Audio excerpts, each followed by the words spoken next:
The Carton Show, afternoons from 2 to 7 on WFAN, WFAN FM, WFAN FM HD1 New York, and Odyssey Sports Station. Evan Roberts. Tiki Barber. It's Evan and Tiki on WFAN, The Fan, 1019 FM, and always live on the free Odyssey app. Congratulations, we have all made it to a Friday. Evan and Tiki on The Fan for the next 4 hours. Unfortunately, there's a lot of injury talk, that dreaded I word. The news yesterday with Jason Dominguez going on the IL after he makes that great catch, crashing into the left field fence. And obviously, we wait with bated breath on if OG Anunoby is going to play today, if OG Anunoby is going to play on Sunday, and when we'll see him again. So after we signed off, the update on OG Anunoby seemed to be really good. In fact, Ian Begley, who's going to join us a little bit later on, so we'll get into more detail, said that there's optimism. He wrote, that's the general thought, optimism that the worst-case scenario has been dodged. The feeling is that this is not a major hamstring issue and that he could actually play tonight. He could actually play Sunday. Well, it's exactly what we predicted. Game time decision. I call BS on this, though. I mean, you probably are right. This is likely they're obscuring what's actually going on. Yes. Because it gives them a competitive advantage. And I think that's smart. Of course it is. So in one breath, I don't believe the general optimism that's coming out of Madison Square Garden. But in the next breath, I commend you guys.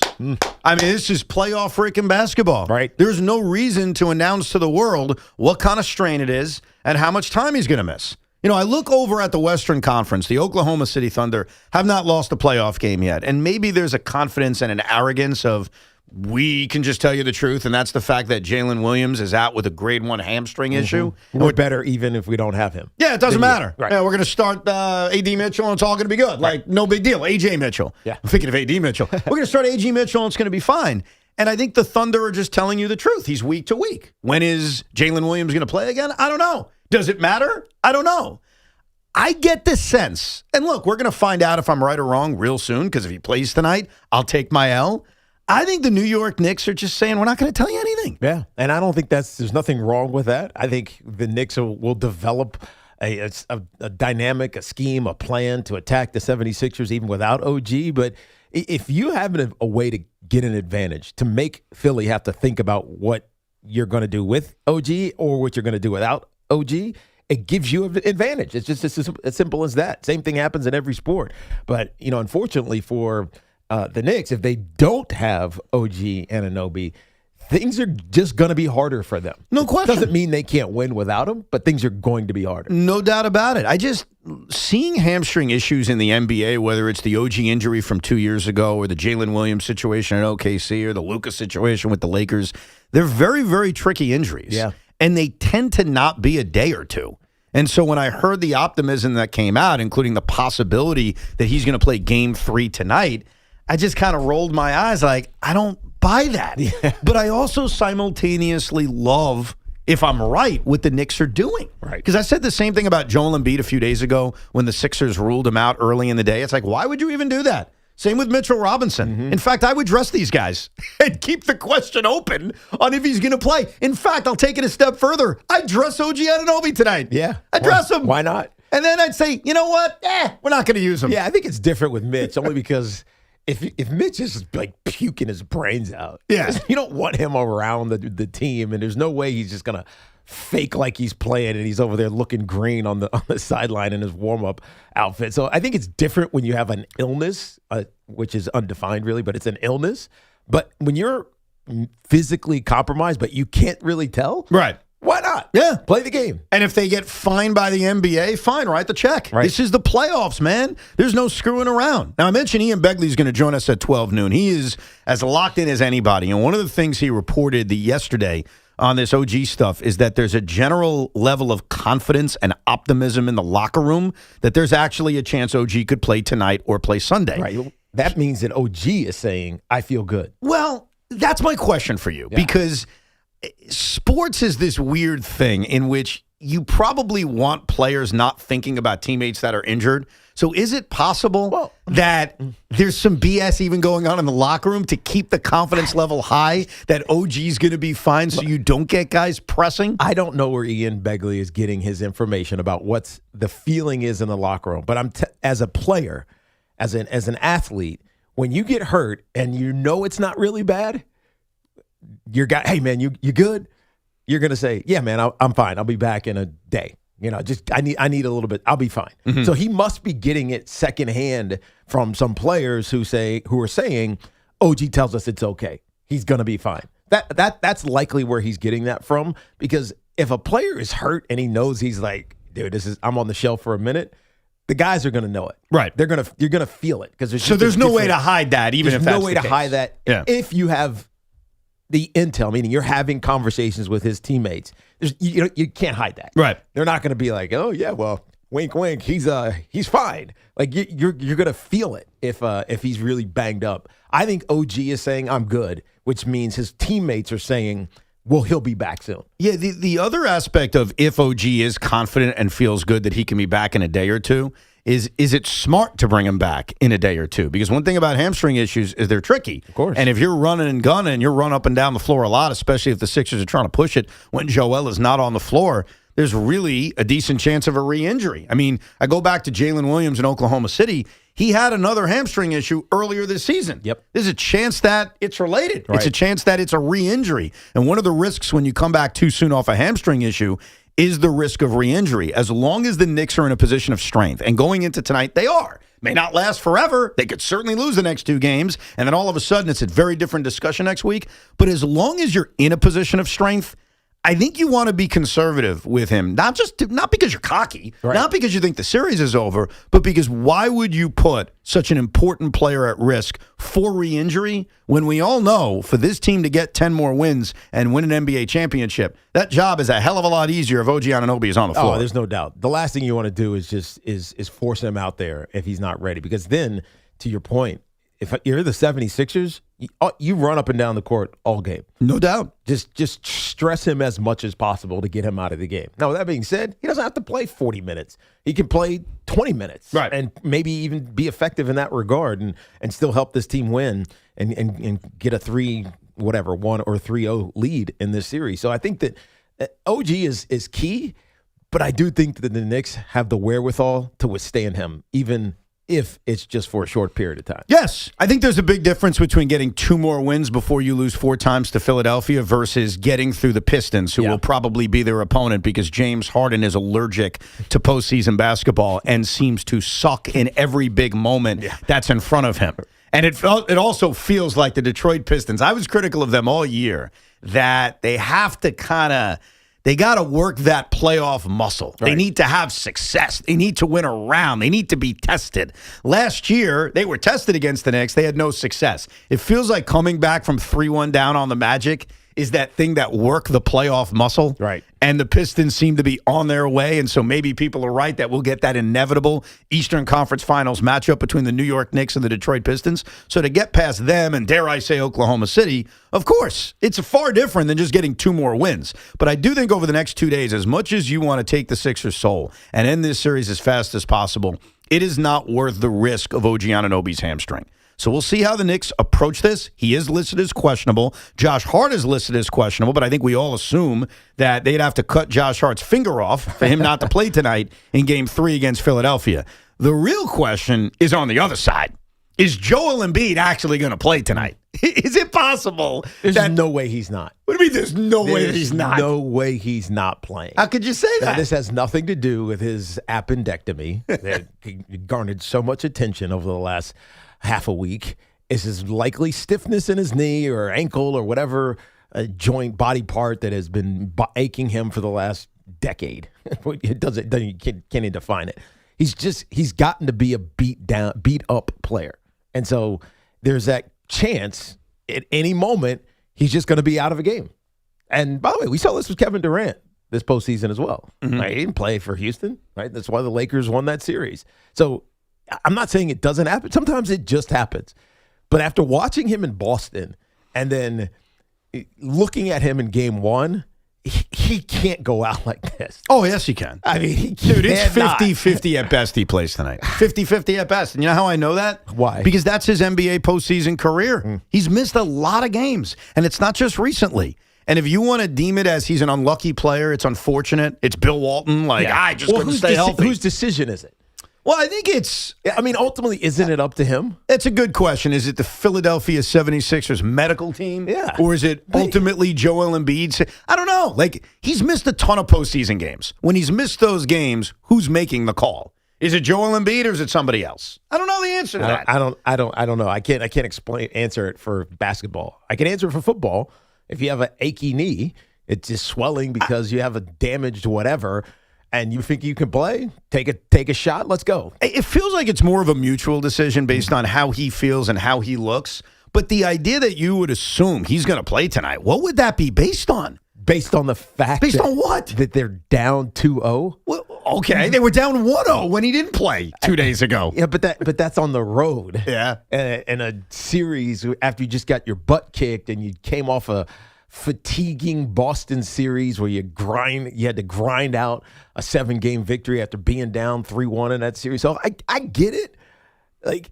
Taking the last game off. I can't understand taking the next game. If he is physically a mess, he's not going to play.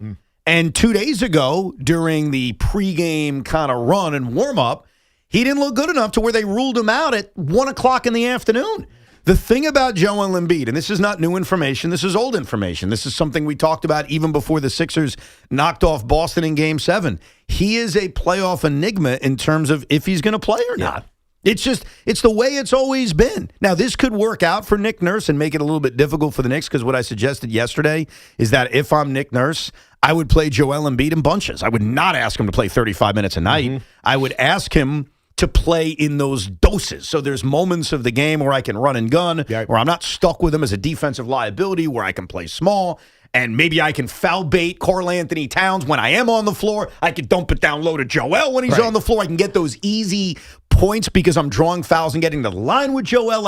I think there's different ways you can play where almost half the game with him and half the game without him would actually serve the Sixers a slight benefit. Yeah, but now you're having to really game plan for him. It's two different game plans. Yes, yeah, absolutely. Right? When he's on the court and when he's not. Yes, and I think it allows you to not overuse Tyrese Maxey, who was completely out of gas by the time we got to the fourth quarter. So it could benefit Philadelphia if he plays and he's used the right way. But right now, if I'm a Knicks fan, I'm looking at Joel Embiid saying it's 50-50. I don't know if he's going to play.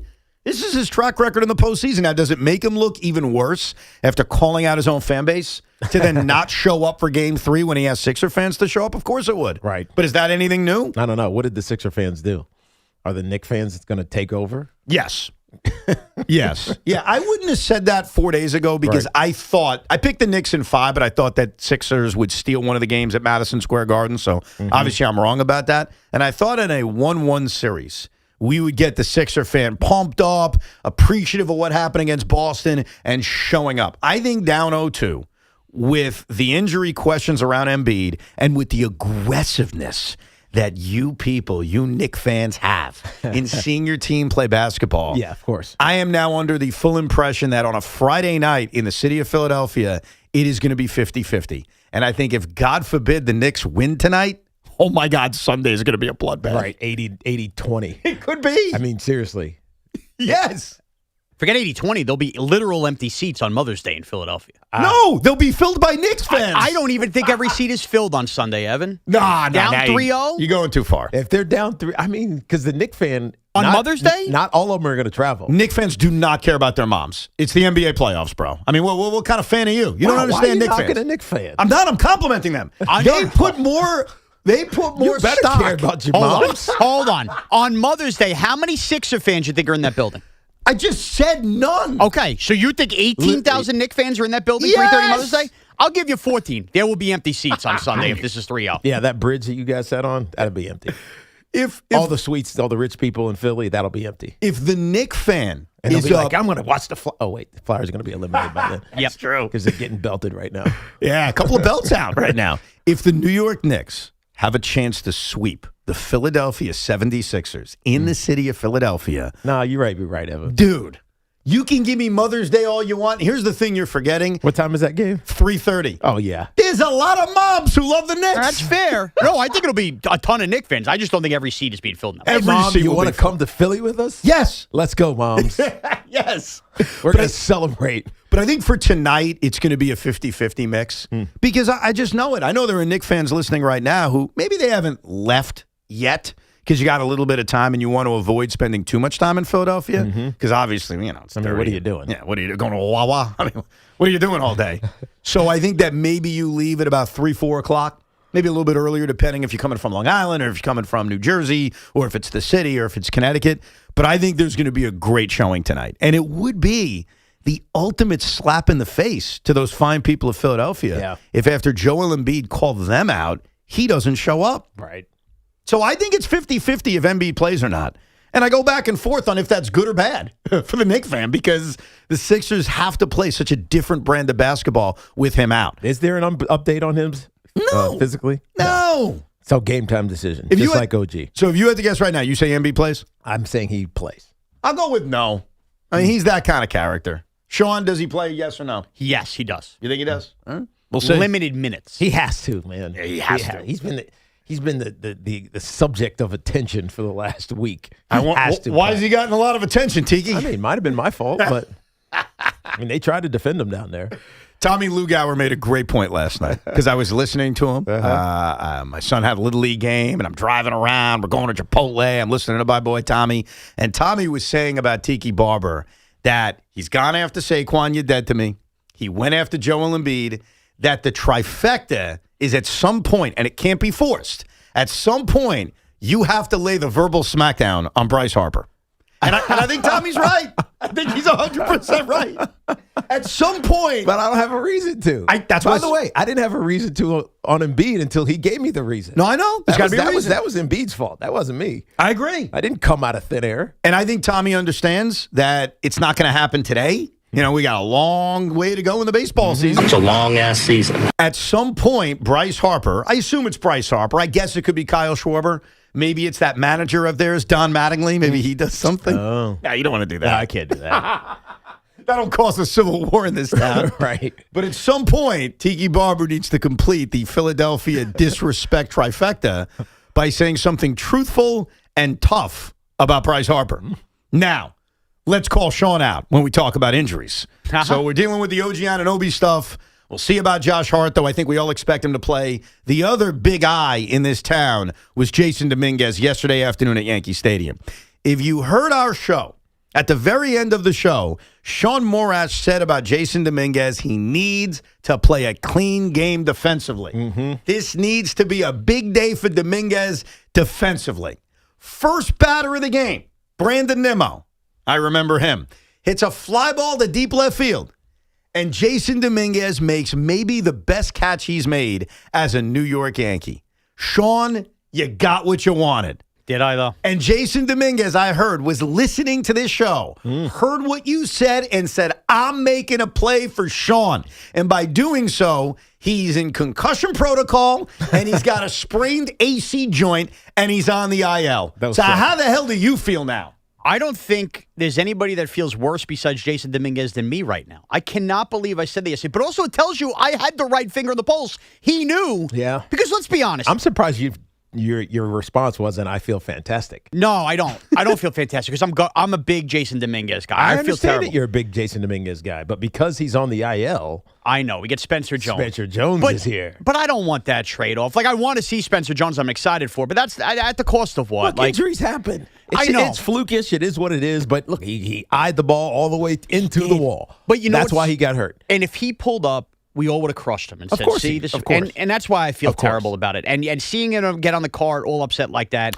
And it's one thing after another. But I don't feel the same way I feel about Joel Embiid with Jason Dominguez because you could tell he wants to gut things out. He was crying. He was crying, devastated. man. I feel terrible for him. Here's exactly what Shaun said yesterday. It was at 11:15 a.m. So it was towards the end of the show because it was a very quick show We did yesterday. an hour and a half. I know. Here's what Shaun said. Jason Dominguez got to have a clean game fielding in left field today. You have to keep earning the circle of trust. He's got a live bat right now. He goes out there and has a clumsy in the sun ball moment today. That's going to be. Is it sunny? I think it is, actually. I think we got a nice day today, if I'm not mistaken. I need a clean fielding day from Dominguez. By the way, it was sunny, and that would have been a problem, and he tracked it all the way and hurt himself. Yeah. You know Good job, Shaun. What really sucks is, A, you inspired him to go all out for that play and get him injured, so you should feel bad. And number two, what really sucks for a young player is that you can lose your job due to injury. Yep. You can.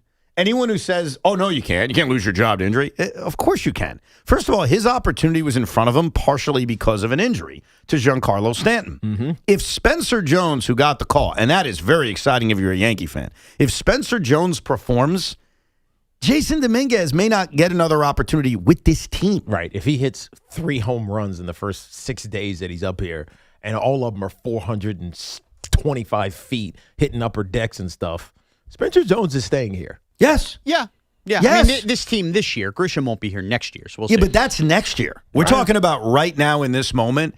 This injury, and this is why you do feel so terrible for him. I do. Because he had a chance to hit, play defense, and take a job. And it was right in front of him. He was steady hitting. Had the homer the other day. He's been hitting all fields. Yep. Was showing progress in the minor leagues, hitting against left-handed pitching, but it was right there for him. Go perform and force Aaron Boone and Brian Cashman to have to make tough decisions when Giancarlo comes back. Now, Stanton may be back before Dominguez is. Jason Dominguez is going to AAA whenever he gets back, and there's a chance he's not on the Major League roster again. And it has nothing to do with him. It has nothing to do with him performing.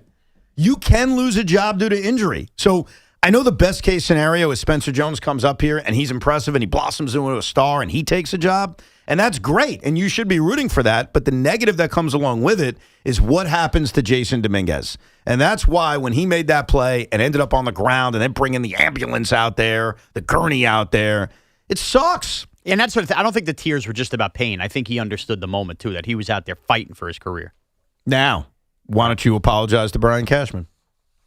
Apologize to Brian Apologize to Brian Cashman. They were pretty good. He called up Spencer Jones. What else was he going to do? You didn't think it was going to happen. Well, there's a lot of You things. doubted him, didn't you, Shaun? He definitely doubted him. Hold on. They need an outfielder.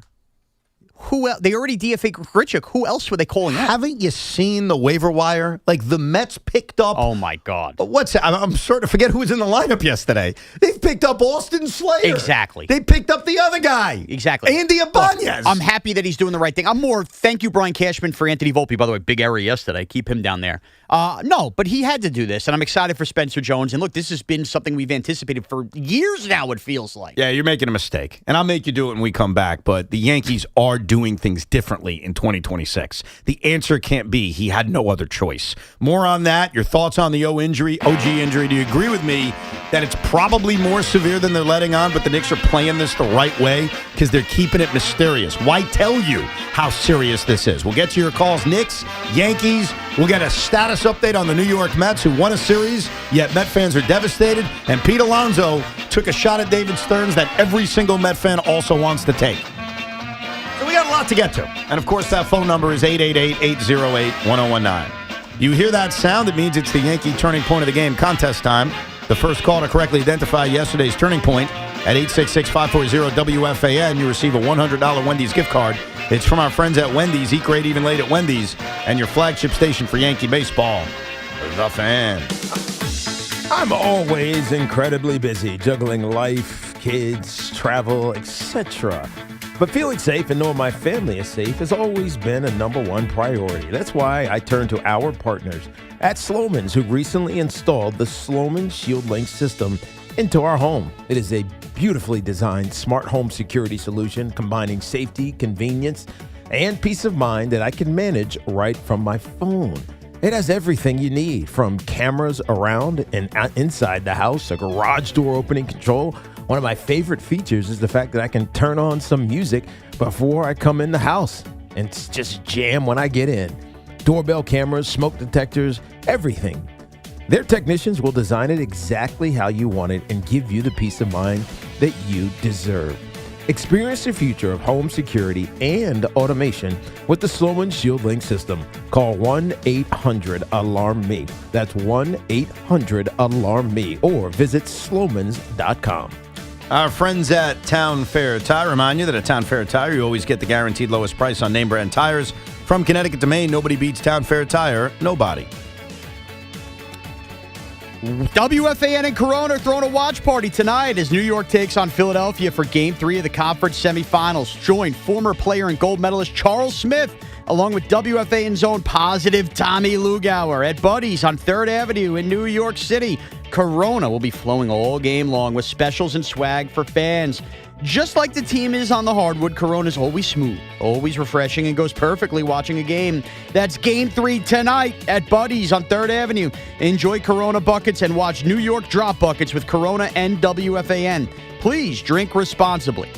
And this portion of the program is sponsored by Bet365. With Bet365 Early Payout, you win even if they lose. Get paid out instantly when your team goes up big, even if they blow the lead later. Bet365. Winning is everything. Gambling problem? Call 1-800-GAMBLER. 21 plus only. Must be physically located in New Jersey. We're throwing one of the biggest parties of the year and want you there. Come hang with us at WFAN's annual kickoff to summer with Boomer and Gio. Live from DJ's on Ocean Avenue in Belmar on Friday, May 22nd at 6 a.m. We'll get your Memorial Day weekend started with a bash featuring special guest, certified platinum country rock band, Parmalee. Home is where my heart is still beating. We want to see you and your friends down the shore for WFAN's Kickoff to Summer 2026. It's all brought to you by Flag and Anthem, Boar's Head, committed to craft since 1905. Spiked Aid, and your home for New York sports, WFAN. Hi, I'm Patty, founder of Awesome Tex. I started with a big idea to give old clothes a new life by turning them into recycled fibers and threads. Everyone told me that this was going to be impossible, but Chase for Business believed in me. They gave me a lot of guidance from the beginning. Get financial guidance from bankers in the New York community and convenient digital tools all in one place. Learn more at chaseforbusiness.com. Make more of what's yours. Real customers compensated. JP Morgan Chase Bank, N.A. member FDIC. Welcome to 215 Maple Drive. We just put this property on the market. Love the crown molding. Oh, wait until you see the walk-in closets and the bathroom tile. Does it have Verizon Fios? 100% fiber internet? No Fios, but it looks like it's got cable. Let's check out the kitchen. No Fios? Yeah, no thank you. Don't you want to see the rest? Okay, bye-bye. Get Verizon Fios, because when you're moving, it's 100% or nothing. Calling all Hoops fans. Ready for the NBA playoffs? Get in on the action throughout basketball's most exciting time of the year with BetMGM, an authorized gaming operator of the NBA. From same-game parlays to live bets, you can call your shots during any play. Rooting for your favorite players? You'll find all sorts of markets for betting on any star's performance on any given night of the playoffs. Don't miss a single highlight or buzzer-beating shot by getting all your picks in with BetMGM. Ready to shoot your shot? Download the app today. Make your bets and experience the thrill of the NBA playoffs like never before. BetMGM. Make it legendary. BetMGM and GameSense remind you to play responsibly. See BetMGM.com for terms. 21 years of age or older to wager and physically present in New York only. Subject to eligibility requirements. Rewards vary and expire in 7 days. Gambling problem? Call 877-8-HOPE-NY or text HOPE-NY 467-369. The Subway Series rolls into Queens when the New York Mets take on the New York Yankees at Citi Field. Friday, May 15th through Sunday, May 17th. You don't want to miss this epic weekend. Go to Mets.com/tickets now and secure your seats for the Crosstown Showdown.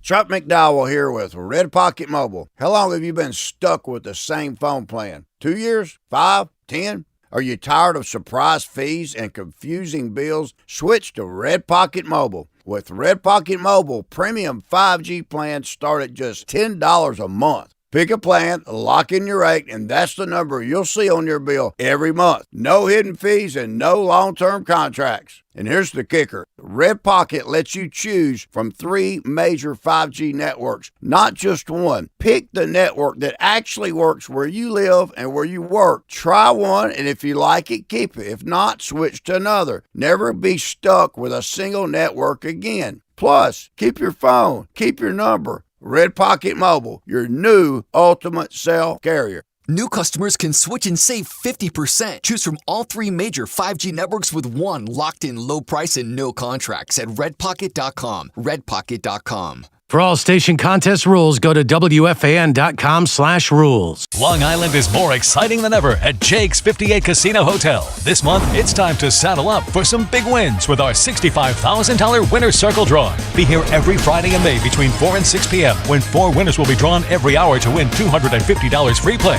At 7 p.m., 4 winners will join the Winner's Circle to win $2,500 cash. Ride your winning streak where Long Island wins at Jake's 58 Casino Hotel. If gambling is a problem for you or someone you care about, please call the 24-hour toll-free helpline at 1-877-8-HOPE-NY or text HOPE-NY. At NYU Langone Health, we know there really is no place like home. That's why we get our surgery patients home faster and have fewer readmissions than any other health system. That means once you're home, you won't need to go back for the same procedure. Instead, you can get back to the things you love. And the next time you need something else, we're here. Better health starts with a better health system. Learn more at nyulangonehealth.org. At Nielsen, fun is in the driver's seat. It's the Memorial Funbelievable event at Nielsen Dodge. You can lease a new Jeep, Chrysler, Dodge, or Ram for $299 or under. Choose from hundreds of new Jeeps, Chryslers, Dodges, and Rams. You'll start feeling the vibes the minute you arrive. Fun is in the driver's seat. Lease a new 2026 Jeep Grand Cherokee Limited 4x4. Just $299 a month. Yes, just $299 per month. Or choose from hundreds of certified pre-owned vehicles. Plus, we'll give you top dollar for your trade-in. Under $299, that's Funbelievable. Drive away today for just $299 or under on Route 10 in East Hanover, online at nielsendodge.com. At Nielsen Dodge. Fun is in the driver's seat. Declaration of Deal Sales Event. With approval, term 36 months, due at signing, $52.99, add tax time, $4.98 doc, and DM fee. Town Fair Tire honors any valid rebates, manufacturers or competitors' rebates. Yes, even any competitors' rebates. And we give you the guaranteed lowest price. Nobody beats Town Fair Tire. Nobody. Town Fair Tire. With the new My Lowe's Pro Rewards American Express card, earn 3 points per dollar spent on Lowe's qualifying purchases for the first 6 months after card account opening. Plus, save 5% every day on eligible purchases at Lowe's and earn points on eligible purchases everywhere else Amex is accepted. Card members get more at Lowe's. Subject to credit approval. 5% can't be combined with any other offer. Exclusions and restrictions apply. Points subject to loyalty terms at Lowe's.com/terms and credit reward terms at Synchrony.com/MLPRA-terms. Visit Lowe's.com/business credit. Indeed presents hires you can't afford to get wrong, like customer service associate at a dry cleaning shop. Yeah, hi. I'm here to pick up my suit. Ah, yes. Here you go. There must be a mistake. This is too small. It shrunk a whole lot. Look on the bright side. Now you have a suit you can give to a child. This is a job for sponsored jobs. This is what happens when you don't sponsor your job on Indeed. Next time, get matched with quality candidates with Indeed sponsored jobs. Visit Indeed.com/hire now and sponsor your job today. Get connected with WFAN to talk about your favorite teams. The Fan on the Odyssey, iHeart, and TuneIn apps. The Fan Focus is presented by Chef IQ. Watch the game, not the grill. Get your gear at chefiq.com. The Yankees won another series. They exploded in the 6th inning, won 9-2. Trent Grisham had 3 RBI. Good for my fantasy team with Tiki. The Rays won yet again, so the Yankees gained no ground. Jason Dominguez was officially placed on the IL after the game, calling up Spencer Jones. The Mets, meanwhile, failed to break out the brooms in Colorado, losing 6-2. But they did win a series. They did. We'll get to the Mets coming up at 11 o'clock. The Yankees are going to take on the Brewers this weekend. The Yankees have won 1 game against the team who currently has a record above 500. Isn't that kind of crazy? It is crazy, but it also it's not a sign that they're never beating up on little brothers. It's also a sign with these teams close to 500. The Yankees are part of the reason some of these teams aren't over 500. Absolutely. That's exactly right. I think those are both fair points. That's just stating a fact. They've only played 6 games against teams that are currently above 500. That's just because there's a dearth of good teams in the American League. Yes. That's a shame. I mean, but it is what it is. Right now, the A's are back above 500. The Guardians are back above 500, but barely. And so it's the Yankees, it's the Rays, and it's everybody else. See, here's where I think Shaun needs to give Brian Cashman an apology. Jason Dominguez gets hurt, and they immediately call up Spencer Jones. And you have to admit, that's different than maybe the way they would have acted a year ago. And when your response is, well, they had to. No, they didn't. Seth Brown is a 33-year-old veteran who's in the minor leagues, who's an outfielder. They could have called him up, and it would have caused Yankee fans to bitch and moan, rightfully so. But didn't Spencer Jones earn his right to be called up, one, in spring training, and also how he's been playing? Don't you think there were times last year that he earned his way to being called up? Dude, you're out of time. Like, you're out of time. And wait, he should have been called up 2 years ago. Also, it's not as if Dominguez started the major league year here and then he got hurt and now they're going to Spencer Jones. They already opened up the window for calling up the young players when they called up Dominguez the first time. So that's what I mean, where you would have looked foolish, not only to Yankee fans, but how about to the rest of Major League Baseball if now the second window you have to call up somebody, you don't call them up? Who is either believing he's still a big prospect at that point and or ever going to trade for him or anything like that? Right. You needed to call him up now. He had no choice. Yeah, I just don't think that's fair. Because I think your answer is, well, I had to. No, he didn't have to. Once he called up Dominguez, they could have called up Oswaldo Cabrera. They could have called up Seth Brown. They could have done things that we disagreed with. Yeah, they could have. Spencer Jones just tearing the cover with the ball. How could you not call him up? They didn't call him up last year when he was covering. And they didn't call him up immediately this year. They called up Dominguez. Why is it so difficult to say, hey, I think the Yankees are acting a little different, and I give credit to Brian Cashman? I think we're pretty Hold on. That's all you have to do. That's two totally different things. The Yankees are acting differently, but more by the way they handled Anthony Volpe. But I need to apologize to Brian Cashman that he's down to his third guy he's got to call up, but he's finally calling Spencer Jones. Will you get lost with that take? I just think you need to give people credit when they deserve it. I gave him credit last week. Take a walk, dude. I think sometimes in sports talk, like, we just don't want to give people credit. If we don't like them, that's it. It's like if Joel Embiid came out, stopped bitching, and played well, Tiki would have no problem saying, hey, got to hand it to you, Joel. You didn't act like a bitch. I think I could see you doing that. Yeah, exactly. Problem is that's not going to happen. I give him credit when he deserves it. Yeah. By the way, let's not just misconstrue what I was talking about. The only reason I called him that is because he was complaining about getting hit. Yes. By Mikal Bridges. Yes. Had nothing to do with his physicality or anything of that way. It just, don't complain. You're a superstar. Yeah. Especially when someone as frail as Mikal Bridges is running into you. Mikal Bridges! Let's get to some of your telephone calls. We'll guess the Yankee turning point. We'll give you a little state of the Mets. We haven't talked about them in a couple of days. 888-808-1019. Rich is in Babylon. Good morning, Rich. How you guys doing? Good, man. What's up? I think there's zero chance that OG is playing tonight. I think they're going to try to steal one. The bigger question is, if they're up 3-0, does he play in Game 4, or do you just rest them in all the scenarios? If they lose tonight and they lose Game 4, then do you risk it in Game 5? I think the injury is not horrible, but those hamstrings are tricky. Well, so that's the key. That's the key. Like, because hamstrings are so tricky, even if OG's feeling well enough to give it the old college try, it's not worth giving it the old college try. Right. You need to rest it and make sure he's healthy. The way I view it is I would not play him in the city of Philadelphia. If it's 2-2, if I'm back in a tie series and OG feels up for pushing it, that would be the moment where I say, oh, crap. Okay, maybe now it's worth pushing it because I can't let this series get away. But I would not play him, if it was me, in Game 3 or 4 in Philadelphia. I think there's too much risk involved. No, I think you're probably right. To me, what did I predict yesterday was Game 4. Yeah, you picked Sunday. Which is Sunday in Philadelphia. Yep. But with the caveat, I think you talked me into this. If they go up 3-0 and they win in I don't want to say dominant fashion, but let's say convincing fashion in Game 3, you know you're winning the series. Then you can probably allow him to rest Game 4. If you need him in Game, let's say 6, great. If not, let him stay till the next series. This is not talking out of both sides of my mouth when I say this, because I honestly feel this way. When you're up 2-0 and you're playing a Game 3 with a chance to go up 3-0, it's so important if the opportunity is there to take the soul. And I've given some recent examples. Knicks Pacers 2 years ago. Yeah. Rangers Lightning a few years ago. Nets Bucks back in 2021. Like, there's a lot of examples of this where you're about to go up 3-0, you miss your opportunity, and the series goes haywire and you eventually lose. Just because that is a fear in the back of my mind doesn't mean you push an injured player to play. Right. Because I think pushing an injured player to play could lead to what I just described, which is letting a series completely get altered. Right. Because if OG Anunoby's pushed to play or feels good enough to play tonight and re-injures that hamstring. Even if you win the series, you've now compromised the next one. Yes. There's more negative that comes out of that than even him being out there tonight and helping you win a game. Let's go to Adam in South Jersey. What's up, Adam? Hey, what's up, guys? I haven't been listening to you since the Joe B days, man. It's a long time.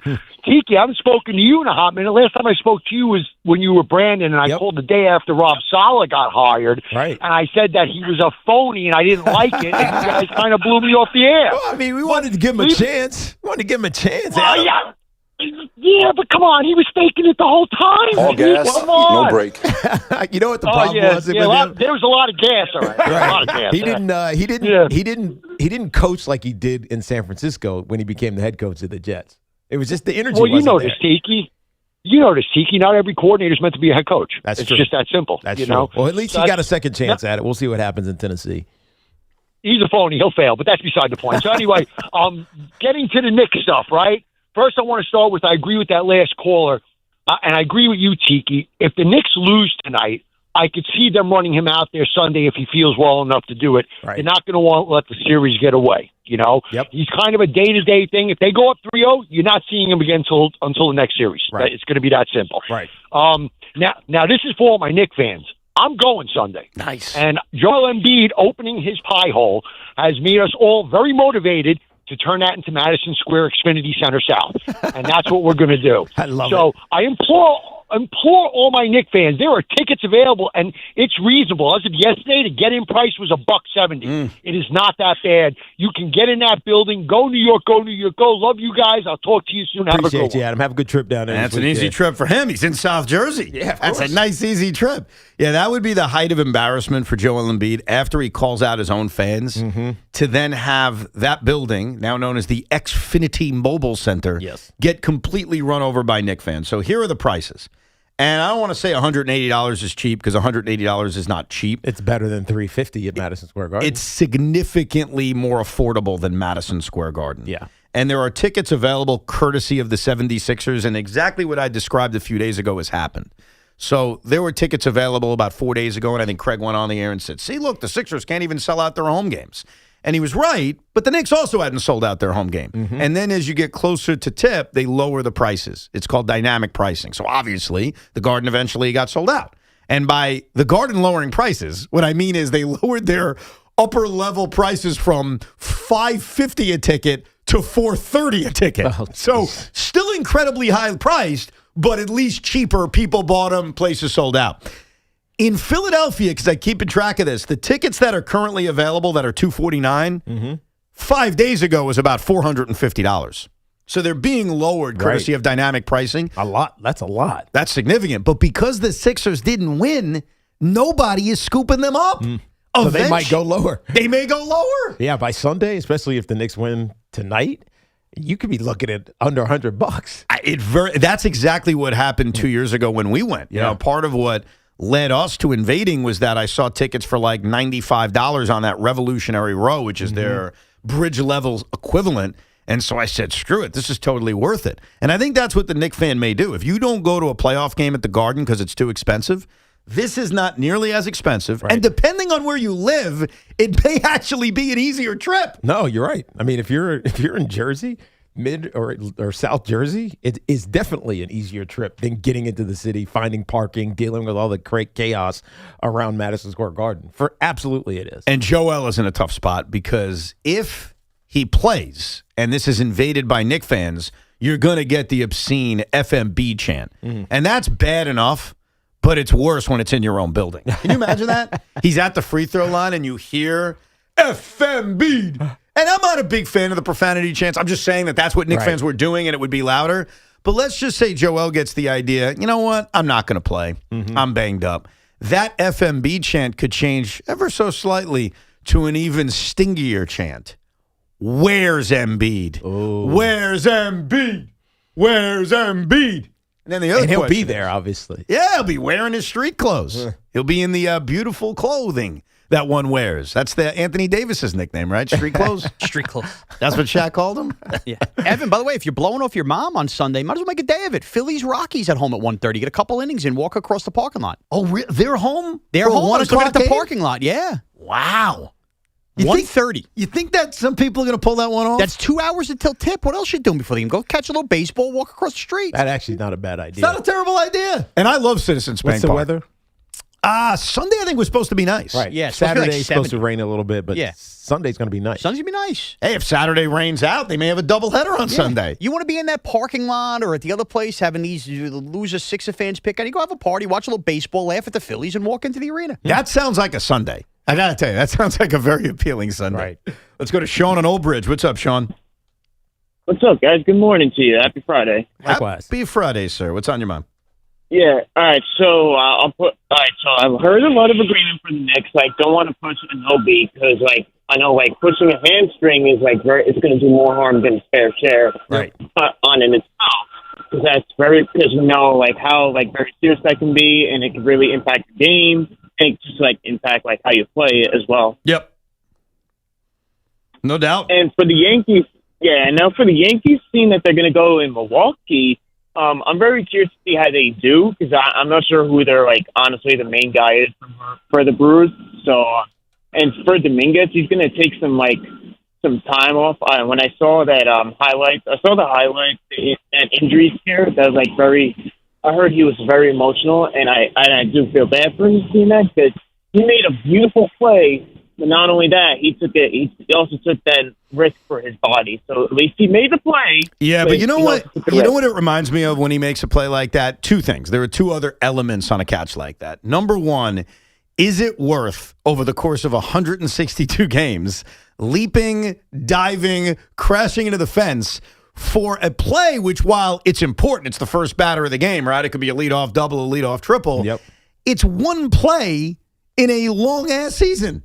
Because I remember when Aaron Judge made that diving attempt in 2019, September of 2019. It was a Yankees game against the Angels, if memory serves correct. And it was a sinking fly ball to right field. And Aaron Judge made a headlong dive. And I forget if he caught it or not. It's not even important. But he damaged his ribs so severely that it not only affected him in the postseason, but he was going to miss a big part of 2020 before the pandemic hit, off of making an attempt at a diving catch. Right. And we would have the discussion, if you're Aaron Judge, is that worth it? Like, as great as it would be to make a diving catch, is the juice worth the squeeze? And so a play like that is a reminder, as great as awesome catches are they worth it if you're going to risk your body due to injury? I would say yes, because you're not expecting yourself to get hurt. Now, it's different with Aaron Judge because he's such a massive human being. And when you throw 260 pounds at the ground, that's like damage. Right. It's going to happen. If Jazz Chisholm does that, he's not likely to hurt himself as badly just because he's not hitting the ground as hard. So you're not in your mind saying, I'm going to get hurt. You're not even thinking about it. Right. You're thinking, I can get to that ball. I'm going to go get it. And I think that's the same thing that happened with Jason Dominguez. He probably knew the wall was close. I don't think he thought he would hit it that hard. And that's what damaged him, is how hard he hit the wall. And then there's another aspect that damaged him, and that is the fact that in 2026, in which we care so much about player safety, why does Yankee Stadium have a fence like that? Yeah. I mean, shouldn't there be padding? Shouldn't there be comfort? I know that there's advertisements out there, and I guess that's the reason it's there. Right. So they can move the advertisements. But a couple of years ago, Aaron Judge and the Yankee season got greatly affected because of Dodger Stadium's right field fence. Right. Well, the concrete at the bottom of the fence. Right. That's what it was. The bottom part of the fence. Don't we live in a moment now in which you want to protect your players at such a high level that you're not going to allow any part of the fence the league to be that hard? The league should mandate that. Yeah. Right? Because and I mean, obviously the team should as well, but you don't want star players not being available, especially in a game like baseball, which is driven by the star players. I think there's two things. You don't want your star players to get hurt and not be available. Now, here's the other thing. I don't think you want players saying, well, I'm not going to try to make a leaping catch because I don't want to get hurt. That was an exciting play that he made. So I kind of agree with you that it should be a league mandate. Now, I also raise my hand and acknowledge that we never talk about this. We're only talking about it because a player got hurt. Well, yeah, no kidding. Why else would we talk about the comforts of a fence? Right. Of course you're going to bring it up when a guy gets hurt. But it does make sense for every ballpark to pad those walls, and if it means they can't have advertising on the fences, so be it. Or just get smart on how you print the advertisements. That too. Right? Just put them on something softer. Now, it's harder to change them, but still. I think that's the reason, right? Yeah. Because they can't change it? They can't change it. Right? It's just there is a technological solution, or There's got to be. There has to be. So I acknowledge that the only reason this is being discussed is because a player got hurt. But nevertheless, it still should be fixed. Even if something happens so randomly, you should still try to protect your players from getting hurt by the fences and the walls out there. And if you look around Major League Baseball, and there's so many unique fences around the sport. Some have padding, some don't. Some are brick, like Wrigley Field. some have the bottom of it where you could break your foot, like we saw with Aaron Judge a couple years ago. But you would think that you would try to mandate that it keeps the players safe. Because it's unfortunate what happened to Jason Dominguez yesterday. Right. It really sucked. Let's go to Colin in Hawthorne, New Jersey. What's up, Colin? Hey, Evan, Tiki, listen, as a Knicks fan, obviously the OG thing scares me, but I do feeling comfortable on Knicks in this run. If the Knicks get past this run and go to the final, can you guys have, Joe Beningo on like you do during the regular season, the football season, like Monday or Tuesday? Joe B weekly Knicks spot. It may turn into bashing David Stearns, but yeah, we could do that, sure. Joe is I spoke to Joe over the weekend on his Saturday show. He's confident in the Knicks, but he has the right attitude, which is, we got to win the whole thing. Yeah. Like, don't give me Oklahoma City. I know they're great, but if we're not winning it now, when the hell are we going to win it? Is he as passionate about the Knicks as he is his other teams?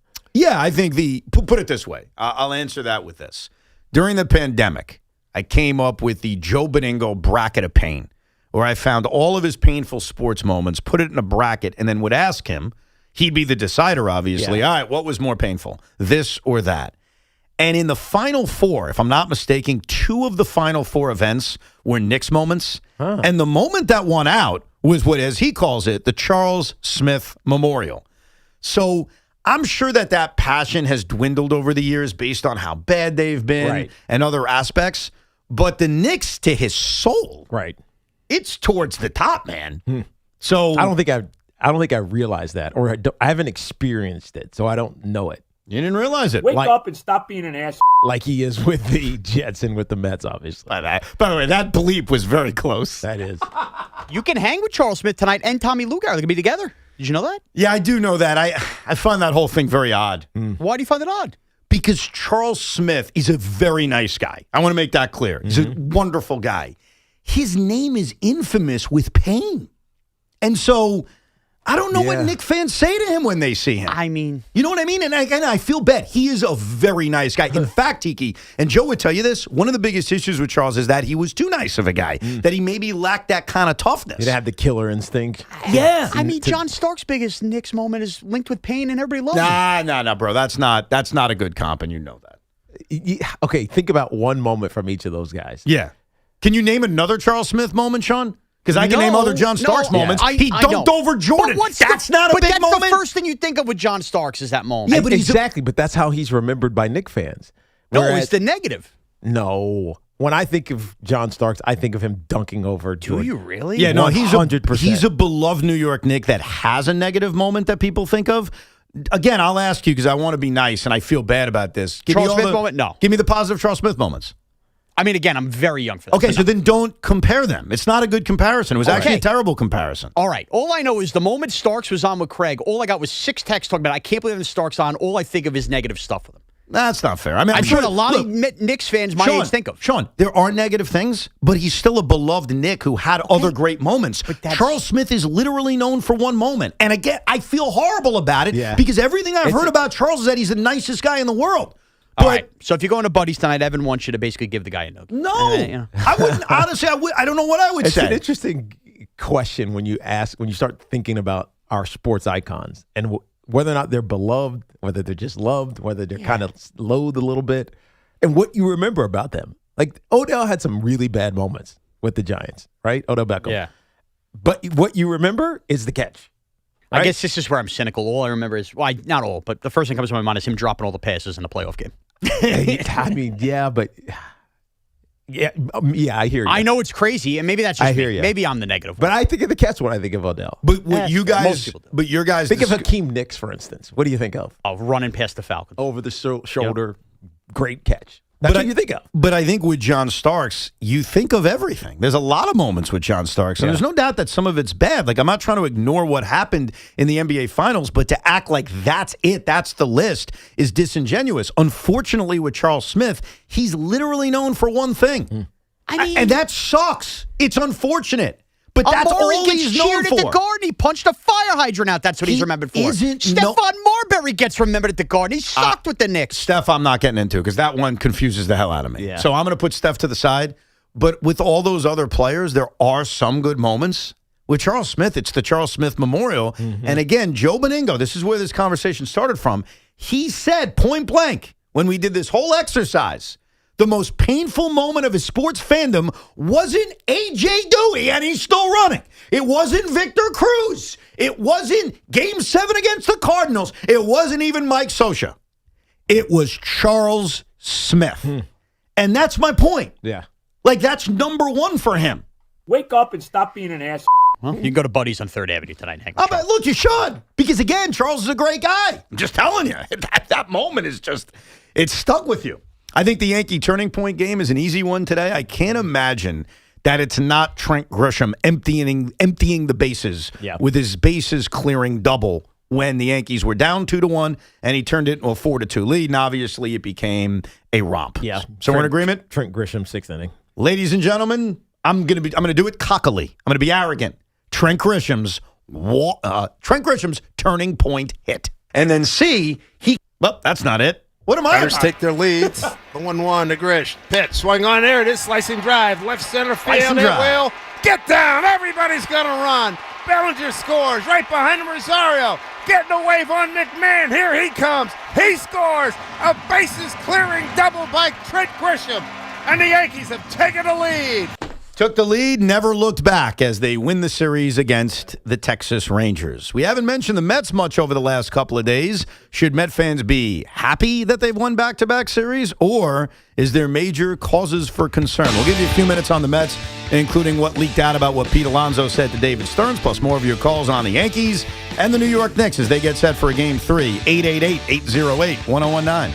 Fanatics Fest, the world's #1 sports fan festival, returns to the Javits Center in New York City from July 16th to the 19th. See celebrities and athletes from all your favorite leagues. And just announced, you can be a part of the FIFA World Cup 2026 final weekend experience.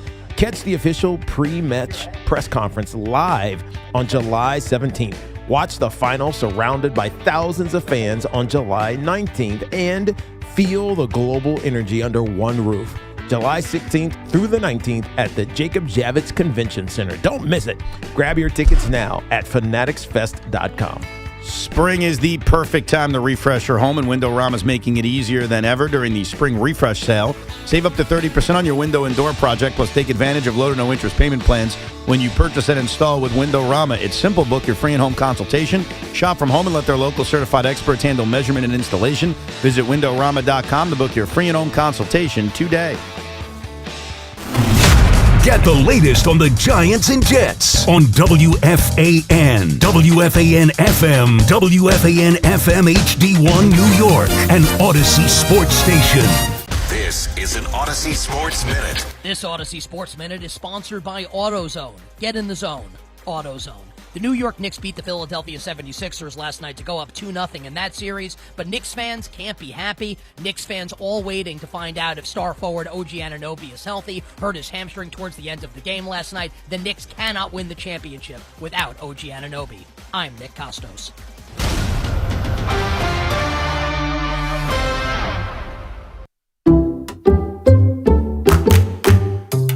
Allstate is Metro New York's trusted auto insurer, protecting cars across the tri-state area.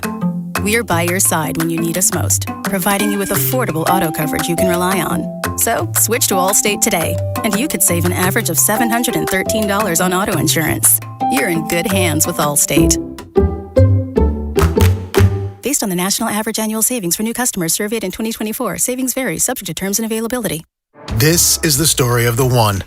As a maintenance tech at a university, he knows ordering from multiple suppliers takes time away from keeping their arena up and running. That's why he counts on Grainger to get everything he needs, from lighting and HVAC parts to plumbing supplies, all in one place. And with fast, dependable delivery, he's stocked and ready for the next tip-off. Call 1-800-GRAINGER, click Grainger.com, or just stop by. Grainger, for the ones who get it done. Spring and summer are around the corner, and now's the time to prepare for pest season. From homes and hotels to backyards and ballparks, homeowners and businesses choose J.P. McHale Pest Management. For over 50 years, J.P. McHale has delivered proven year-round protection with offices in New York City, Long Island, the Hudson Valley, and Connecticut, and over 2,000 five-star reviews. Right now, take advantage of J.P. McHale's seasonal residential discounts and free commercial inspections. Visit nopest.com. That's NOPESTS.com. J.P. McHale Pest Management, not just good, guaranteed. D'Agostino, law, bite back. Did you know that Social Security disability takes a bite out of every one of your paychecks? So when they deny your claim, bite back. I'm John D'Agostino from D'Agostino & Associates, and I'm proud to announce our first ever Social Security disability webinar. It's happening on June 3rd at 1 o'clock. In just 1 hour, you'll learn your rights, understand the appeals process, and find out how our experienced SSD attorneys can help you get the benefits you've earned. Spots are limited, so don't wait. Register now by calling 1-800-BITE-BACK, 1-800-248-3222, or go online to daglawteam.com/SSD webinar. That's daglawteam.com/SSD webinar. D'Agostino Law is here to bite back, to fight back, to get you the SSD benefits you've earned. Register today at 1-800-248-3222.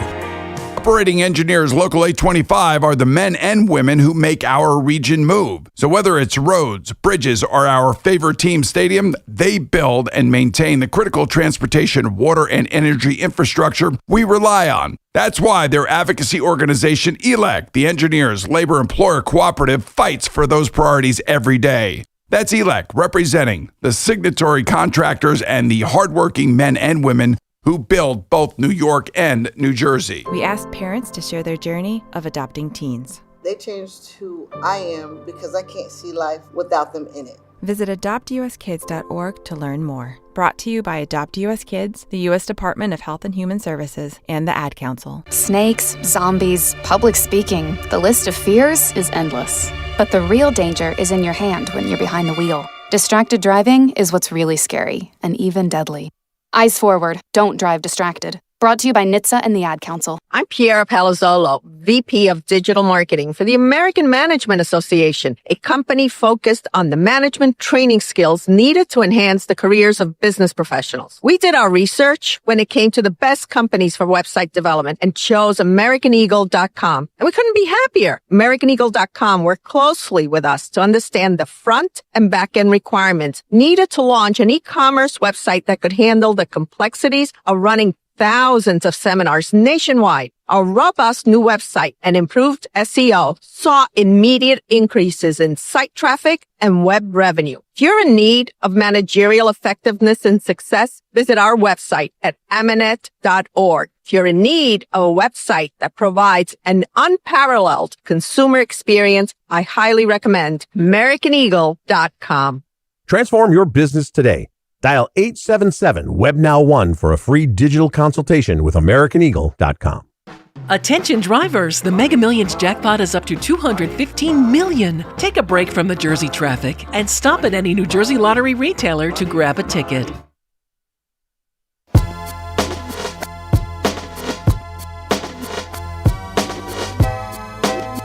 After 11 o'clock on this Friday, Yankees get set for a weekend in Milwaukee. The Mets are out in Arizona finishing up their 9-game road trip. The Mets situation is odd and it's unfortunate because, yes, they've won back-to-back series. Yes, they won 2 out of 3 on the road in Anaheim and they won 2 out of 3 on the road in Colorado. And they're starting to play slightly better baseball. And that's a good thing, right? Winning series. I mean, that's major progress after their 12-game losing streak. The problem is threefold. Number one, the games they've lost on this trip, the 2 losses that they had, they should have won both games. Right. Like, it's not as if, all right, they lost the game, never really had a shot. Yesterday's game featured a lineup that caused major issues amongst the Met fan base because you're looking at Austin Slater as a cleanup hitter and Andy Ibanez playing. And Tyrone Taylor for some reason. And Tyrone Taylor playing and Vidal Brujan playing shortstop. So you didn't have the most ideal lineup. Then you saw the offense led by Juan Soto failing in some of the biggest spots come up very, very small. And you saw the Mets lose a game on a foul ball grand slam. Like, it sucked. It was a bad, bad loss. So despite the whole, hey, they won 2 out of 3 aspect, when there's a winnable game in front of you and you've already created this hole in which you're multiple games under 500, now it's 9 games under 500, but they went into yesterday's game 8 games under 500, then, yeah, unfortunately, you can't afford games like yesterday.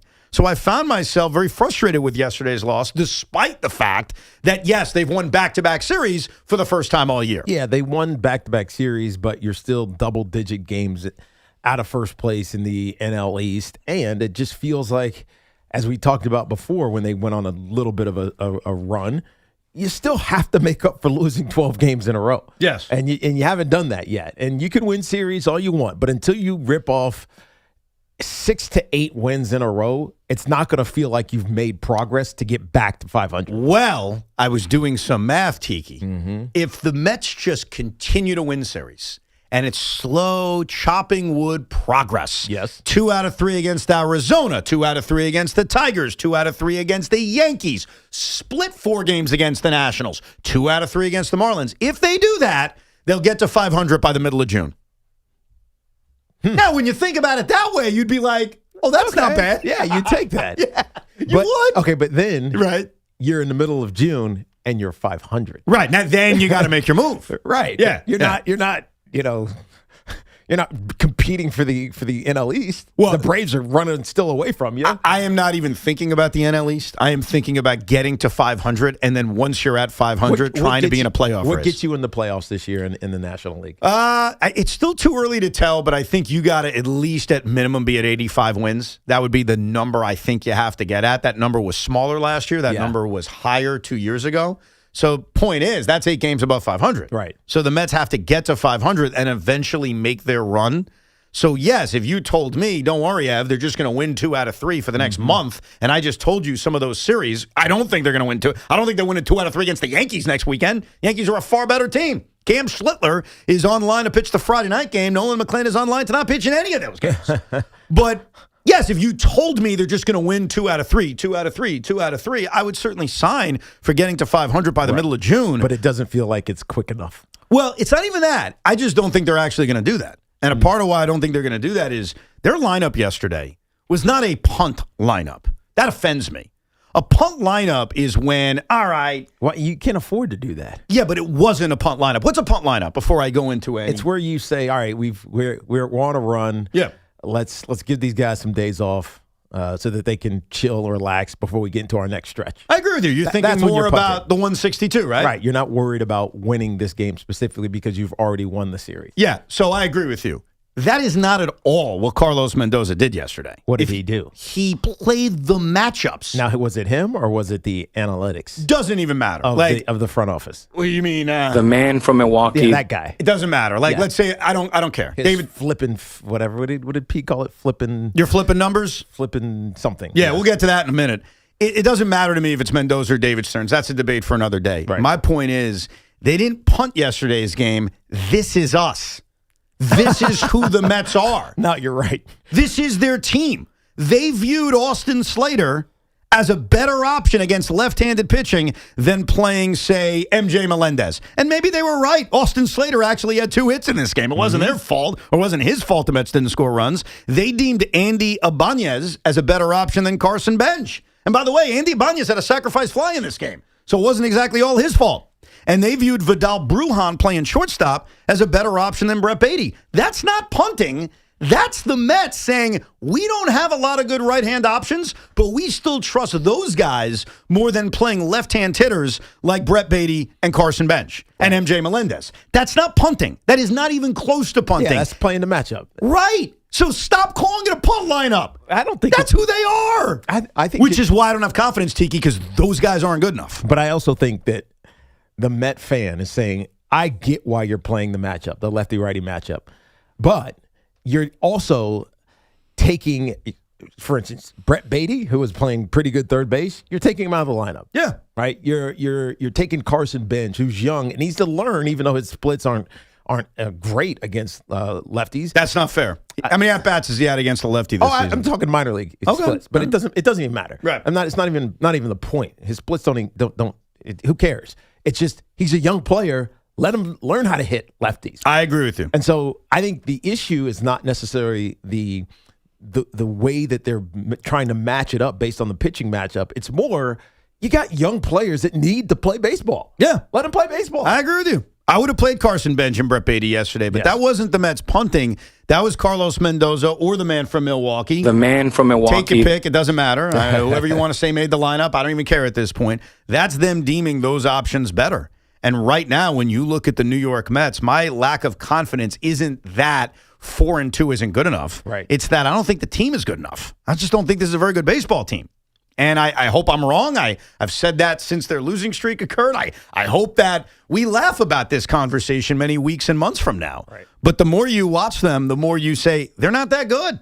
And one guy that needs to be called out is Juan Soto. Oh, we love Soto. Because yesterday, Soto. he came up in two big spots. Mm-hmm. And he did nothing. He popped up the shortstop both times.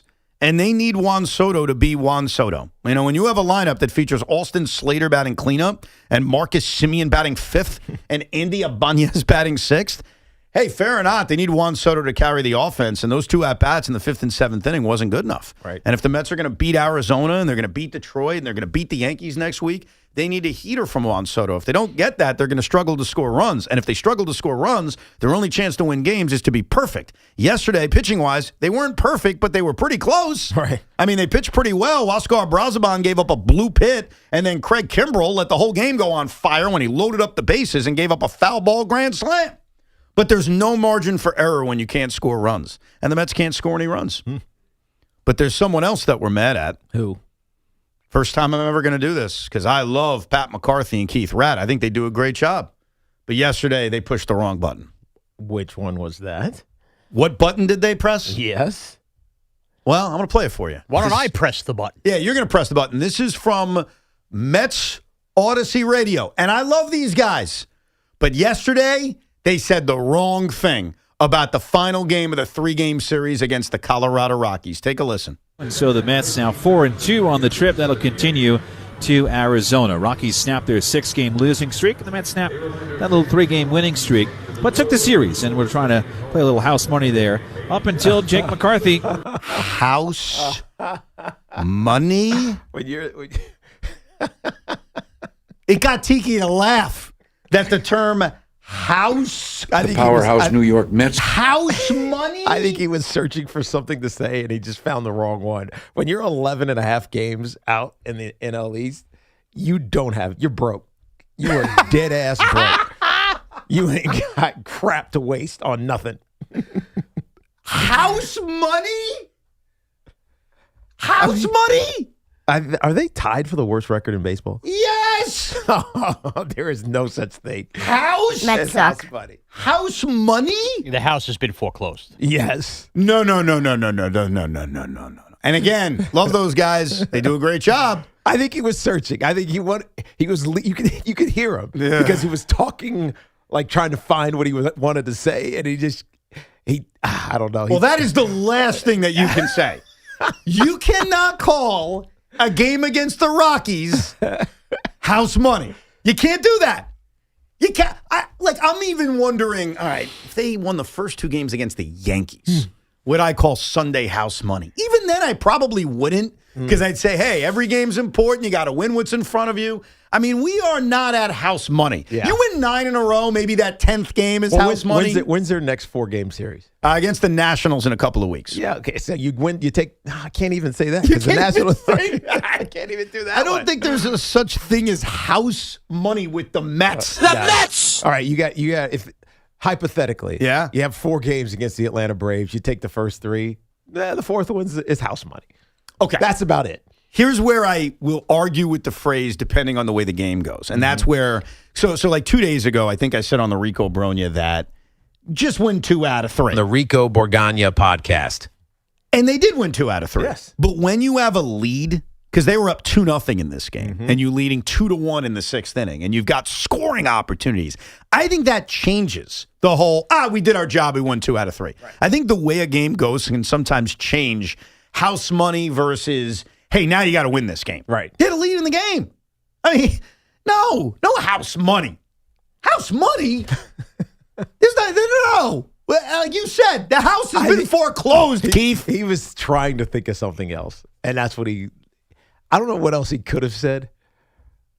You know what? Play it again. I'll think of something better to say. Right. Because you can hear him trying to think of what to say in that moment. Well, and he lands on house money, and it's the wrong one. I will play a game. We'll figure out something better that Keith should have said. Go ahead. And so the Mets now 4-2 on the trip. That'll continue to Arizona. Rockies snapped their 6-game losing streak, and the Mets snapped that little 3-game winning streak, but took the series, and we're trying to play a little house money there. You know until Jake McCarthy. Okay. It took the series, and No, I know exactly what you say. What? They took the series. This, though, was a game that the Mets had right in front of them. And then move on. Because that's what it was. They took the series, and they missed an opportunity to sweep. That's what I was saying. You're now being too hard. Now that we get, this is why you need to listen to something for a second time. We're trying to play a little house money. Who's trying to play a little house money? That's what he's saying. He didn't say it was house money. It's him, sir. We're trying to play a little house money. Who's playing the house money? I don't understand it, though. When you like the Mets. See, now that you're detailing it, I don't understand what he was trying to say. I think he's just trying to say, like, it's not really house money, but you can make the case the Mets are trying to play a little house money here. They took 2 out of 3. Like, we're searching for answers here. No, you got to criticize them for losing a game against a bad team. That's right. The Rockies are a bad team. They are. But so are the Mets. You can criticize the Rockies for losing 2 out of 3. Here's the problem. The Rockies are a bad team, and we expected them to be a bad team. The Mets are a bad team, but we did not expect them. And with a payroll as high as it is, they shouldn't be as bad of a team as they are. And even if you and I agree that they're a bad team, we are still at the point in the season in which they are trying to prove us wrong. Yes. They're trying to prove that me and you and everyone else saying, hey, they're not any good, this is a lost season, that's not true. Now, let me get to this Pete Alonso thing, all right? So I'll set it up for you in this regard. Pete Alonso re-signed with the Mets after a long standoff between the 24 and 25 season, and a lot was reported on what happened, including a meeting that took place down in Tampa between Pete Alonso, Scott Boras, David Stearns, and Steve Cohen.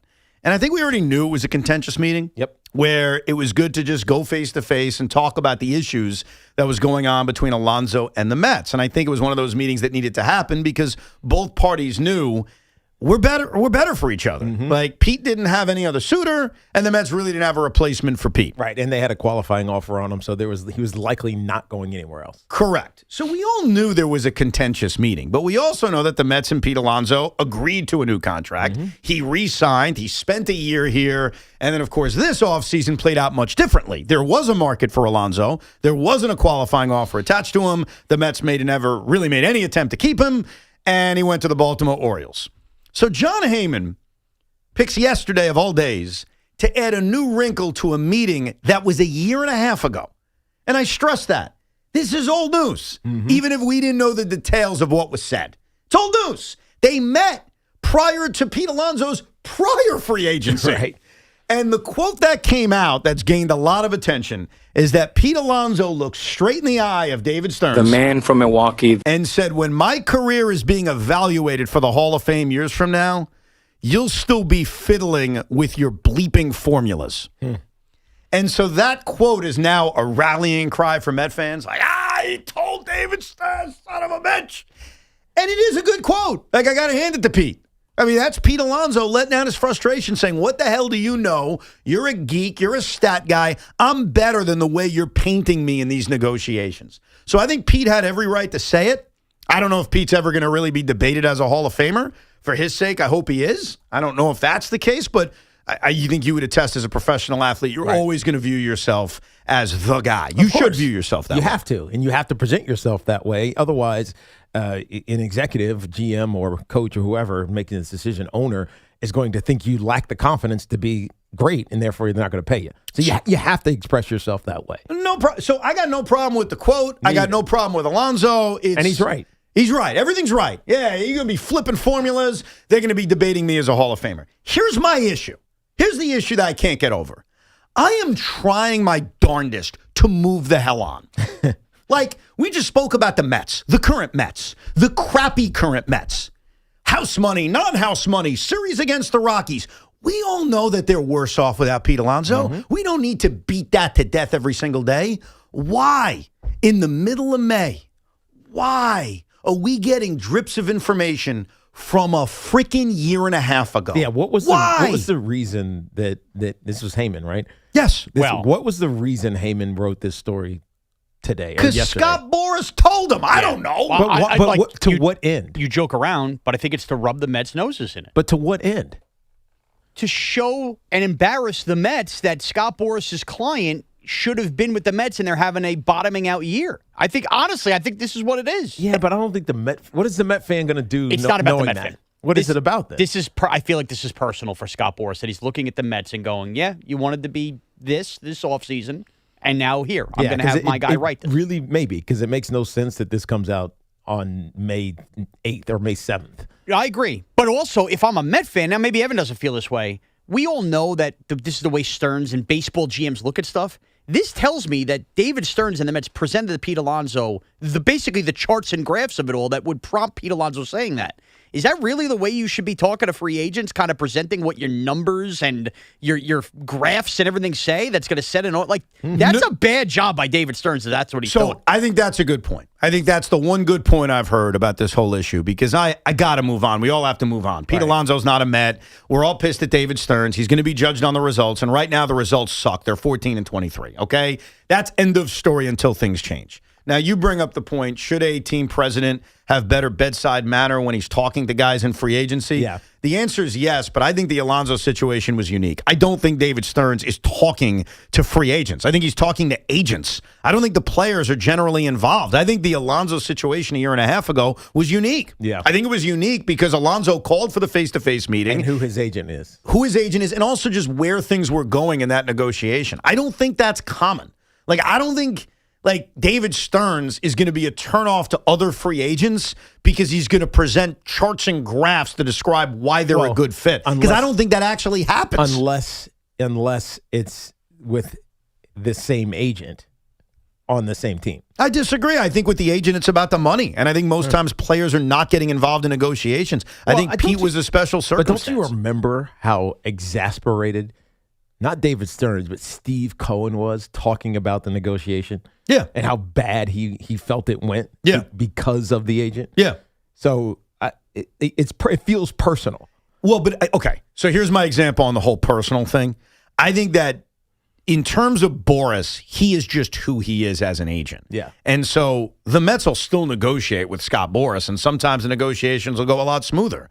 But I think there are rare occasions in which the general manager and the player get very personal. And I'm going to give you another example, because now we got the Pete Alonso story, right? So the book is being written. Alonso said to David Stearns, take your effing formulas, flip them up and down. I'm going to the Hall of Fame. I know I just took a bunch of words and made a whole new statement.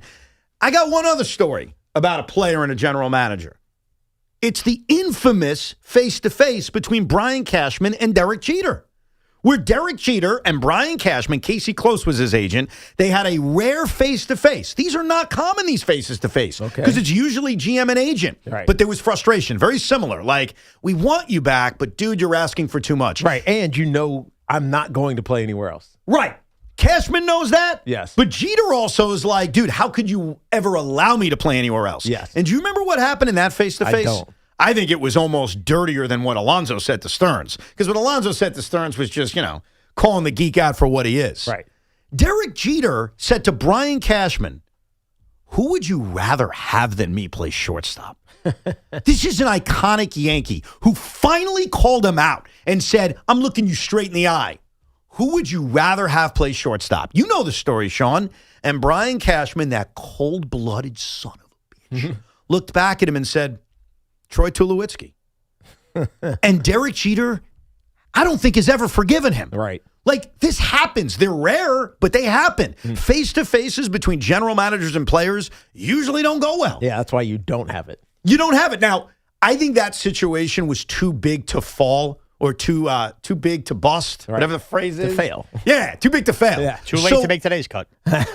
So they made the deal, right? Yeah. Cashman and Jeter ended up making a deal. Derek Jeter ends up finishing his career as a Yankee, and we all heard the story. And there's bitterness. I don't think there's any doubt. Maybe Jeter's finally over it now, but he was very bitter about that. I don't know, man. Troy Tulowitzki. Yeah, maybe. Well, at the time, he was very good. That's an insult, dude. I think he said Hanley Ramirez, too. That is a massive insult. Didn't Cashman, go down the list? All right, you want an answer to that, Derek?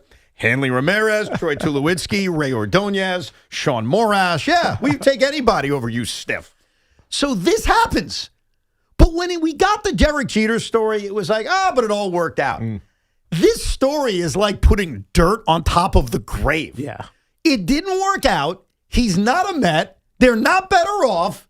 And so all this does is gas up the David Stearns haters to say, see?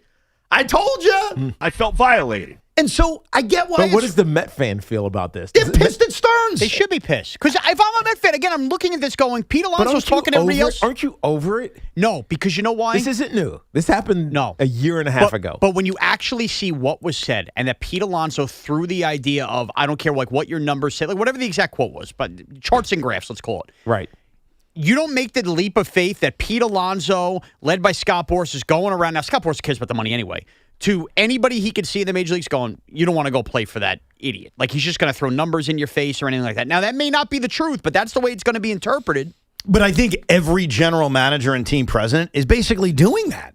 So I don't think David Stearns and the Mets are unique in looking at stupid numbers that piss us off. I think what was unique, as I was explaining, in my opinion, is that these face-to-face meetings are just very rare. Where you usually don't get that situation where a general manager is saying something to a player, or in this case, the player is saying something to the team president. I don't think those face-to-faces occur. Yeah, but you know what else is rare and unique? To have a top 5 payroll in baseball, everybody knows your owner could spend, and then a guy who could be the Met of all time.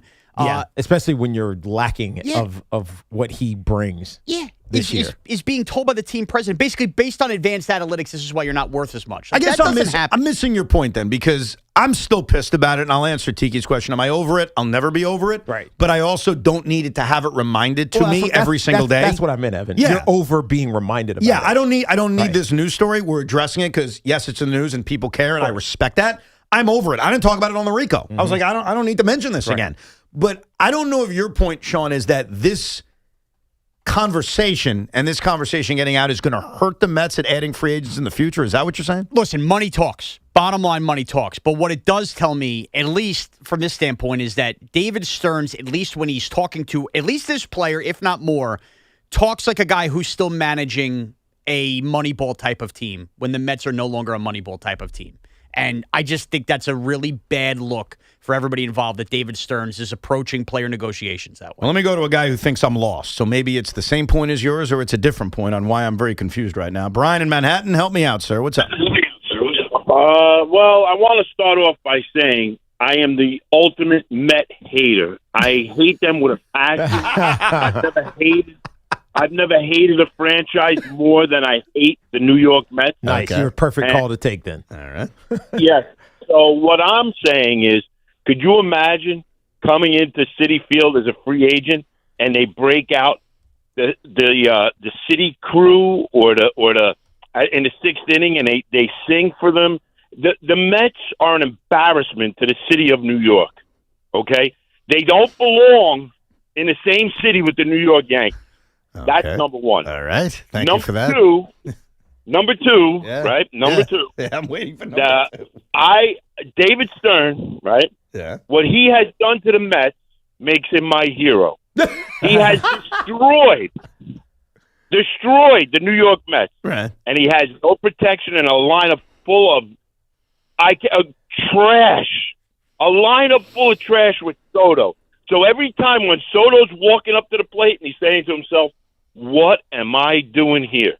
And he looks around in the crowd at Citi Field and he says, my God, this has got to be the ugliest fan base in all baseball. Brian, I got to let you go. While it was entertaining, and I'm sure the Yankee fans love that in the car, I thought you were going to prove me wrong about something. All you did was prove me right that some Yankee fans are complete jackasses. That's all I did. I mean, I get it. You hate the Mets. They don't belong in this city. They're a bunch of losers. I think there was some truth, though, mixed in there. Because when you say David Stearns ruined the New York Mets, there's a lot of Met fans who agree with you. And until they get to 500 or they put together a competent season, it's tough to argue that. It really is. It's tough to argue that he didn't take maybe a flawed team, maybe a team that wasn't going to be a playoff team, but he clearly made it worse because the moves that have been made, if you're judging it in a 1 month and a half prism, have all been colossal failures. So that part I'll agree with you on. But the rest of it was just spiking the football in everybody's face because you're still pissed off that Juan Soto signed with the Mets. Juan Soto. And look. I don't think that's what that was. Well, he brought up Juan Soto's decision, so come on. Don't be naive. That's still a part of this. I don't care. You don't have to care, but that guy did. Shaun may not even care. Got Cody Bellinger and the Ben Yankees Rice. have the best record in baseball. I'm not arguing that. I truly don't care about Juan Soto. When did I say you care about him? I don't think a lot of Yankee fans care about Juan Soto. They have the best record in baseball. Last word. No, not last word. Here's my last word. I'm talking about Brian, the guy that just called. I'm not even talking. He doesn't care about Juan Soto. He was just trolling you. Oh, okay. Fair enough. All that is. By the way, Dan, the official archivist of Evan and Tiki, has supplied us the audio of Joe Beningo selecting the Charles Smith Memorial lovely. as his most painful sports moment from the pandemic era. Take a listen. Are you ready? The Charles Smith Memorial. No doubt about it. Losing to Jordan for the fourth time in our year to win was the most painful moment that sorry about that. I can ever remember in the history of my sports life. I just don't know how else to say it. And it really, really was. There you go. Charles Smith Memorial, most painful moment of Joe Beningo's career. We'll get back to your calls in a second. 888-808-1019. We'll get more of an update on OG Anunoby and the Knicks' chances of winning Game 3. Ian Begley of SNY will join us coming up in a little bit. Plus, Draymond Green makes the most insane comment about the Knicks and their fans. We'll address it coming up as well. Our friends at Town Fair Tire remind you that at Town Fair Tire, you always get the guaranteed lowest price on name brand tires. From Connecticut to Maine, nobody beats Town Fair Tire. Nobody. HSS is ranked number 1 in orthopedics for 16 years in a row, according to U.S. News and World Report, and is the official hospital of the New York Mets. When you choose HSS, you're receiving the best orthopedic care you can get. From the first pitch to the final out, every swing, slide, and stride matters, and their specialists provide expert care to help athletes of all levels recover faster and return to the game stronger. Most major insurance plans are accepted. Learn more or make an appointment at hss.edu. Captain Clutch and crew handed the Sixers another L at the world's most famous arena and take a 2-0 series lead with them to Philly tonight. It's looking bleak on Broad Street. Will New York make quick work of the conference semis? The latest breaking Knicks news, the biggest Knicks opinions, and the most trusted voices delivering them all live here. Your home for New York sports is 101.9 FM WFAN.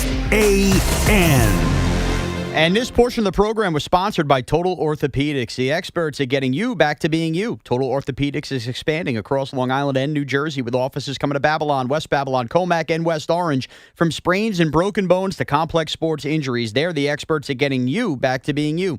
Visit TotalOrthoSportsMed.com today. Welcome to 215 Maple Drive. We just put this property on the market. Love the crown molding. Oh, wait until you see the walk-in closets and the bathroom tile. Does it have Verizon Fios? 100% fiber internet? No Fios, but it looks like it's got cable. Let's check out the kitchen. No Fios? Yeah, no thank you. Don't you want to see the rest?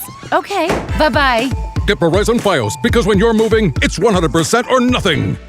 Long Island is more exciting than ever at Jake's 58 Casino Hotel. This month, it's time to saddle up for some big wins with our $65,000 Winner's Circle drawing. Be here every Friday in May between 4 and 6 p.m. when 4 winners will be drawn every hour to win $250 free play. At 7 p.m., 4 winners will join the Winner's Circle to win $2,500 cash. Ride your winning streak where Long Island wins at Jake's 58 Casino Hotel. If gambling is a problem for you or someone you care about, please call the 24-hour toll-free helpline at 1-877-8-HOPE-NY or text HOPE-NY. If we're being honest, guys in this town, pretty confident. And hey, that's not a bad thing. But are you willing to put it to the test? California Cryobank is looking for healthy men to become sperm donors. You can earn up to $2,400 a month. Plus, get free health and genetic screenings. And more importantly, you're helping families who can't do this on their own. So if you really think you've got it, and you know who you are, put it to good use. Apply now and see if you qualify. Check out spermbank.com to learn more. Hey everyone, Boomer here. If you love eating great food as much as I do, you have to listen up. The Chef IQ Sense wireless thermometer and the mini oven are must-haves in your kitchen. The thermometer helps perfectly cook your chicken, fish, or meat, and the oven is an all-in-one hero that bakes, broils, air fries, toast, and much more. For years now, I've been telling you about how amazing these products are and how they have changed my life. Now it's time to change yours. Go to chefiq.com and don't forget to use the code word Boomer to save big at checkout. That's code word Boomer at chefiq.com. All right, they won. You gotta text your buddies, except you're driving. If you have to respond, pull over. Texting and driving is illegal and could lead to an accident. A safety message from the Rothenberg Law Firm, injurylawyer.com. Calling all Hoops fans. Ready for the NBA playoffs? Get in on the action throughout basketball's most exciting time of the year with BetMGM, an authorized gaming operator of the NBA. From same-game parlays to live bets, you can call your shots during any play. Rooting for your favorite players? You'll find all sorts of markets for betting on any star's performance on any given night of the playoffs. Don't miss a single highlight or buzzer-beating shot by getting all your picks in with BetMGM. Ready to shoot your shot? Download the app today. Make your bets and experience the thrill of the NBA playoffs like never before. BetMGM. Make it legendary. BetMGM and GameSense remind you to play responsibly. See BetMGM.com for terms. 21 years of age or older to wager and physically present in New York only. Subject to eligibility requirements. Rewards vary and expire in 7 days. Gambling problem? Call 877-8-HOPE-NY or text HOPE-NY 467-369. Carpal tunnel syndrome. Heart failure that doesn't improve with common medicines. These are some signs and symptoms associated with ATTR-CM, or the cardiomyopathy of ATTR amyloidosis, a serious heart condition with symptoms that get worse over time. Amvuttra, vutrisiran, is a prescription medicine given by a healthcare provider that treats ATTR-CM in adults to reduce heart-related death, hospital stays, and urgent visits. In a clinical study, Amvuttra was proven to help people live longer and have fewer heart-related hospital stays and urgent visits over 3 years compared to placebo. Amvuttra lowers the amount of vitamin A in your blood, which can affect vision. Other side effects include pain in the arms or legs, pain in the joints, and shortness of breath. These are not all the possible side effects of Amvuttra. For prescribing information, call 1-833-256-2748 or learn more at amvuttra.com. Ask your doctor about Amvuttra for ATTR-CM. WFAN and Corona are throwing a watch party Friday night, May 8th, as New York takes on Philadelphia for Game 3. Join Charles Smith at Buddy's on 3rd Avenue in New York City. Please drink responsibly.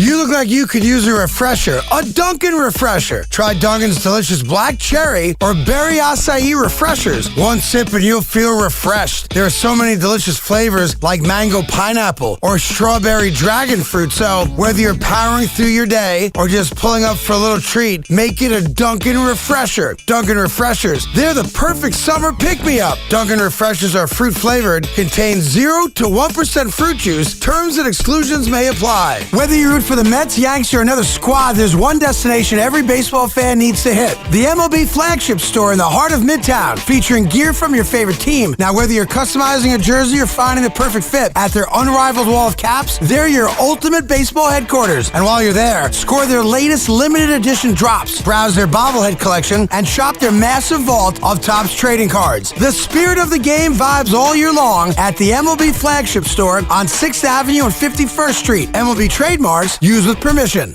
The Chase Ink Business Premier Card is made for people who make things happen, like me. I'm Sam, founder and CEO of Manifest, a product design company that makes everyday products designed smarter. I get 2.5% cash back on purchases of $5,000 or more, plus unlimited 2% cash back on all other purchases, which helps us make more smart ideas into a brilliant reality. The Ink Business Premier Card. Chase for business. Make more of what's yours. Real business owner compensated for their participation. Cards issued by JP Morgan Chase Bank, NA member FDIC, subject to credit approval. Terms apply. Looking for the best value on new tires? Get to Town Fair Tire. We honor every valid manufacturer's and competitor rebates and give you the guaranteed lowest price. Nobody beats Town Fair Tire. Nobody. Town Fair Tire. This is the story of the one. As a maintenance tech at a university, he knows ordering from multiple suppliers takes time away from keeping their arena up and running. That's why he counts on Grainger to get everything he needs, from lighting and HVAC parts to plumbing supplies, all in one place. And with fast, dependable delivery, he's stocked and ready for the next tip-off. Call 1-800-GRAINGER, click Grainger.com, or just stop by. Grainger, for the ones who get it done. Snakes, zombies, public speaking. The list of fears is endless. But the real danger is in your hand when you're behind the wheel. Distracted driving is what's really scary and even deadly. Eyes forward, don't drive distracted. Brought to you by NHTSA and the Ad Council. There's a new kind of energy at Starbucks. When your day needs a reset, try the all-new energy refreshers. Strawberry acai, mango dragon fruit, or the all-new mango strawberry. The refreshers you love, now with extra caffeine. New energy refreshers only at Starbucks. Clouds and sun, becoming breezy, high 63. Weather brought to you by Duke's Mayo. Welcome to Duke's Mayo Country, where the mayo is so smooth and creamy, it makes every bite better. Duke's Mayo. Look for the yellow lid. Get the scuttlebutt on your favorite team, the Fan, on the Odyssey, iHeart, and TuneIn apps. The Fan Focus is presented by Chef IQ. Watch the game, not the grill. Get your gear at chefiq.com.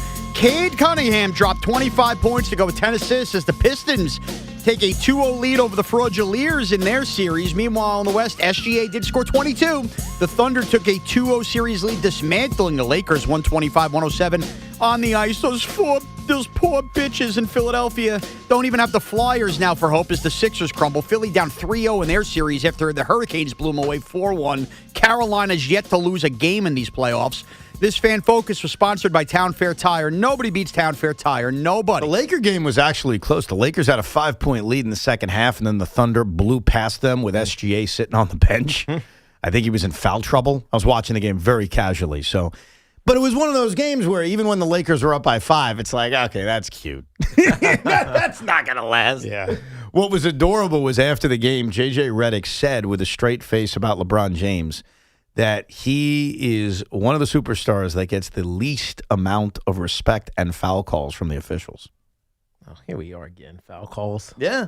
Come on. Yeah. Well, that's kind of your prerequisite as a head coach is you've got to whine and complain about the officials, even if it's about an all-time great player who's gotten plenty of whistles in his career in LeBron James, because if it can get you an extra whistle in Game 3, then it's all worth it. Yeah. By the way, keep an eye on this real quick, because I tried to explain this the other day, and it's weird and it's convoluted, so I'm going to set this up for you right now. If the Knicks play a Game 5 against the Philadelphia 76ers, there are tickets available courtesy of the New York Knicks, like if you go on the Ticketmaster site, because you can't resell tickets. You're not allowed to until 24 hours ahead of time. Right. So there's plenty of tickets available. Now, the reason why they're available is Section 313, which is, believe it or not, where my seasons are. The face value from the New York Knicks, I'm not joking, at this moment on Friday for a potential Game 5 is $837 a ticket. Holy cow. Those tickets won't be sold. So technically, you can say the Knicks haven't sold out Game 5. Yes. By the time there could not also be a Game 5. That's true, but you still can buy tickets. Yeah, of course. Obviously. By the time we get to Monday, let's assume there is a Game 5, like the Sixers don't get swept, they will lower that price due to dynamic pricing to something like $537, which is a significant downgrade, and then the tickets will be sold. So why would you buy an $800 ticket right now? Because you don't know. You have no idea. I don't think a lot of people understand how this works. That's why I'm explaining it. Yeah, okay, good. Keep going. So that's what ended up happening in Philadelphia, except it backfired. So they weren't sold out. Craig made a big deal of it. I think he's fighting with Philly guys right now. And he's right. Like I even said it at the time. I was like, Craig's not wrong. He's just leaving out how all this happens even with the Knicks. Yeah. They had a crazy dynamic price. It was like $575. No one bought it. Now they're down 0-2, and they lowered it, and people still aren't buying it. So the game isn't sold out, and then they're going to hand tickets out to Sixer fans to make sure the place is filled. But they did dynamic pricing, and the problem with dynamic pricing... Like literally hand out tickets? Yeah. They're just going to give tickets them away? Yeah, I think they gave away like 500 this morning. Oh, my Lord. Yeah. That is pathetic. Now, the Knicks will never be in that situation. Like, No, even if that's pathetic, they though. lose the next 2 games, all that'll happen is those prices will come down. They will not be $837. I took a picture of it. And then on Monday, assuming there's a game, I'll take a picture of the same seats. It's going to be like $300 less. Right. And I wish there's something that we could do about that because it feels so unfair, especially for someone who buys the tickets. Yeah, of course. Because they don't know any better. They're just like, oh, I want to go to the Garden. Here's $837. Meanwhile... But in theory, you could sell it the day of the game. Yeah, but you're not getting that. You're going to take a major loss. Right. You're not getting $800 a ticket. Unless it's 2-2. You're still not getting $800 a ticket. So I don't understand why they would even go there. Because someone will buy it. It's capitalism, so... I can't imagine anybody's buying a $500, $800 ticket. People already have. It's not like there's a ton of tickets available. There's a handful. But yeah, I'll show it to you. I always try to explain this just so that people have their eyes wide open and they can decide bizarre. what It's to just do. bizarre when you really think about it. Yeah, that's why, because as I watch Craig and the Sixer guys fight with each other, the Sixer guy could technically go back at Craig by saying, you guys aren't sold out either. Yeah. And again, he's right, but he's also being disingenuous towards Craig and Knick fans because the reason it isn't sold out is they're charging $837. And the game is not imminent. And the game may not happen. Yeah, exactly. Well, it's also 5 days away. Right. So it's different than the 76ers who are today and then 3 days from now. The Sixers, it backfired because they're down 0-2. Yes. If they weren't down 0-2, it was 1-1 or 2-0 them, the prices wouldn't have had to have gone down because people would have bought them. Yeah. And that's the risk I think that these organizations have with dynamic pricing. Right. Let's get back to your calls. 888-808-1019 is the number. Let's go to Bobby in Belmore. What's up, Bobby? Hi, guys. How are you? Listen, you got to be they should have to be very careful with that Anunoby injury because we know what happened a couple of years ago. I mean, the only way I would play him if they're up by only 1 game. If there's a 2-game difference in whatever point of the series, 3-1, obviously Friday 2-0, you have to rest him because, Detroit, they get through this series, and they will because Harden quits, when they're behind, and they have a chance of that. But, anyway, yeah, but I mean, Detroit's going to play with house money, I think, because I think the pressure's off Detroit now. They had to get through the first 2 rounds. Oh, first of all, can we get rid of the term house money? Like, I'm sick of hearing this. It's the playoffs. You're never playing with house money. Right. You may be more conservative, like the Knicks should be conservative with OG Anunoby's hamstring, but they're not playing tonight with house money. Now, it's not a win, and if you don't win, the series is over kind of game. No one's suggesting that, but we got to eliminate the term house money. Yeah, because it makes you complacent. Yeah. As a fan. Now, the player is never thinking of it that way. They would never be complacent going into a game, especially if they have a chance to sweep. They would just sweep, get it over with. Yeah. Give ourselves some chance to rest before the next series. But house money is a fan thing. Not a player thing. No. Steve is in Houston. What's up, Steve? Hey, taking the call, guys. Just a couple of Met points. Number one, just to put a, end on the Alonso stuff, I just think it's validation because Tiki, man, remember back when you were BT? Yeah. Who was your producer on that show? Hoff. And, of course, Ev, who's your producer. So I would call him up, and I'm like, bro, is Alonso really not going to be a Met lifetime? He's like, nah, don't worry about it. This kind of stuff is just like validation of what we all thought. Hoff catching some shrapnel. I also think, though, battle lines are being drawn for next year, like Boris being the voice of the players. Yeah. And Stevie Cohen, he's hard to read because on one hand we thought he'd be Uncle Steve. But, Evan, second point, it was not a punt lineup. It's an LD lineup. Yes. This is why you need to do a drunk Rico by Memorial Day because we won't make it to August. That's true. I usually do my drunk Ricos in August, but the Mets are going to be 30 games out of first place. Yeah. Maybe I'll do a drunk Rico this weekend. Saturday night game against the Diamondbacks seems like the perfect time. That's a great one. You like that one? Oh, yeah. A little Saturday night drunken Rico after they lose 2 straight to Arizona. What time is the first pitch? It's actually not that late. Tonight's game is late. I think tomorrow's game is an 8 o'clock first pitch, if I'm not mistaken. Yeah, it's not early, but it's not bad. No, it's not bad. You're Ricoing at 11. I'm getting used to these West Coast games. It's unbelievable. Yeah, but tonight's game is a 9:40 first pitch. Oh. Now, Saturday, 7:15, it's a Fox game. Oh, yeah, you should definitely do it Saturday. Mets Diamondbacks is the Fox game? Yeah, but you know what the Sunday night NBC Peacock game is? Hey, well, first, NBC Peacock's punting till after the NBA playoffs. Punting! Here we go again! Punt lineup, punt game. They're getting all the... Well, they know nobody's watching. Yeah, they're doing the NFC or the AFC South Thursday night games right now. That's what they're doing. No, I think you're right about that. It's Detroit against Kansas City, 2 sub-500 teams. Meanwhile... The Royals again? Weren't they on last week? It feels like they're on every week. The absolute Peacock game, because there is a series this weekend that, if you're a baseball fan, you'd be into. Dodgers-Braves. That's not bad. That's a good one, actually. That's a great one. The Braves are 14 games above 500. The Dodgers are the Dodgers. 9 games above 500. And remember, next week is MLB rivalry weekend. A week from today, we will all be at the MLB New York City flagship store on the Avenue of Americas. Come hang out with us. That's right. Get you all set for Mets Yankees. Let's go to Rob in Bridgewater. Hey, Rob. Hey, guys. How are you? Good as well. I have 2 points. But Pete Alonso, I'm not a Mets fan, but I think the Mets would have taken him back, but as a DH on DH money. That's, he is the heart of that team, or was the heart of that team. And I have to applaud David Stearns, because if every big market GM does what he's doing by paying a player what they're worth today, not what they did yesterday, my kids will be able to take their kids to a game one day and afford it. Okay, I appreciate your sentiment about finances. What is he paying Jorge Polanco? What is he paying Marcus Semien? What is he paying Bo Bichette?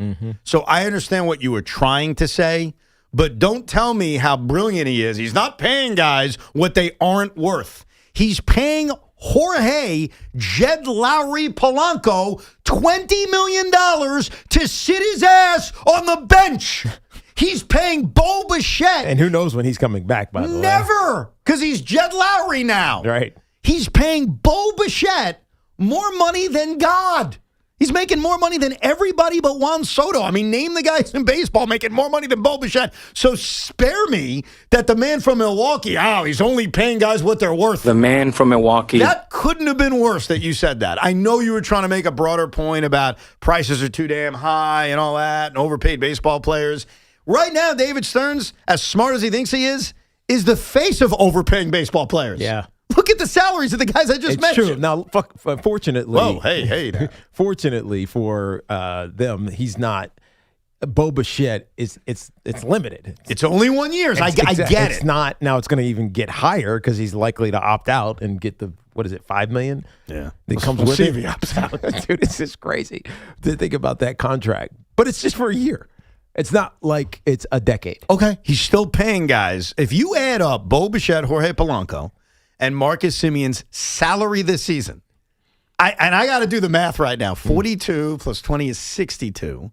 Plus Marcus Semien is like 26. He's paying like $90 million to 3 guys, and all of them are different levels of stiffs. Right. One guy doesn't play. Marcus Semien's playing a lot better recently, but still, I would lean towards cooked more than not cooked. And Bo Bichette has been a massive disappointment. So don't tell me how smart David Stearns. That was just the wrong thing to say to me right now. That set me off. And I feel bad because the guy was trying to make a broader point about, hey, the prices are too high. They're going to suck. He's going to get rid of all these guys, and he's going to pay less, and it'll be better for the Met fan. Who said that? That's what he was trying to say. That's what the guy said? That's what he was trying to say. I don't think that's going to actually happen. Well, this will be interesting. Paul in Middletown says, I owe Shaun an apology. What do I owe Shaun an apology for? Paul? Hey. Yeah. You got me? Yeah. Hey, I didn't hear my name. Sorry. That's up, Shaun. Go ahead. Well, I just think I listen to you guys every day. I'm a driver, so I'm always listening. And Evan, you are extremely, extremely hard on Shaun. Shaun's like the whipping boy on the show. I understand he's not on the, your name is other show and his is not, but I feel like every day, whatever Shaun says, no matter what Shaun says, it's like, Shaun, you're this guy apology. Shaun, you're this guy. It's like, what? Give the guy a break. My God. okay, he's a pretty knowledgeable guy. No, he's a greatly knowledgeable guy. A couple things. His name is on the show. It's Evan and Tiki with Shaun Morash. When Evan remembers to say that out the open. That's true. You know what? That's where I owe him an apology. I need to say that more often. Yeah. So that's on me. And YouTube thumbnails, get on that, you know? Yeah. Oh, it's not on the YouTube thumbnail either? I still listed as Evan and Tiki. They got lazy over that digital. Hold on a second. Let me look at this. Let's see. Yeah, Evan and Tiki, YouTube, live stream. Now, your picture's on it, and you're in the middle of me and Tiki, so you're definitely shown in a prominent way. I don't need no special. It just makes you more curious, because people are like, who's the bald white dude in the middle? Let me look that up. Oh, wait, Shaun Morash. Oh, I know that name. Oh, let me dig deeper on Shaun Morash. Yeah. And all of a sudden, you get followers. That's how it works. So I'll definitely give you mysterious. I'll give you an apology that at least on the radio side, I should say Evan and Tiki with Shaun Morash more often. I'll totally give you that. It's all right, kiddo. Don't worry about it. But I think Shaun's the one that always wants me to apologize and disagrees with me. Like, it isn't me picking fights with him. It's like even off air, he just fought with me about something so stupid. Can I tell you what it was? What was it? There's a video of John Harbaugh in the draft room. Okay. And in the draft room, John's like, all right, it's in the middle of the draft. He's like, all right, if Jeremiah Love doesn't go, him and Arvell Reese, they're the top of our draft board. And I was like, oh, wow, Shaun, I guess John confirmed what we speculated, that Jeremiah Love would have been the guy that they possibly picked. He was atop their draft board. And instead of Shaun saying, you're right, he said, John knew he was being videotaped. No way that's true. I'm like, dude, the guy's on tape saying something just because you disagree with it. And by the way, why do you care? They didn't draft him. I don't, because he wanted to see, they were going to take a running back. Okay, it doesn't matter. They didn't. I know, but they John didn't. And John basically winks at the camera. You know what I mean? I didn't see this. That's not what he did at all. Yeah, it looks like it. I mean, come on. See, this is an example where now apologize to me for being wrong. Ian Begley is going to join us in a couple of minutes. He'll give us an update on not only the status of OG Anunoby, Josh Hart, Mitchell Robinson, and we'll talk more about Game 3 tonight, the Knicks against the Sixers. Plus, I mentioned earlier, Draymond Green has said some weird things on TV the last couple of days, including one thing he said about you guys as Knicks fans. We'll get to it all coming up in the 12 o'clock hour. Spring is the perfect time to refresh your home, and Windorama is making it easier than ever during the spring refresh sale. Save up to 30% on your window and door project. Plus, take advantage of low to no interest payment plans when you purchase and install with Windorama. It's simple. Book your free and home consultation, shop from home, and let their local certified experts handle measurement and installation. Visit Windorama.com to book your free and home consultation today. Right now, Amazon Hub Delivery is looking to partner with ambitious New York businesses to become Amazon Hub partners. You and your staff will deliver packages to customers in your area when it's convenient, and with each package delivered, your business gets paid. There are no startup costs, no long-term contracts, and no delivery experience required. They're just making it easier to earn extra money and gain some exposure for your business. To learn more, sign up. Go to Amazon.com/hubdelivery. That's Amazon.com/HUB delivery. And speaking of Amazon Hub Delivery, they're sponsoring this drive around the league with Tiki Barber. With the NFL in the middle of a rare slow time, the release of the 2026 schedule is the most anticipated news of the month. Unfortunately for all of us, this year it's taking longer than usual. The reason is twofold. First, they're in the middle of negotiating a new 5-game package that will be awarded to a streaming partner. That partner will most likely want to have those games stand out from the pack, so finding a Wednesday or Saturday or an early international Sunday spot to throw into the schedule is easier said than done. And speaking of international, the league is planning to play a record 9 games outside the U.S. this upcoming season, including first-time locations Melbourne, Australia, Paris, France, Go Eiffel Tower, Rio de Janeiro, Brazil. So the logistics are daunting. Look, the schedule will eventually come out, and we'll be excited to see where we're making travel plans to. But not until Commissioner Goodell sorts it all out. So for now, we're just going to have to wait. This drive around the league was sponsored by Amazon Hub Delivery. Visit Amazon.com/Hub Delivery. We love talking about the Knicks and Nets on WFAN, WFAN FM, WFAN FM HD1 New York, and Odyssey Sports Station. This is an Odyssey Sports Minute. Limit the damage from turnovers and hit your threes, kids. It's not quite train, say your prayers and eat your vitamins, but it's working in the NBA playoffs, and nowhere is that more on display than in Cleveland, where James Harden's turnover issues only seem to pop up in losses. Can the Sixers and T-Wolves clean up their acts in Game 3s at home tonight? Both of their seasons may be hanging in the balance. I'm Chris Mack. There's a new kind of energy at Starbucks. When your day needs a reset, try the all-new energy refreshers. Strawberry acai, mango dragon fruit, or the all-new mango strawberry. The refreshers you love, now with extra caffeine. New energy refreshers, only at Starbucks. Sound familiar?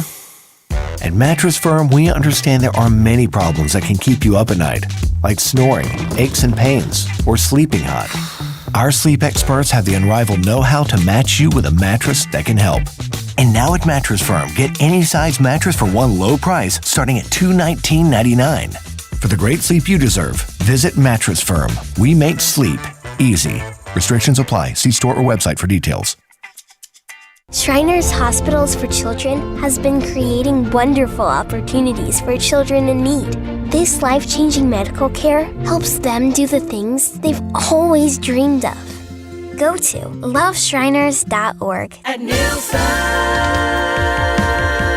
fun is in the driver's seat. It's the Memorial Funbelievable event at Nielsen Dodge. You can lease a new Jeep, Chrysler, Dodge, or Ram for $299 or under. Choose from hundreds of new Jeeps, Chryslers, Dodges, and Rams. You'll start feeling the vibes the minute you arrive.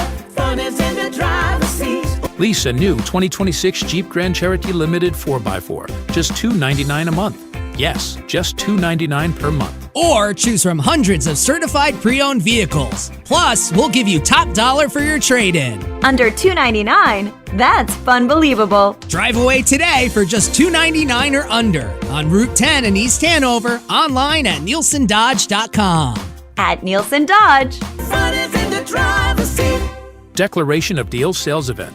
With approval, term 36 months, due at signing, $52.99, add tax time, $4.98 NOC, and DMV fees. Bank of America is the official bank of FIFA World Cup 2026. Helping people achieve their goals is what we do. So if your goal is owning a home, we're here to help with guidance and resources, including up to $17,500 in select markets when combining down payment and closing cost grants. Visit BofA.com/home team. What would you like the power to do? Bank of America N.A. Equal Housing Lender. Credit and collateral is subject to approval. Restrictions apply. This is not a commitment to lend. Accident victims, this is John D'Agostino from D'Agostino & Associates, the injury firm. What do you think matters most when you have to hire the right lawyer? Experience? Well, I've been doing this for 35 years, and I've handled tens of thousands of cases and recovered hundreds of millions of dollars for people just like you. To me, what matters most is that I actually care. I'm going to make sure you have a say in what happens with your case. You, me, and our entire team of over 50 trained professionals are going to fight together to get you every dollar you deserve. Because for me, it's personal. Your pain has a price, and we're going to make sure the insurance company pays. We have offices throughout New York and New Jersey, and we'll come to you 24/7. So give me a call today at 888-24-LAW-24. That's 888-24-LAW-24, and ask for me, John D'Agostino. I've been there, and I'll be there for you. D'Agostino, Law, Bite Back. Hey everyone, Boomer Esiason here. I've spent years on the field learning what really matters most: reliability, consistency, and trust. That's why I love Red Pocket Mobile. You choose from 3 major 5G networks, plans start at just $10 a month and stay there. Plus real customer care answers in under 2 minutes. Red Pocket Mobile, your new ultimate cell carrier. Whenever water damage strikes your home or business, call on the cleanup and restoration specialists at 1-800-SERVPRO to help make it like it never even happened. That's 1-800-SERVPRO. Franchises are independently owned and operated. WFAN and Corona are throwing a watch party Friday night, May 8th, as New York takes on Philadelphia for Game 3. Join New York basketball legend Charles Smith at Buddy's on 3rd Avenue in New York City. That's Game 3 at Buddy's on 3rd Avenue with Corona and WFAN. Please drink responsibly. It's game day. Are your moderate to severe Crohn's disease or ulcerative colitis symptoms keeping you from the action? Skyrizi, risankizumab Riza, could help you get back to the game. Skyrizi is proven to help people feel significant symptom relief, achieve remission, and visibly improve damage of the intestinal lining. Skyrizi is a prescription injection medicine for adults. Don't use if allergic to Skyrizi. Serious allergic reactions, increased infections, or lower ability to fight them may occur. Before treatment, get checked for infections and tuberculosis. Tell your doctor about any flu-like symptoms or vaccines. Liver problems leading to hospitalization may occur when treated for Crohn's or ulcerative colitis. Control is everything to me. Ask your doctor about Skyrizi, the #1 prescribed biologic in Crohn's and ulcerative colitis combined. Learn more at skyrizi.com or 1-866-SKYRIZI. Jake from State Farm. I just beat my running PR, so I'm celebrating with the Banana Bonanza smoothie. Hey, and you can keep celebrating when you create an affordable price just for you by bundling your home and auto with the State Farm Personal Price Plan. Go bananas. I will. Hey, make it a large. Bundling, just another way to save with the Personal Price Plan. Like a good neighbor, State Farm is there. Prices are based on rating plans that vary by state. Coverage options are selected by the customer. Availability, amount of discounts and savings, and eligibility vary by state. Finding great candidates to hire can be like, well, trying to find a needle in a haystack, but not with ZipRecruiter. Its powerful technology actively finds and invites qualified candidates to apply to your job. So while other companies might deliver a lot of hay, ZipRecruiter finds you the needle in the haystack. See why 4 out of 5 employers who post a job on ZipRecruiter get a quality candidate within the first day. Try ZipRecruiter for free at ZipRecruiter.com/team. That's ZipRecruiter.com/team. ZipRecruiter. Tune in for the Yankees' first pitch presented by Montefiore Einstein, the official hospital of the New York Yankees. Talk New York sports here. The Fan. Tonight in Philadelphia, also known as Madison Square Garden South, or according to Joel Embiid, Madison Square Garden East. The New York Knicks try to take a 3-0 series lead on the Philadelphia 76ers. Joining us right now, guy does a great job for SNY, covering the NBA, all over the injury news around the New York Knicks as well, the great Ian Begley. Ian, good to talk to you. How you been? Gentlemen, I'm good. How are you guys? All's well. Fantastic. Let me start with this on OG Anunoby. Obviously, your report is that this is not as bad as it could have been. Would you be surprised if he's actually playing tonight in Game 3 for the Knicks? Yeah, I want to get to that, Evan, but I'm a big Odyssey app guy. So I flipped on the app earlier, and there was a big journalism discussion going on between you two guys. It sounded like Woodward and Bernstein talking about sourcing for the all the president's men. And let's get into it, man. Let's get into the reporting, because let me answer your question. First, I would be surprised if he went tonight. I would not be surprised if he went Sunday. Okay. That's kind of where I'm at. That's what I predicted, Ian. So for those that are just tuning in, and you can rewind on the Odyssey app, my contention is that OG Anunoby is very hurt, and that the Knicks, rightfully so, want to put out there, hey, he may go today, he may go tomorrow, which I commend. That's what I would be doing. In fact, we talked about that the other day with Joel Embiid and Mitchell Robinson, how I'd go even further. I'd freaking have the guy on the bench, ready to go. Am I wrong for suggesting something like that? Or are you telling me that the information you're getting is so spot on, it's coming from the doctors, that this is not a big deal and I am creating hyperbole in my brain? Because I trust you more than others. So tell me I'm an idiot. I appreciate that. I'm not going to say that. And and there's been no HIPAA laws violated here, right? That's true. But Evan, this is not state media you're talking to, man. Come on. This is not, Russia where you're watching the TV news. I'm an independent journalist, so when you say I'm putting out spin for the team, that offends me. So what I'll say is I truly believe, independent of anything, what the Knicks want out there, what they don't want out there, I truly believe that in that locker room, there was optimism about him being able to play soon, and this not being a significant injury. And I shouldn't say this, but I want to go here because you were questioning the veracity of my journalism. Mr. Roberts. Why don't let's go here. Go ahead. If OG plays Sunday. I'm screwed. Go ahead. We both have young kids, right? Yes. OG plays Sunday. Yes. You owe me an hour of childcare. Oh my God. If he doesn't play Sunday? You went that far with this? An hour. An hour of childcare? How old's your kid? How old are your kids? I'm not saying, Evan, I wouldn't trust you with my kids. I'm not saying you come watch my kids. I'm saying you pay the babysitter hourly rate for my kids for now. That I may do. And on my return, I do trust you with my kids, but I'm afraid that you're going to teach them too much about how good the Knicks are, and they're going to turn into Knick fans. And so I can't trust you. So I, too, will take the hourly rate. But in all seriousness, here's my question back, though. I can be the go-between. You can drop them off in my house. I know how to handle kids. That's true. I don't think for a second, because there are some that I think that you would just feed information from the Knicks. I want to make that clear. I trust you that you get information from people that would know. And maybe you could teach me here. Who else would know, though, but the Knicks? You know what I mean? Like, who else would put out there a level of confidence that this isn't that bad other than the people who are around him, the people that see him, the people that were able to look at him? This is what I think Ian was referring to when he heard us talking before. Go. I'm saying the players, like his teammates. Like you get hurt as an athlete, and the first people that are going to check on you are the guys you play with. Your locker room is going to check on you. And you're either going to be like, man, I'm screwed. Or you're going to be like, no, this is nothing, man. I'm good.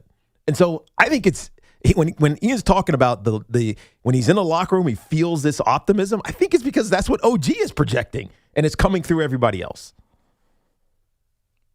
Is that fair? I'll just say that I don't want to get too deep into the weeds, but I'll say that, when this stuff happens, right, conversations happen, and those conversations happen with multiple different parties.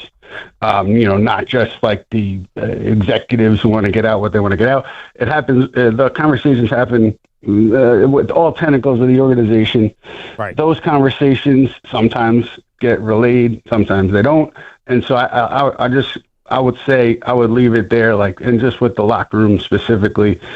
Basically, Tiki is in the ballpark, but I just don't want to get into too many specifics. No, I hear you. I also want to be fair on our bet, because honestly, if he doesn't play Sunday, I can't take any kind of victory. I think the only way I could take any kind of victory on my whole idea is if he isn't ready for the start of the next round. Because I think that, and tell me if I'm wrong, there has to be a strategy level to it's just not worth the risk. We have a guy who has some level of a hamstring issue, and if we're up 3-0, even at 2-1, there may be that level of, hey, there's no reason to push it. So in fairness, I would not take anything back from you if he didn't play Sunday. I would only take something back, because I do want to be fair about any kind of fun wager, is if he wasn't ready for the Eastern Conference Finals. I wouldn't do that. I wouldn't do that for Game 4 in all seriousness. Right. Is that fair? You're a fair man, Evan, Mr. Roberts. I did. It was like two journalism professors, though, speaking earlier in the hour. I really enjoyed it. Oh, that's right. Take you back to school. Hey, Ian, what are you hearing about from Philly about Joel? Because we haven't heard anything yet about his availability after sitting out Game 2. Yeah, I don't have insight on that. The one thing that I know is just Nick Nurse talking before Game 2 about how they kind of reached the decision Game 2. He made it sound like Joel really was unable to do much at all during that shoot around, and when he was, I guess, testing things out. Right. Obviously, it's not a high stress physical situation, the shoot around, and so just based on that, based on how he described it before Game 2, it didn't seem like a one-off thing. I'm sure Embiid, I don't know, maybe Tiki, I shouldn't be saying this to you because I know what you think about Embiid, but I'm sure Embiid will want to play, will try to play, but just based on what Nick Nurse was saying, it seemed like it was something that could keep him out for more than a couple days. We're talking to Ian Begley of SNY. Did Mitchell Robinson not playing? I know it's an illness, so it's always tricky, but did him not playing in Game 2, was it helped out by the fact that Embiid wasn't playing? Like, would that decision have been different if Joel was active for Game 2 in your mind? Yeah, this is the conspiratorial thinking that I like, Evan. I think that the one thing that threw me is, Mitchell Robinson was seen shooting free throws and kind of warming up on the floor. And this was kind of right around when it came out that he was questionable. And so the timing, strange. I don't know if he would have played if Embiid was healthy. I was surprised that he didn't play game 2. I would assume that he is out there tonight, irregardless of whether Embiid is or not. And yeah, that was an interesting one. Yeah, and they chalked that up to illness, correct? Yes, illness. Yeah, which means illness. Whatever. Do we know the illness, or is that HIPAA laws as well? Like, do we know what kind of illness he had, like strep throat or something? That's HIPAA stuff, I guess. I would hope if it was a severe illness, if it's keeping you out of the postseason, because if they lost that game and, anyhow, yeah, I just think he's going to play tonight. So we'll see where that's at. Is there anything that would actually keep Josh Hart from not playing tonight? He's on the injury report as questionable, but I think everyone's got a skeptical eye to that, as in there's no way Josh wouldn't play tonight. Yeah, you know what? He was walking out of the locker room and he said he was good, but he wouldn't kind of say if he was getting imaging or had gotten imaging. But he, by saying he was good, I take that as he's going to play tonight. And I always joke, like, good luck to the Knicks medical staff, Knicks training staff, trying to hold him out if he thinks he can go, because you guys know he's a gamer. Right. And yeah, I would assume he plays. Although the way his hand got caught up didn't look great. But then he came back out, and he was back on the floor. So he's been playing with a splint on his finger all year. So I would think he's out there tonight. Assuming OG Anunoby isn't in the lineup tonight, is it Deuce who's inserted into the lineup? Obviously, we saw him close in Game 2 with OG out. Is that a fair assumption that that's where Coach Brown will go with the starting lineup? Yeah, I want to assume that, but I also think that if you want to make a more seamless defensive transition, and maybe I'm wrong about this, but if you want to be more seamless defensively, do you go Landry Shamet, a guy who was not in your rotation, but you slide in there as a guy who, taller than Miles McBride and a capable defender. So I just wonder if it could be Shamet. McBride is the I think, obvious answer, but Mike Brown, very, very reliant on Shamet, trusting of Shamet over the course of the year. So I don't think he would hesitate to put him in that spot if the coaches felt that was the best way to go. Speaking of Mike Brown, and he was such a weird coach to evaluate in the regular season, because it was like he wasn't doing everything that he could to win and put these guys in the right position, but then also they won a lot, and then now you get to the postseason, and now you're looking at him a little bit differently. How would you evaluate how he's transitioned from regular season coach to postseason coach, where I think he has now gained advantage over the opponent? Yeah, going back to Game 3, right after that game, and the idea that he, along with his staff, made the adjustment to get Karl Anthony Towns the ball. They adjusted their early offense, he said, and the ball ended up in Towns' hands, top of the floor, and he became a hub for the Knicks, moving the ball around, finding cutters, finding shooters on the perimeter. That obviously worked out really well, and I don't know if there's been a big shift here for Mike Brown. I think what's been consistent and what's worked in the postseason has been, his openness, his willingness to listen to his staff or players or whoever else in the organization come to him about ideas and ways to tweak things. Right. And he hasn't gotten kind of stuck in his own decision-making. He's been open to changing things around. The cat thing, also Jose Alvarado, bringing him into the rotation and taking Landry Shamet out of the rotation, and coaches listening to Josh Hart when Josh Hart said he wanted to guard C.J. McCollum. So it's a democratic thing. Obviously, Mike Brown, it's his decision at the end of the day, but I think what he's done here is he's empowered people to kind of share their thoughts, share their opinion. He takes it all into account and then makes the decision. He's been doing that pretty much all year. The results are the results. I mean, they've been a better team this year than they were last year, and I know that's been a lot of the Tibbs versus Mike Brown comparison, whether it's defensive rating, offensive rating, beating good teams. But you bring up an interesting element that we don't get to see, which is the looseness of that room. Do you sense that it's significantly different because of that democratic Mike Brown approach that we have compared to maybe the rigid nature of Tom Thibodeau? I'm so glad you asked this, Evan, because it's an interesting question. As a Tiki, I wanted to get your take. My thought is, we're in the locker room for a limited amount of time. Yeah. And so I can make observations based on that. But I never feel comfortable saying this is what the locker room is based on the time that I'm in there. Right. And Tiki, similar spot for you, know, when the media has been in there for the NFL. The guys aren't in there, in my mind, long enough to say, hey, this is the mood of the room or, X, Y, Z. Right. I only do that based on kind of stuff I'm hearing when I'm not in there, like what's going on and how players are feeling about it. Otherwise. Right. Yeah. So I don't know if there's a looseness. I know that, in general, nobody stood up on the table and said, you can't fire Tibbs when this was happening at the end of last year. So I take it as there was a desire there for a change, and they got the change they wanted. And for stretches of the regular season, it looked like, they got what they wanted, but they weren't responding with their play. More recently, it looks like they've responded with their play. So I have to assume there's a confidence and a looseness in that locker room. I don't know how to compare it to last year, but I think everybody feels good about the level that they're playing on both sides of the ball right now, and this is the time when you want to be peaking. Well, Ian, I think what you were alluding to when you were talking about Mike Brown taking input from the coaches is probably what gives the semblance of looseness, because guys know that they can be heard. You know what I mean? Like they can have a suggestion or go through whoever coaching to get to Mike Brown, or go to Mike Brown directly and say, look, this is what we should do. And then it actually happens, as opposed to saying, no, I'm doing it my way. And I think with Tibbs, it was, no, I've done this. I have my formula. We're sticking to it. I appreciate your input, but we're doing what I'm going to do. And so I think that's what gives you looseness, is that you feel like you have some agency as opposed to just being told what to do. It could be, yeah, it makes sense. And I don't want to say Tom Thibodeau never listened, because I don't know that. I mean, I know that, it was his call, and he had a lot of influence on players' decision.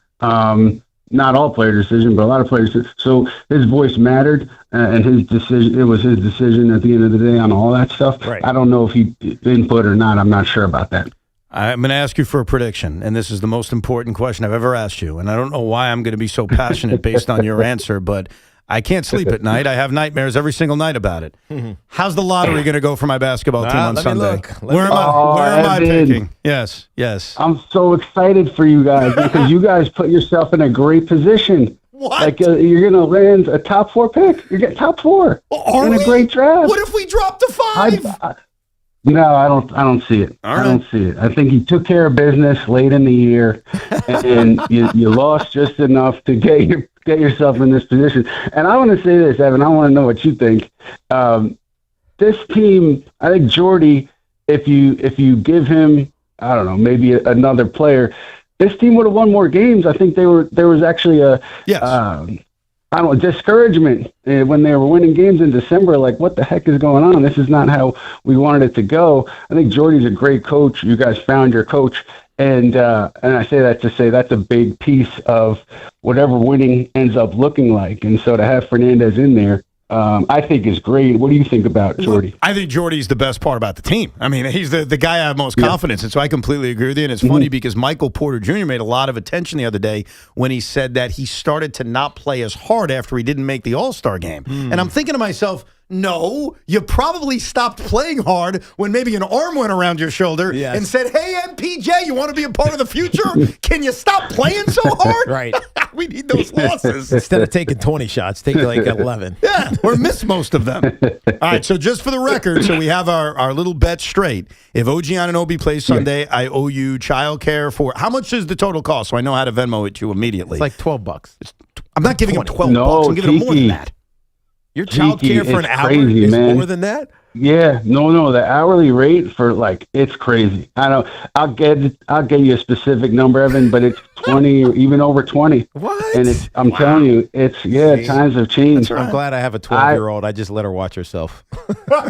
I'm considering changing professions and starting to babysit, because these rates are out of control. Right. Not a bad idea. You let me know so I can take care of you if OG plays Sunday. And then the only way I'd win is if OG doesn't start the next round of the postseason, assuming the Knicks get there. That's the fairest way we will determine this, and we'll see what happens. But we always appreciate talking to you, man. Thank you, Ian. Thank you, Ian. I appreciate you guys. Enjoy your weekend. Take care. Thank you, man. Likewise, be well. Ian Begley, he was in our window seat today, and the window seat is brought to you by Windorama. Save up to 30% on new windows and doors. All right, I just did the sim lottery, Evan, because you brought up the lottery. Yes. The Brooklyn Nets finish second. All right. Sacramento, Brooklyn, Memphis. They just announced who the on-stage representatives will be for Sunday for the NBA Draft Lottery, and it's Vince Carter for the Brooklyn Nets. Oh, that's cool. Yeah, I mean, I got no problem with it. I was hoping it was going to be Mr. Whammy, but I guess there are rules that prohibit fans from being on the dais, which I don't think makes any sense. Like, why can't Mr. Whammy just sit on the dais? Like, why are there legal restrictions from Mr. Whammy sitting on the dais? So all I know is, Vince, I've had my moments with you as a fan where I've hated you and I've loved you. Bring it home. That's all I'll say. Just bring that baby home. Shaun, breaking stadium news, I think? We have breaking stadium It's news. not at MetLife. Okay, so it's just close to. What? Yeah, What it looks happened? cool on the picture. There is a massive fire near MetLife Stadium that if you're taking the picture at the right angle, makes it look like MetLife Stadium is on fire. But it is not.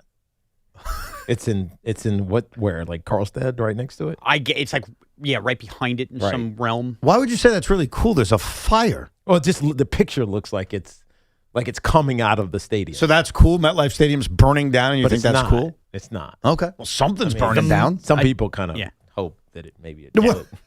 Like forced them into not a cookie cutter Listen, look stadium. as long as everybody's safe, I got no problem with it burning down. It would be ironic a day after they put grass down if it went on The fire. roof. The roof. Oh, there is no roof. The it's roof not on fire. is on fire. Perhaps a fire would then lead to a roof in the new stadium. That is true. We'll get back to your calls coming up, including what Draymond Green said about New York Knicks fans and how nuts it is. 888-808-1019. Total Orthopedics and Sports Medicine is expanding across Long Island, New York City, and New Jersey, with new locations opening in Comac, Babylon, and West Orange. Expert care is closer than ever. Their top-rated doctors treat everything from everyday injuries to complex orthopedic conditions. Wherever you are on your journey, they are there to help you move forward. They are the experts at getting you back to being you. Visit TotalOrthoSportsMed.com to schedule your appointment today or call 855-321-ORTHO. Spring is the perfect time to refresh your home, and Windorama is making it easier than ever. During the spring refresh sale, save up to 30% on your window and door project. Plus, take advantage of low to no interest payment plans when you purchase and install with Windorama. It's simple. Book your free in-home consultation, shop from home, and let their local certified experts handle measurement and installation. Visit Windorama.com to book your free in-home consultation today.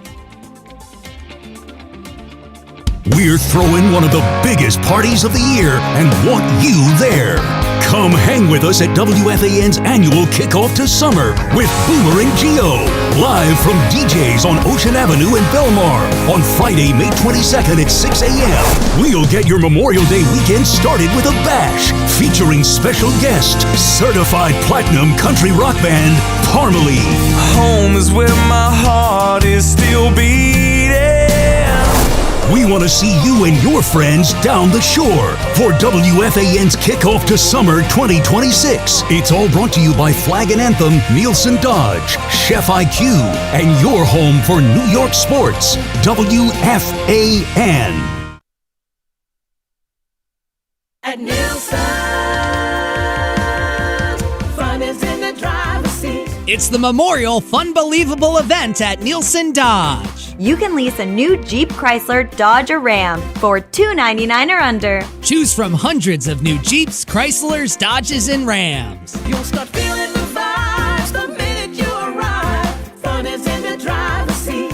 Lease a new 2026 Jeep Grand Cherokee Limited 4x4, just $299 a month. Yes, just $299 per month. Or choose from hundreds of certified pre-owned vehicles. Plus, we'll give you top dollar for your trade-in. Under $299, that's Funbelievable. Drive away today for just $299 or under on Route 10 in East Hanover, online at nielsendodge.com. At Nielsen Dodge. Fun is in the driver's seat. Declaration of Deal Sales Event. With approval, term 36 months, due at signing, $52.99, add tax time $4.98 NOC, and DMV fees.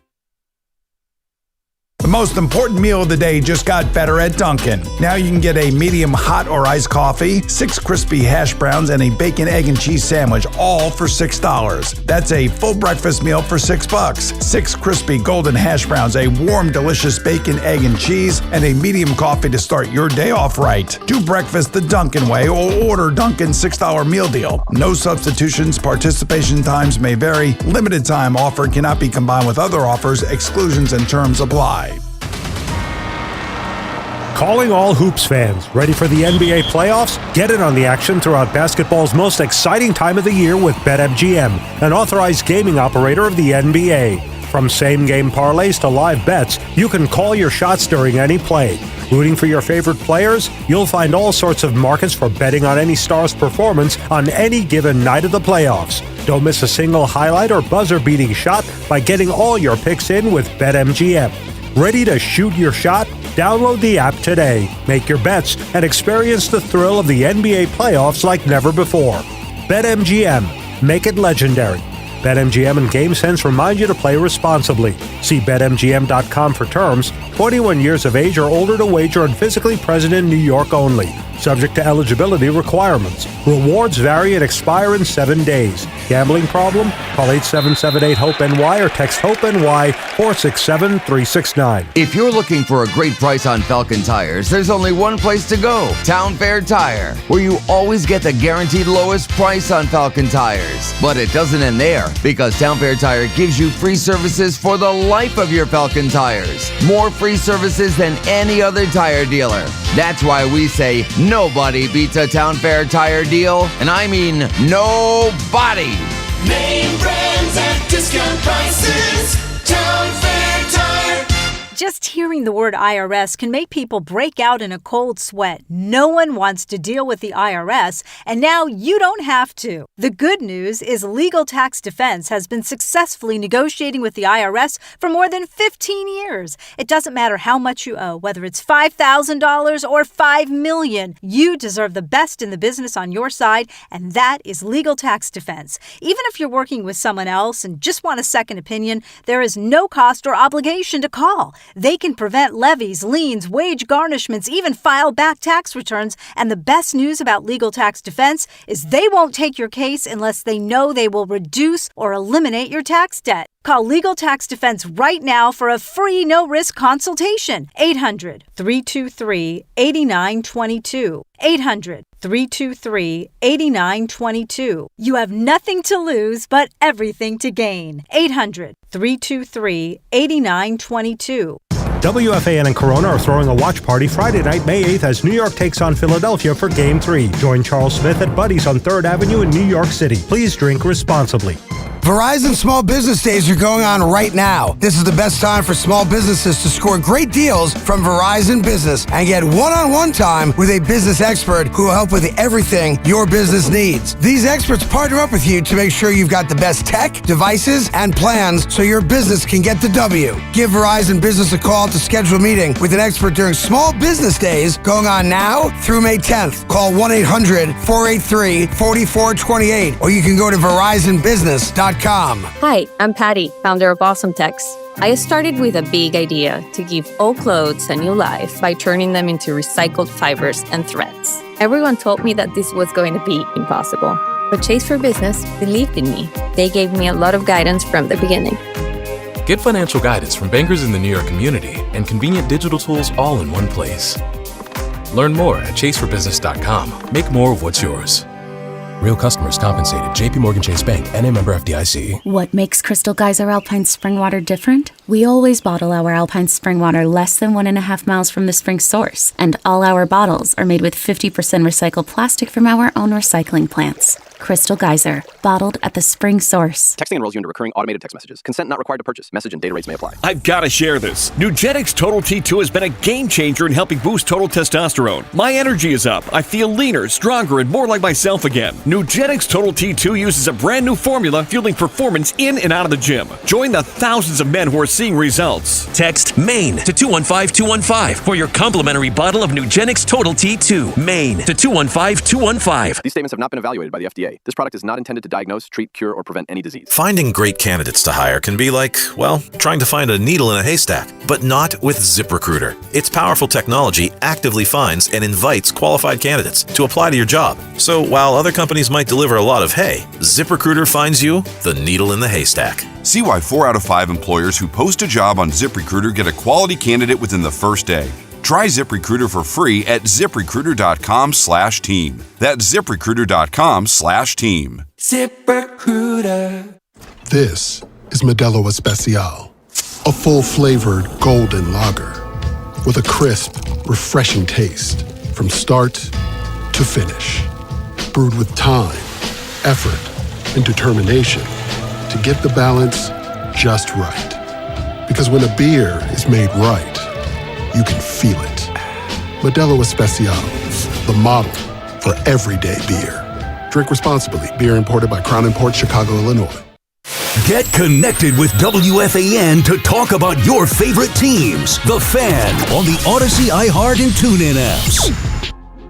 The Fan Focus is presented by Chef IQ. Watch the game, not the grill. Get your gear at chefiq.com. Spencer Jones is making his Yankee debut, or we think he'll be in the lineup, but he's getting number 78, becoming the first New York Yankee ever to wear number 78 in a regular season game. Also in NFL news, former 49ers wide receiver Juwan Jennings has reached a deal with the Vikings as the Niners wide receiver room continues to change. What number is he wearing? 78. 78. That's interesting. Do you know the height of him?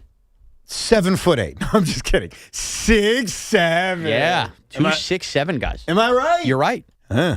Well, I'll be curious to see how often Booney plays him. They are facing a lefty on Saturday, Kyle Harrison, who's having a great year for the Brewers. They got him from the Red Sox because they're stupid. I think that was the Caleb Durbin trade, if I'm not mistaken. So, Yankees-Brewers this weekend. Spencer Jones going to make his Major League debut, presumably tonight. So, Draymond Green is a very entertaining guy. I'll start there. I really do. I think he's a very entertaining guy. He's had a wonderful NBA career. Has a podcast now? He does. It's on our Odyssey network. Mm-hmm. But he was also a guest on Inside the NBA. And there's two things. One pissed me off, and the other one, I was like, dude, that doesn't even make any sense. Okay, go ahead. Let's start with the pissed off stuff. You want to start with the pissed off stuff? Let's. He took a shot at Charles Barkley, and I didn't like it. Charles Barkley? Yeah. He was sitting next to Charles Don't Barkley. they have a history?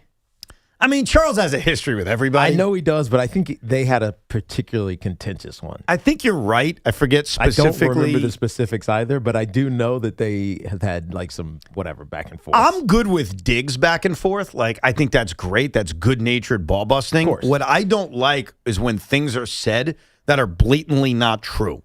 So here's Draymond Green in a conversation about the Warriors taking an incorrect shot at Charles Barkley. It should be labeled, Shaun. We have with two. Today's date. Today, okay. Today's date and Charles Barkley and Draymond Green.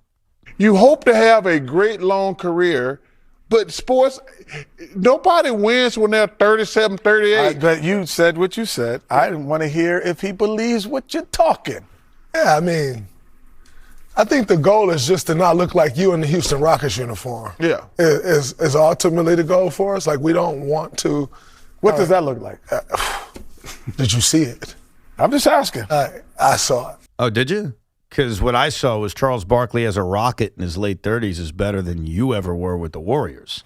Charles Barkley didn't suck with the Rockets. But I don't think he was saying that. What was he saying, though? Was he saying not in your home place? What do you mean? Oh, wearing a different uniform? Yeah, nobody loves you like your mama type of thing? Nah, I didn't take it that way. Go someplace else? I took it as we don't want to look like you looked in Houston, which is just not a fair statement. Like, what do you think he's alluding to? The fact that he was not a good player? Yeah, I think he was alluding to the fact that when Charles was in Houston for the last 3-4 years of his career, he wasn't good, and that's just not true. I watched him. I saw it with my own eyes too, Draymond. You're wrong. So how can that be factually right if it's factually incorrect? It's not factually right. I think you're reading too deeply into it. What do you mean? I think you think he's taking a veiled shot at how he played. Didn't you take it that way? No, I took it as you're an icon. You shouldn't have had to bounce around at the end of your career. And Draymond Green despite lots of speculation that was going to happen to him, has never left the Warriors. Oh, that would actually bother me less, but I don't think that's what he meant, only because he said our goal is to not look like you with the Rockets, which means our goal as the Warriors, the team he is still on, is to not look like you. I took it as I thought he was talking about players, current players. I play it one more time. Yeah, because what's he talking about? Like, I don't know what led into this. Charles Barkley is explaining that, hey, you guys are getting old. The Warriors are not winning another NBA championship, which I probably would agree with. Okay. Like, that core is just as great as Steph still is. Like, that team's not winning an NBA championship. So Charles is talking about how father time or mother time. Is it mother time or father time? Father time. Father. I got it right. Okay. Mother Earth. Mother Nature. Gaia. Gotcha. Mother Goose. Yes. Here's Barkley talking about what I just said. You hope to have a great long career, but sports, nobody wins when they're 37, 38. But you said what you said. I want to hear if he believes what you're talking. Yeah, I mean, I think the goal is just to not look like you in the Houston Rockets uniform. Yeah. Is ultimately the goal for us. Like, we don't want to. What does that look like? Did you see it? I'm just asking. I saw it. Huh. I'm still confused by it. He's claiming that Barkley sucked as a Rocket, which isn't true. It sounds like he's talking about the individuals, Barkley, meaning individuals don't win championships at 37 years old. And he is obviously talking about the team. They want to win. But I also feel like he's saying we don't want to look like a star on another team who's aged. Out of place wearing a different uniform? Yeah. Okay. That one I'd buy a little bit more. Because it feels out of place. Okay. Now, granted, that's just today's NBA. Yeah. It just happens. Especially if you want to hold on. If you want to 100%. hold on, and it would be weird to see Steph Curry not wearing a Warrior jersey. Don't worry, he won't. I think like that's pretty safe. Right. And even Draymond. Draymond's had a very nice NBA career. Yeah, and if he's all of a sudden playing for the Knicks. Yeah, whoever. It just would where look, he could win an NBA title. Maybe, but it would look weird. Yeah. Just say the Nets, because that's just where he's The just kind of Nets? hanging on. What are we doing? He's just hanging on somewhere. Don't mention us. That just wouldn't look right. Yes. Now, the second thing he said, Knick fans, I got your back, all right? I may hate you, but I'll always have your back. Listen to Draymond Green explaining his concerns around the New York Knicks. I'm gonna tell you a problem the Knicks are gonna have, and Kenny's gonna hate this, but they win these games. You know, it's the second round of playoffs, and everybody's running around. They're having parades. They're trapping J.R. Smith outside of Madison Square Garden. Let's not have a parade before you win the thing, Knicks fans. But y'all do the same thing, and then y'all wonder why y'all players quit in the conference finals. They got the parade already. What?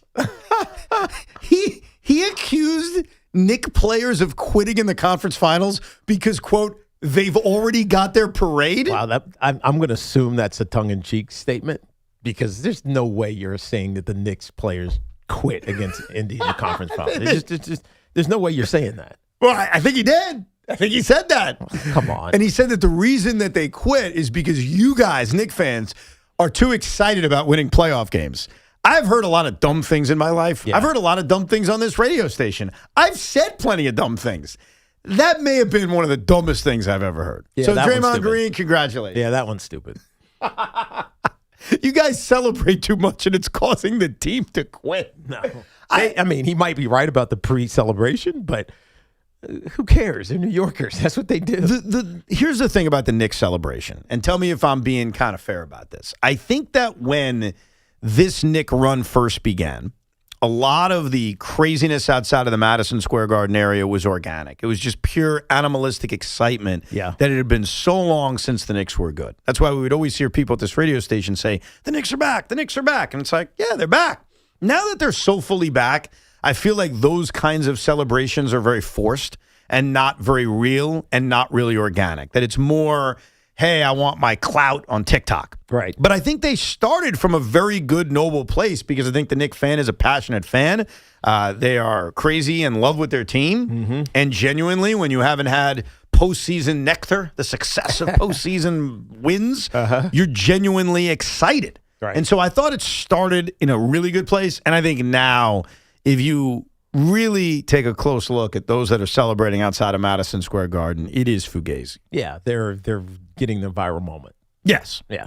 Because I think the diehard Knicks fan, very, very, very young. Very young, yes. I think the diehard Knicks fan, while always excited after a playoff win, is more businesslike. Like, all right, did what we had to do. Right. We got a greater goal. And clearly the greater goal is to win an NBA championship. It's a championship or bust kind of season. Yeah, and let's also not forget that because Madison Square Garden is in New York City, it doesn't take like 1,000, 10,000 people to make it look really crazy and full right outside. No, you're right. It doesn't take that much. It takes a couple hundred. You're right. Not thousands. So I think that's the minority. It's not every Knicks fan, streaming out of MSG going crazy on the sidewalk. I agree with you. I completely agree. But boy, Draymond, I think he's going to have a great career on TV because he does cause passionate responses to what he says. Of course. He's got a lot of Charles Barkley in him when it comes to the things he says and the emotions that he causes. I think he's going to be great. I think he's going to be great. I totally agree with that. Let's go to Ed in Mohegan. What's up, Ed? Hey, guys. How you doing? First of all, I think Tiki's he's absolutely right. Seeing another player in another color is just odd. Right. I saw Beverly Hills Cop 5 mock poster from AI. You know how Eddie Murphy always had the Detroit Lions jacket on? Yeah. They screwed up the Lions with the Tigers, so they used the Detroit Tigers colors on the Detroit. And it was odd. It was weird. And that's just it was like, I'm so glad you and Eli stayed with the Giants the whole time. I could never handle looking at another uniform. Yeah. I couldn't do it. And by the way, you're right, Bob. That was my instinct, but I might be wrong. Anyways, go ahead. No, that's how I took it. I mean, now that you mentioned it, I thought, but no, definitely not. I was going to talk to you guys about the Hall of Fame, but my idea has been done already, so I'm just going to. I shifted gears. I'll ask you a quick question about Weathers and Warren. Yeah. When one of them's going to have to go into the bullpen, I know everybody's assuming it's going to be Warren, going to be Weathers because he hasn't been there as long. But it's like Weathers lasts longer in games. It seems Warren seems to. He only went more than 5 innings 4 times. Yeah. Weathers. So I don't know. I think. I mean, Weathers has a 100-mile-an-hour fastball, but what do you think? My gut is it's going to be Ryan Weathers who sustains in the starting rotation because he's looked really good. In his first couple of starts when he was getting L's, it was not because of him. It was because the Yankees weren't giving him any run support. I think for the first 3 starts, he only had a couple of runs that they scored for him. I honestly think he's going to be the one they lean on. Maybe that's recency bias because Will Warren got beat up the last time he was out, but I like what Ryan Weathers brings. We're not in a position where the Yankees have to make a decision until Garrett Cole comes back. That's so right. Carlos Rodon is coming back this weekend, but he is simply taking the Elmer Rodriguez spot who took the Luis Gil spot. Yes. So this is not an imminent decision for the New York Yankees. And because it's not an imminent decision, sometimes things take care of itself. Yeah. Someone else gets hurt. That's you true. hope that's not the case, but that's usually what happens. I think if I had to make a decision right now, I would say Ryan Weathers goes to the bullpen because I think he can be more valuable as a piece coming out of the bullpen. Shaun Morash, the world wants it, so give it to him. Okay, first, the NFL and the refs have reached an agreement. There will be no nice. strikes. Lovely. All right, now let's go back. Shaun Morash in the booth, somebody hide the castle. Optics flying, phones ringing, Evans yelling, no! Tiki's laughing, chaos cracking, nobody's in control. It's Cinco de Roncho. Bam! Crunch! Let's go! Let's go. Cinco de Luncho is brought to you by Helix Wireless. Helix Wireless, connecting everything, everywhere. Today, Junior. All right. We have a big one today. Number 78, Spencer Jones, likely making his Yankee debut. And this is somebody we have heard about seemingly for years. Would you agree with that, Evan? Yeah. So I'm here to give you the top 5 most anticipated New York rookie debuts in recent memory. All right. Here we go. Here we go. Number 5. Opening day a couple years ago, Anthony Volpe. Oh, 100%. He was hyped up, local kid, won the job in spring training, Yankee shortstop. Is that 1,000%. lower because of what has happened subsequently? I think it's lower because it happened on opening day. Agreed. I made that point about Carson Bench when he made the team that it actually makes it easier because you're just excited about baseball. Right. When it's the middle of the year like it is right now, Yeah. the number one thing the Yankee fan is excited about for tonight's game is Spencer Jones. Spencer Jones, right. And he also was with Peraza, like one of them was going to get the job. So no matter what you were getting a rookie, it was different. But all right, here we go. Number 4. Oddly enough, this person became a member of the New York Giants 12 years ago today.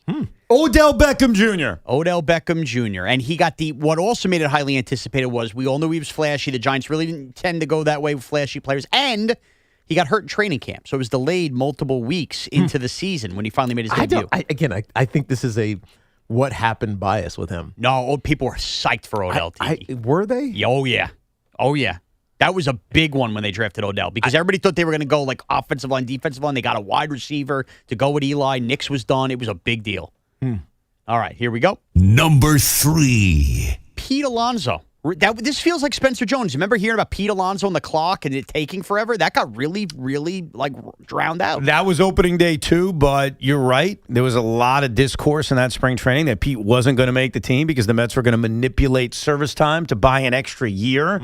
And I think the Wilpons knew they were selling, so they figured, why do we care? It's not our problem. And they were 1,000% right. Okay, and the last time I felt this way about a Yankee. Number 2. Aaron Judge, the number 1 pick. They heard about him for it felt like years. Again, when is this big, tall Aaron Judge getting here? He got here. I think there was more hype for Jason Dominguez than there was Aaron Judge or Spencer Jones. Maybe. You know what the problem was? He was the Martian. Yeah, he was the Martian. He had a nickname before anybody ever saw him swing a bat. But here's the problem with the Dominguez. By the time we saw him, Yankee fans had sort of checked out in August, if you remember that year. So it kind of killed his debut buzz, if you remember. Yeah, because that's the year they missed the playoffs. Right? Yeah, and the Aaron Judge one coincided with he got his roster spot from A-Rod retiring. He came up the next day. All right, and here we go. Number 1. I don't know how anybody can deny this. The number 1 most anticipated New York rookie debut was Sam Darnold. You went through an entire year of suck for Sam. Then you end up trading up to the number 3 pick. Then you finally see him. The Sam Darnold thing we heard about without him even being a Jet for well over a year. I agree that Sam's number 1, so no issues on that. But there is a major issue. All right, give me it. You didn't put the King of New York. Oh, I'm sorry. Let me rephrase that. The future King of New York. You didn't put the Prince of New York. The Islanders won a lottery, and the winner of that lottery was Matthew Schaefer. Yeah. And you don't put him in the top 5? Come on. Wasn't. Hold on now. I think this is also a what has happened bias. By who, me? Because he was great? Because what? And how would you know he was going? Because they won the lottery. No, that's not what I'm saying. But how would you know he's going to be a great player? Look, because you watched him in college or high school. I didn't watch a second of him in high school or any of that. But when you win high a lottery, because he was 18. I get you. So when you win, you watched him in high school. I never said. I just said I didn't. So you knew he was going to be great in the NHL. No, never said that.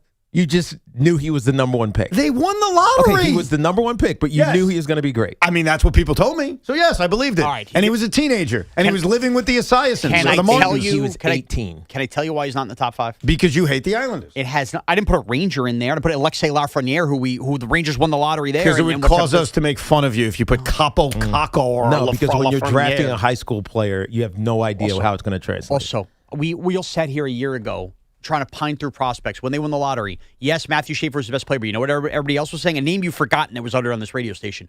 James Higgins grew up in Smithtown, Long Island. He's the number 2 or 3 pick. Maybe the Islanders take the local kid. And there was discourse about that. How could I put Matthew Schaefer 1 when half the fan base wanted the local kid instead? Because by the time he was drafted and we were creeping closer and closer to opening night and you knew he was going to be on the team, the hype was through the roof. Regardless. You're wrong. Regardless. Both of you. It's not like it's an only 5 list. I can only put the top 5. If he's 6, so be it. All right. It's not a Quattro Day 5-0. Well, thank you for that, Sean. And we've got Quattro more. would be 4. What's 6? 6. 7, 8, 9, 10. Okay. You went the wrong way. You went the wrong way. 14. Just give me a cerveza. 15. Then you get the dieces. Can you count to 10 in Spanish, Sean? 1, 2, 3, 4, 5, 6, 7, 8, 9. Edwin. 10. There you go. All right. So you almost need to do it in order. It's like the way I am with Japanese. I can count to 10 in Japanese, but I can only do it in order. Like if you ask me to name the number 7, I can't. I have to do it in order. Ichi, ni, san, yon, go, raku, gu, hachu, uchi, uju. Right.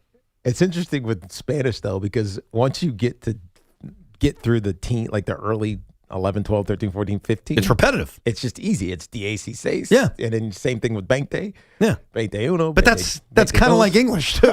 31. 32. I know, but you assume that it's going to be hard. Right. It's actually not. No. You can count high in Spanish and That's not true. really have to know a lot of Spanish. Good job, Shaun. There's your Cinco de Luncho every day around lunchtime. And we got more young players coming up because eventually George Lombard Jr. will create a lot of hype. And on the Mets side, A.J. Ewing, who had the game-winning hit yesterday for AAA, will eventually come up. And there'll be a lot of excitement around all of those guys as well. Let's go to Zev in Brooklyn. What's up, Zev?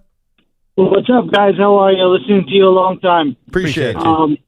Thanks, guys. So I have a dilemma. My wife is pregnant. Due any day now. Oh, jeez. Now I'm not going tonight, but I was thinking of going Sunday, and she doesn't want to come to Philly. She's giving birth in a New York hospital.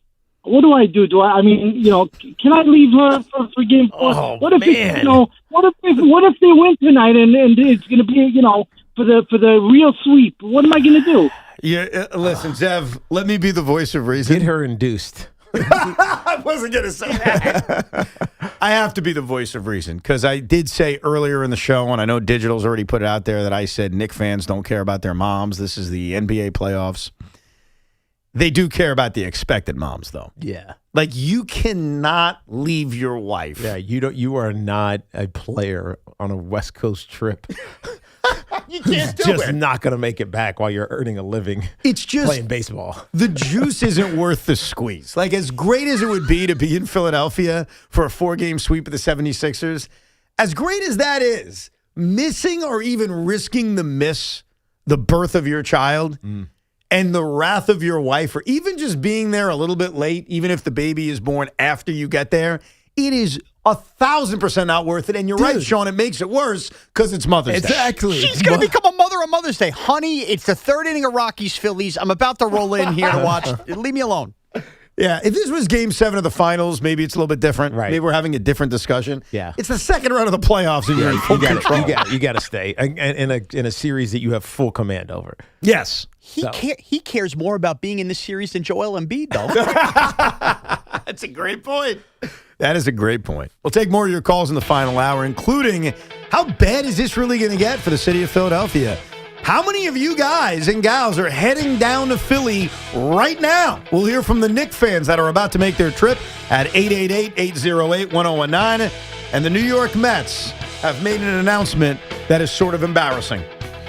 We'll let you know what that is coming up. But if you haven't upgraded your clothes for this season yet, what are you waiting for? Head to Flag and Anthem and load up on your favorite tees and shorts like the Essential Stretch Tee. It's soft and stretchy and the perfect layer.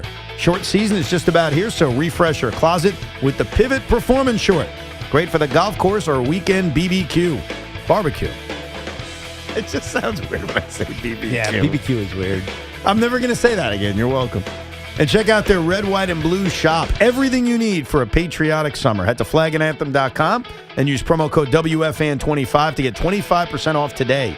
Flag and Anthem premium clothes without the premium price tag. HSS is ranked at number 1 in orthopedics for 16 years in a row, according to U.S. News and World Report. When you choose HSS, you're receiving the best orthopedic care you can get. Now, with expanded services in New Jersey, patients can receive world-class care from their first appointment through to surgery and follow-up care for sports injuries, joint replacements, spine care, and more. Learn some more at hss.edu/New Jersey. This is an Odyssey Sports Minute. Is he? Isn't he?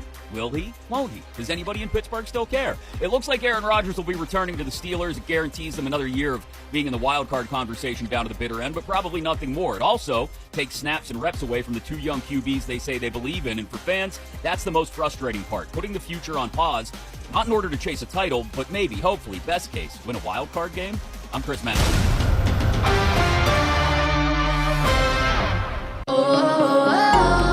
My perfect day has sand, salt, water, and friends. But my moderate to severe plaque psoriasis can take me out of the moment. Now I'm all in with clearer skin thanks to Skyrizi. Risankizumab Riza, a prescription-only 150 milligram injection for adults who are candidates for systemic or phototherapy. With Skyrizi, most people saw 90% clearer skin, and many were even 100% plaque-free at 4 months. Skyrizi is just 4 doses a year after 2 starter doses. Don't use if allergic to Skyrizi. Serious allergic reactions, increased infections, or lower ability to fight them may occur. Before treatment, get checked for infections and tuberculosis. Tell your doctor about any flu-like symptoms or vaccines. Thanks to Skyrizi, there's nothing on my skin. And that means everything. Ask your doctor about Skyrizi, the #1 dermatologist-prescribed biologic in psoriasis. Visit Skyrizi.com or call 1-866-SKYRIZI to learn more. I'm Neil, founder of Clay Room. When I found ceramics, I realized my calling was to give others the space to be creative. So I set out to open my own studio. Having a Chase Ink card has allowed us to grow it and bring people together. Now we're molding a creative community. With the Chase Ink Business Cash Card, you can earn up to 5% cash back on business essentials, so your business can go from here to possible. Chase for business. Make more what's yours. Real business owner compensated for their participation. Cards issued by J.P. Morgan Chase Bank, N.A. member FDIC. Subject to credit approval. Terms apply. Hey, this is Sal Licata. Right now is the time to make sure that your current cooling system is ready for hot weather. You don't want it to fail when it's 90 degrees out, and if it's over 15 years old, you're wasting your money. Get a new high-efficiency AC system right now from my friends at Edison Heating and Cooling. They are New Jersey's air conditioning experts and have been for decades. Take it from me. These guys have done plenty of work on my house. You'll save money and stay cooler. Contact them now at EdisonHVAC.com. That's EdisonHVAC.com. Whether you root for the Mets, Yanks, or another squad, there's one destination every baseball fan needs to hit. The MLB flagship store in the heart of Midtown. We're talking 2 floors of baseball heaven. The spirit of the game vibes all year long at the MLB flagship store at 6th Avenue and 51st Street. MLB trademarks used with permission. WFAN and Corona are throwing a watch party Friday night, May 8th, as New York takes on Philadelphia for Game 3. Join New York basketball legend Charles Smith at Buddy's on 3rd Avenue in New York City. That's Game 3 at Buddy's on 3rd Avenue with Corona and WFAN. Please drink responsibly. Straight Talk Wireless presents Pickup Truck Wisdom. If you're only good to your new friends, you're not going to have any old ones. Straight Talk gets it. That's why new and existing customers get free 5G phones on Verizon's 5G network. Pretty simple, really. You keep good people by being good people. Find us at straighttalk.com and Walmart. Straight Talk Wireless. Straightforward. Always. Taxes and fees apply. Plan purchase required for free phone offers. Copyright 2026 Verizon. Finding great candidates to hire can be like, well, trying to find a needle in a haystack, but not with ZipRecruiter. Its powerful technology actively finds and invites qualified candidates to apply to your job. So while other companies might deliver a lot of hay, ZipRecruiter finds you the needle in the haystack. See why 4 out of 5 employers who post a job on ZipRecruiter get a quality candidate within the first day. Try ZipRecruiter for free at ZipRecruiter.com/team. That's ZipRecruiter.com/team. ZipRecruiter. Running a business means wearing multiple hats. So if you're like me, you probably started out using your personal phone, taking client calls and texts nonstop. As my business grew, I needed something smarter. That's when I switched to Quo, the #1 business phone system. Quo works right on your phone or computer. No carrying 2 phones, no clunky landline, just one easy app you can try for free. Your team can share one number and handle calls and texts together like a shared inbox. Any teammate can jump into the conversation so customers get faster responses. And Quo's AI assistant summarizes your calls and responds to customers 24/7, so you never miss a lead or opportunity. All this starts at just $15 a month. That's basically 2 coffees. You can even keep your current business phone number. Find out why 90,000 businesses trust Quo. Money is on the line. Always say hello with Quo. Try Quo for free at quo.com/sports. That's quo.com/sports to try Quo free. QUO.com/SPORTS. Our friends at Town Fair Tire remind you that at Town Fair Tire, you always get the guaranteed lowest price on name brand tires from Connecticut to Maine. Nobody beats Town Fair Tire. Nobody. Recently, our company softball team lost the big game by 1 run. Then Dale tried to console us with the quote, "Winning isn't everything." Dale's a loser.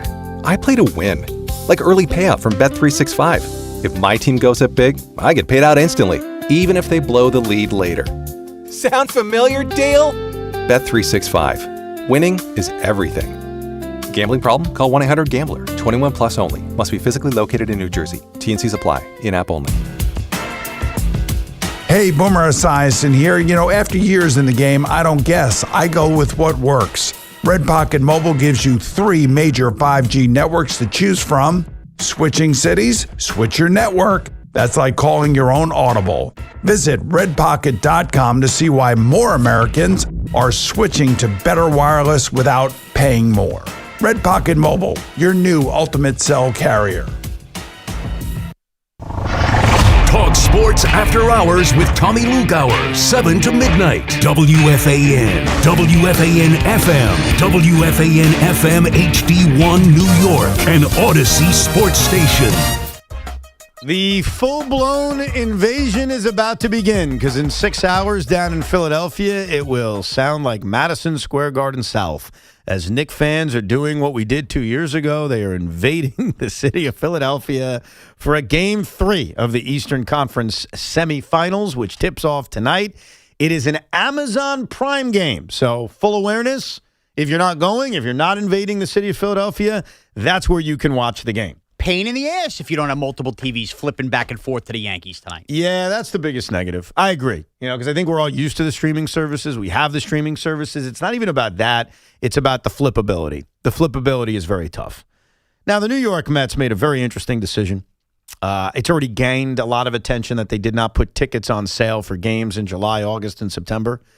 Yep. And what they have just announced is they have informed all of us what the promotion schedule looks like for July, August, and September. And I mean giveaways, right, which are very popular. Some of these giveaways, very risky. Very risky. On July 25th, that is a week before the trade deadline, they have Freddie Peralta bobblehead day. There's a decent chance they flip them, T. But there is also a chance that becomes like a collector's item. Oh, is that how we're viewing this now? Yeah. Because he was a Met at some point. Yeah, I don't think that's the selling point on July 25th when you show up to the ballpark where they just sold them off for 2 non-top 100 prospects. Sort of adjacent to that. That's a freaking disgrace. You got to earn your bobblehead with a team a little bit. I'm sorry.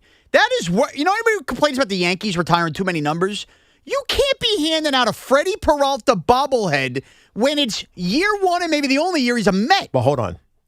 They might be doing it to ingratiate him into their fold. How about pay him? That would be the way to do it. How about Freddie pitched more than 5 innings? Well, want to have that conversation? A bobblehead for Freddie Peralta. Freddie, we love you, really.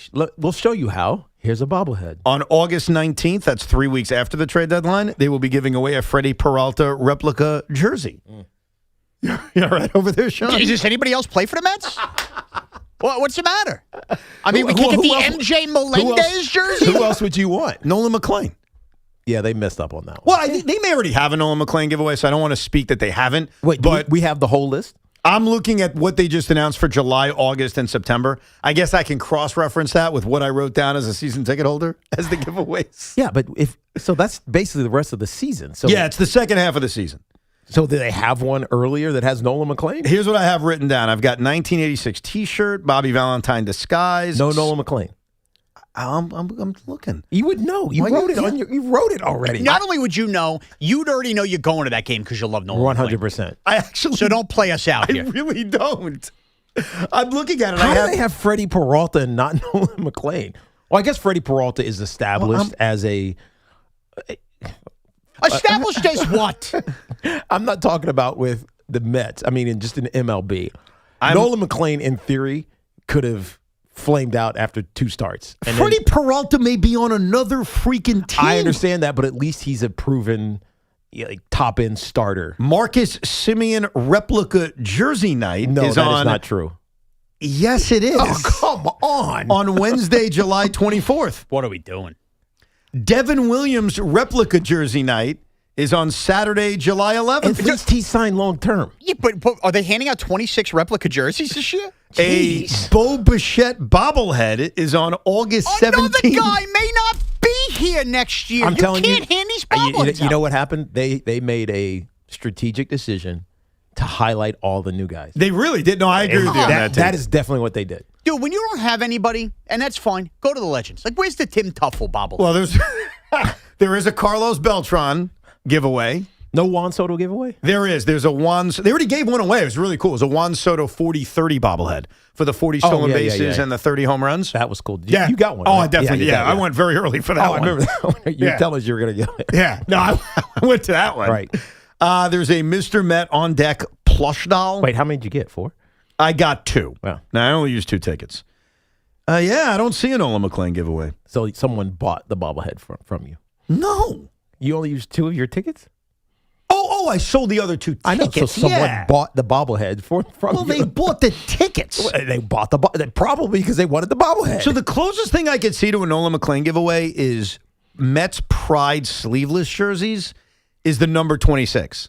And that's Nolan McClain's number, but... That was probably before, right? No, it's also the year 2026. So it's probably just... Oh, yeah. It's not for Nolan McClain. But yeah, Marcus Simeon's got one. Mr. Met's got a ton of crap. You know what? Again, the Mets soccer jersey's number 26. Oh, wait, it's the year. It's definitely the year. Yeah, no, there is no Nolan McClain jerseys.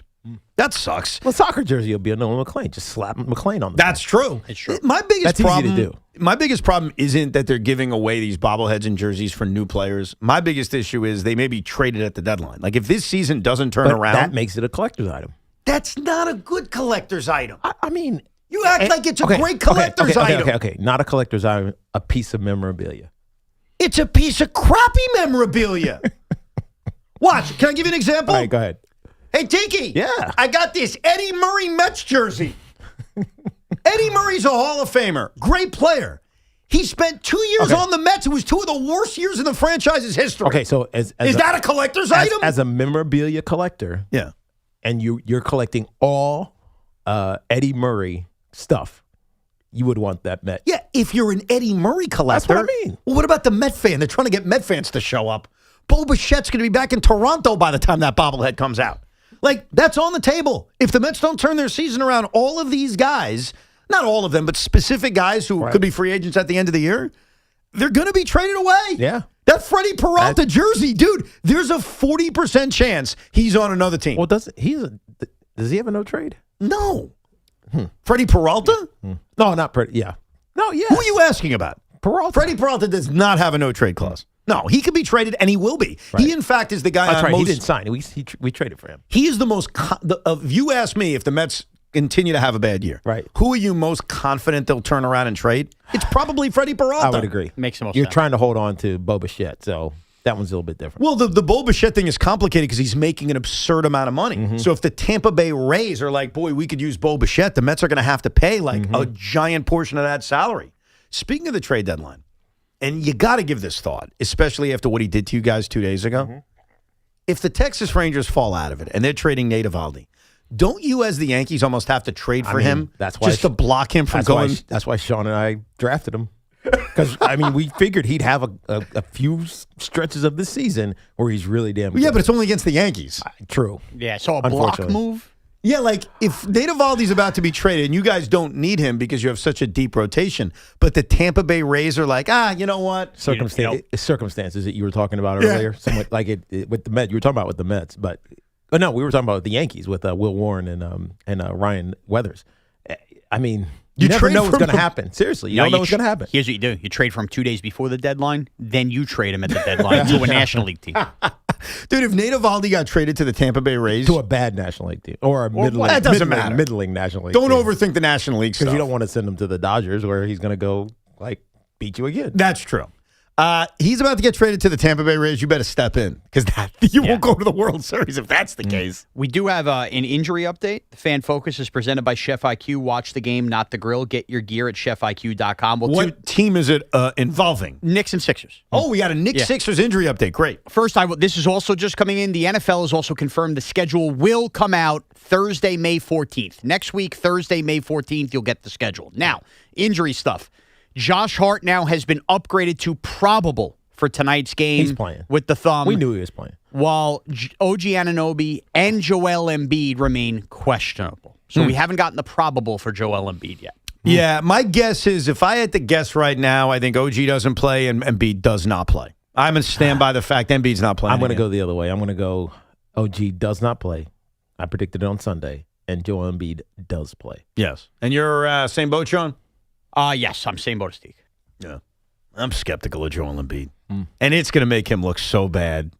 He calls out the fans, and then on Monday, people will be championing me in Philly. They may be making the chant there. They may just be chanting, "You're a bitch. Right. You're a Or bitch." just go Tiki. There's Tiki. Tiki was right. Tiki was right. There's more news. People are begging Evan to take an L and calling him a fraud. Go ahead. All right. Begging. Let's hear it. Literally next week, to say there's a schedule release is a Nolan McLean bobblehead day. Oh, good. What day? Thursday, May 14th. Did you? Damn it. Can't go to that game. I don't have it on my calendar. And apparently that was a preseason announcement. Oh, great. How did you not have that? First of all, I'm not taking any L Oh, because that's why. you guys kept asking me, and I said, let me look. Yeah, but let you me don't look. have it. I don't know. You don't have And it. it should have been from the top of your head. Guys, of course, Nolan McLean. You You talked know about this him stuff. from spring. You talked to him before spring training. Totally don't have it written down. Wow. I've got that whole homestand with nothing written down, and they just announced Subway Series T-shirts. That A might bad be job by me. It's probably because you knew you weren't going. You think so? That may be the reason. I apologize. I'm all for taking L's when I get things wrong. I didn't get anything wrong. You guys kept asking me, is there a Nolan McLean giveaway? And I said, let me look. I don't know every giveaway off the top of my head. And I guess the L is that I'm not good enough with my notes and that I didn't put it down on my chart. How are you not good with your notes? You write everything. Well, I'm not perfect. Your favorite Met, you didn't know how to bobblehead? You write it all down. I had no idea. Evan, in February, Missed you're it. begging for that promotion Is schedule. he your favorite Met? Oh, yeah, definitely. Okay. Yeah. Not Soto? Juan Soto, I could count the big moments on one hand, and that's a problem. And it doesn't mean he isn't going to eventually have a bunch of big moments. But Juan Soto has let this team down in big spots more often than he's come through. And I still remain confident that that will change and that contract will live up to being one of the great signings in the history of the franchise. 4 years from now. Maybe 5 years from now. I have no idea. I don't know who his teammates are going to be. But right now, he's still kind of... We're still walking around each other. You know what I mean? Yeah, like as Met fans and your, Soto. he's not your star yet. I enjoy watching him play baseball. Star. He's your star. He's Yeah. he's a star, but he's not your star yet. He's a wonderful baseball player. I'm glad he's on the New York Mets. He is still missing those, big time moments. Oh, do we love Soto? I will eventually though. But I wouldn't classify him as my favorite Met. That was him as a that was the Met, right? What are you talking about? Who was that? Who was what? That was Oh, do we love Soto? Did you just ask who was that? Yeah. Come on, man. Come on. He's wonderful. It's John Sterling. I know. Oh, so you're saying was he a Met? He was not a Met when John did that. That was what I thought. Yeah, but I could still have those sounds. Like, why would I take that away? Because he was a Yankee. Okay, well, did Keith Hernandez say this yesterday? Piss poor hitting. No, but it still works. It still accounts for yesterday's game, right? Piss poor hitting. He didn't say yesterday, but it still qualifies. That's one of my favorites. Piss poor hitting. That was a hot mic. Was it? Yeah, that was a hot mic moment. I Keith didn't realize Hernandez that. did not know the microphone. You think he sat there in the booth and said, boy, it's just some piss poor hitting. I mean, Met fans would have been like, hell yeah, if he had said it in the middle, like a non-hot mic moment. That's true. You know what? It works either way, though. Like, it's one of those things where if it's accurate, it doesn't even matter. Right. Let's get back to your phone calls, 888-808-1019. Phil is in Huntington, New Jersey. Hey, Phil. Hey, guys. How you doing? All's good, man. What's up? So, about the fans celebrating outside of the Garden. First, thank you guys for defending us older Knicks fans. I mean, I'm not that old, but I lived through the Ewing years and, didn't see too much success after that. Right. So, I was at an afternoon playoff game like 3 years ago, I think it was, against the Cavaliers. I walked out of the Garden. I was just trying to find a place to get some food, and I got caught up in that whole post-game celebration where they closed the street. And it really felt organic, and it was more about the fan base that's just starving for something positive and enjoying a good win. But now I feel like it's like college football where they're storming the field anytime the team beats a team ranked higher than them. Right. And it's forced, and they just want to see themselves on social media. So us older Knicks fans, we know there's a lot more work to be done, and we're not going to be shutting down 7th Avenue. Let the younger guys do that. I feel like you're talking about my Virginia Cavaliers, who had the most epic field storming against Florida State last year. Yeah, it was pathetic. It wasn't, because Virginia hasn't been good for a long time. Yeah. So maybe that's the mentality. You haven't been good. But the Knicks have been good. That's the problem. The Knicks have been good for the last 4 years. Well, that's why Virginia hadn't been good. The current weird, wacky celebrations are not as genuine as the early days were. And another thing about the early days that I think people forget, and I want to take this into account because I remember that feeling. Early days, you mean? 2021. Yeah, okay. Like the beginning of the run, even though it didn't include Jalen Brunson. Like we'll say the Tom Thibodeau era, the 2021 postseason series. We were so excited to be allowed outside, to be in an arena. Good point. Like I remember being at Madison Square Garden for game 1 of Knicks Hawks and all the Nets games. And I can't tell you how many times I would look around and almost want to cry because we were locked in our homes. We were not allowed to go outside. We weren't around people. That was and so to be, weird, too. It's bizarre when to think about. Think about it. It was so weird. And it's weird because I think someone hears that and says, you're about to cry? What a loser. But if you take yourself back to that moment, the spring of 2021, no, it was cry-worthy. We had spent over a year being isolated, and now there's 18,000 people with you cheering for the same outcome. Yep. So it was special. Yeah. And I think a part of the excitement was that, not just the winning. Nick in Dobbs Ferry. Hey, Nick. What up, Nick? Hey, Al. Hey, so real quick, Evan, you're completely wrong about Matthew Schaefer being a bigger, should be in the Cinco de Five-0 because he was just some defenseman.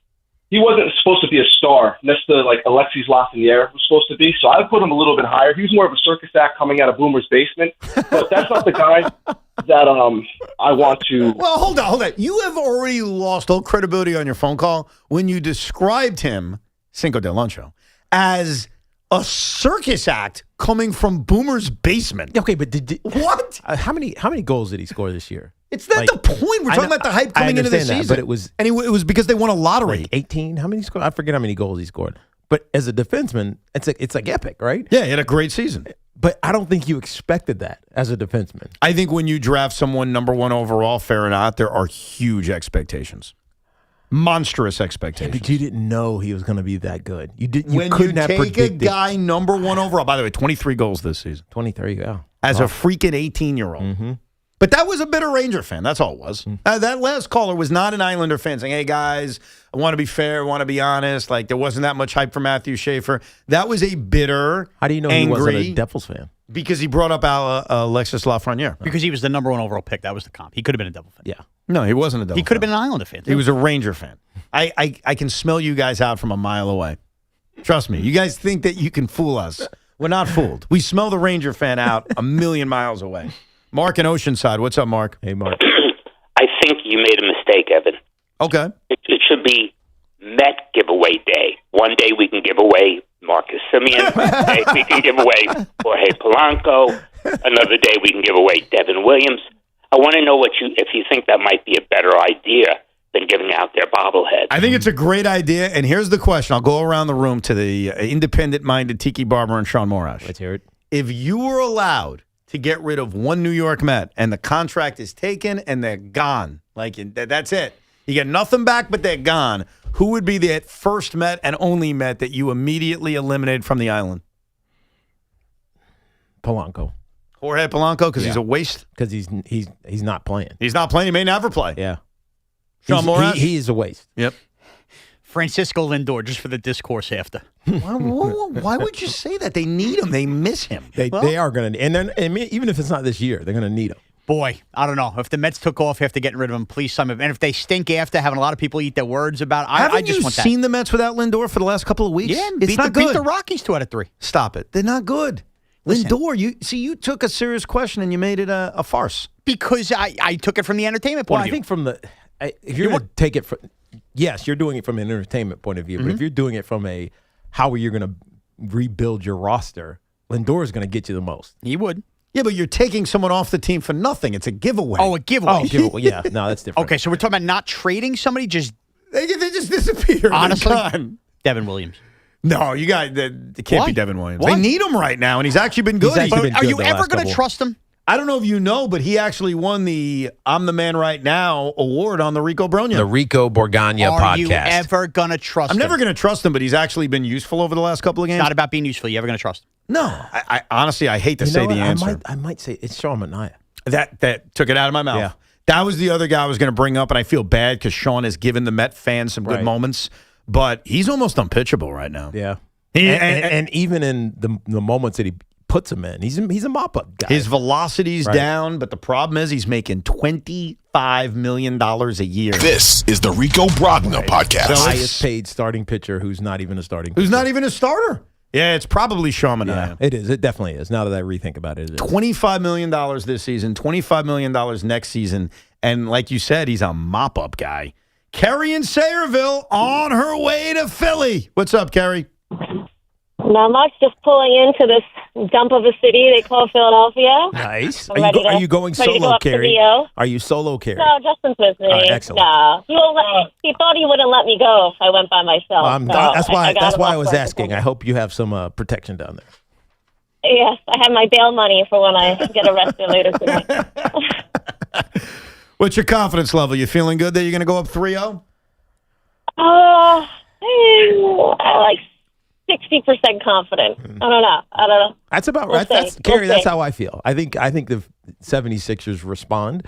Now, whether it's with Joel Embiid or not, it doesn't really matter. I do think they're going to play better at home than they have on the road here. Yeah, the only upside is I think we played absolutely awful game 2, and we still managed to squeak out a win. I think they need to make a lot of improvements for the Knicks. I mean, the shot selection, a lot of things were bad. So I don't see them playing. Well, I hope I don't see them playing much worse than I saw them play in the first half of that game. But I don't know. I have a good track record of going to Philly and seeing some wins, so I feel decently confident. You're gonna have to let us know privately, obviously, because it'll be off air for us what it looks like what the Knick contingent looks like. Yeah, because I always say this, and have a good time and stay safe, Kerry. We hear it on TV, and sometimes what you hear on TV is not the feel in the building. Right. I've said that a million times when people have judged crowds where I'm in the building, and I'm like, nah, that's not the way it feels inside. Right. So she'll definitely have a good perspective on it. But I fully expect, there's going to be a ton of Knicks fans. I think one thing that definitely needs to be cleaned up from Game 2 is Cat staying out of foul trouble, because it made a big impact on that first half with Cat playing 6 minutes or whatever it was. And if Embiid is not playing, it's easy. It should be easier for Cat to do that, even though he got some stupid fouls in Game 2. So. We have another edition of Idiots with Idioms in a few short minutes, plus your calls at 888-808-1019, and we'll set you up for what is an incredibly busy sports weekend. And we'll rank the most appealing things of this weekend. I think clearly number one is the NBA draft lottery, but maybe I'm a little bit biased when I say that. Spring is the perfect time to refresh your home, and Windorama is making it easier than ever during the spring refresh sale. Save up to 30% on your window and door project, plus take advantage of low to no interest payment plans when you purchase and install with Windorama.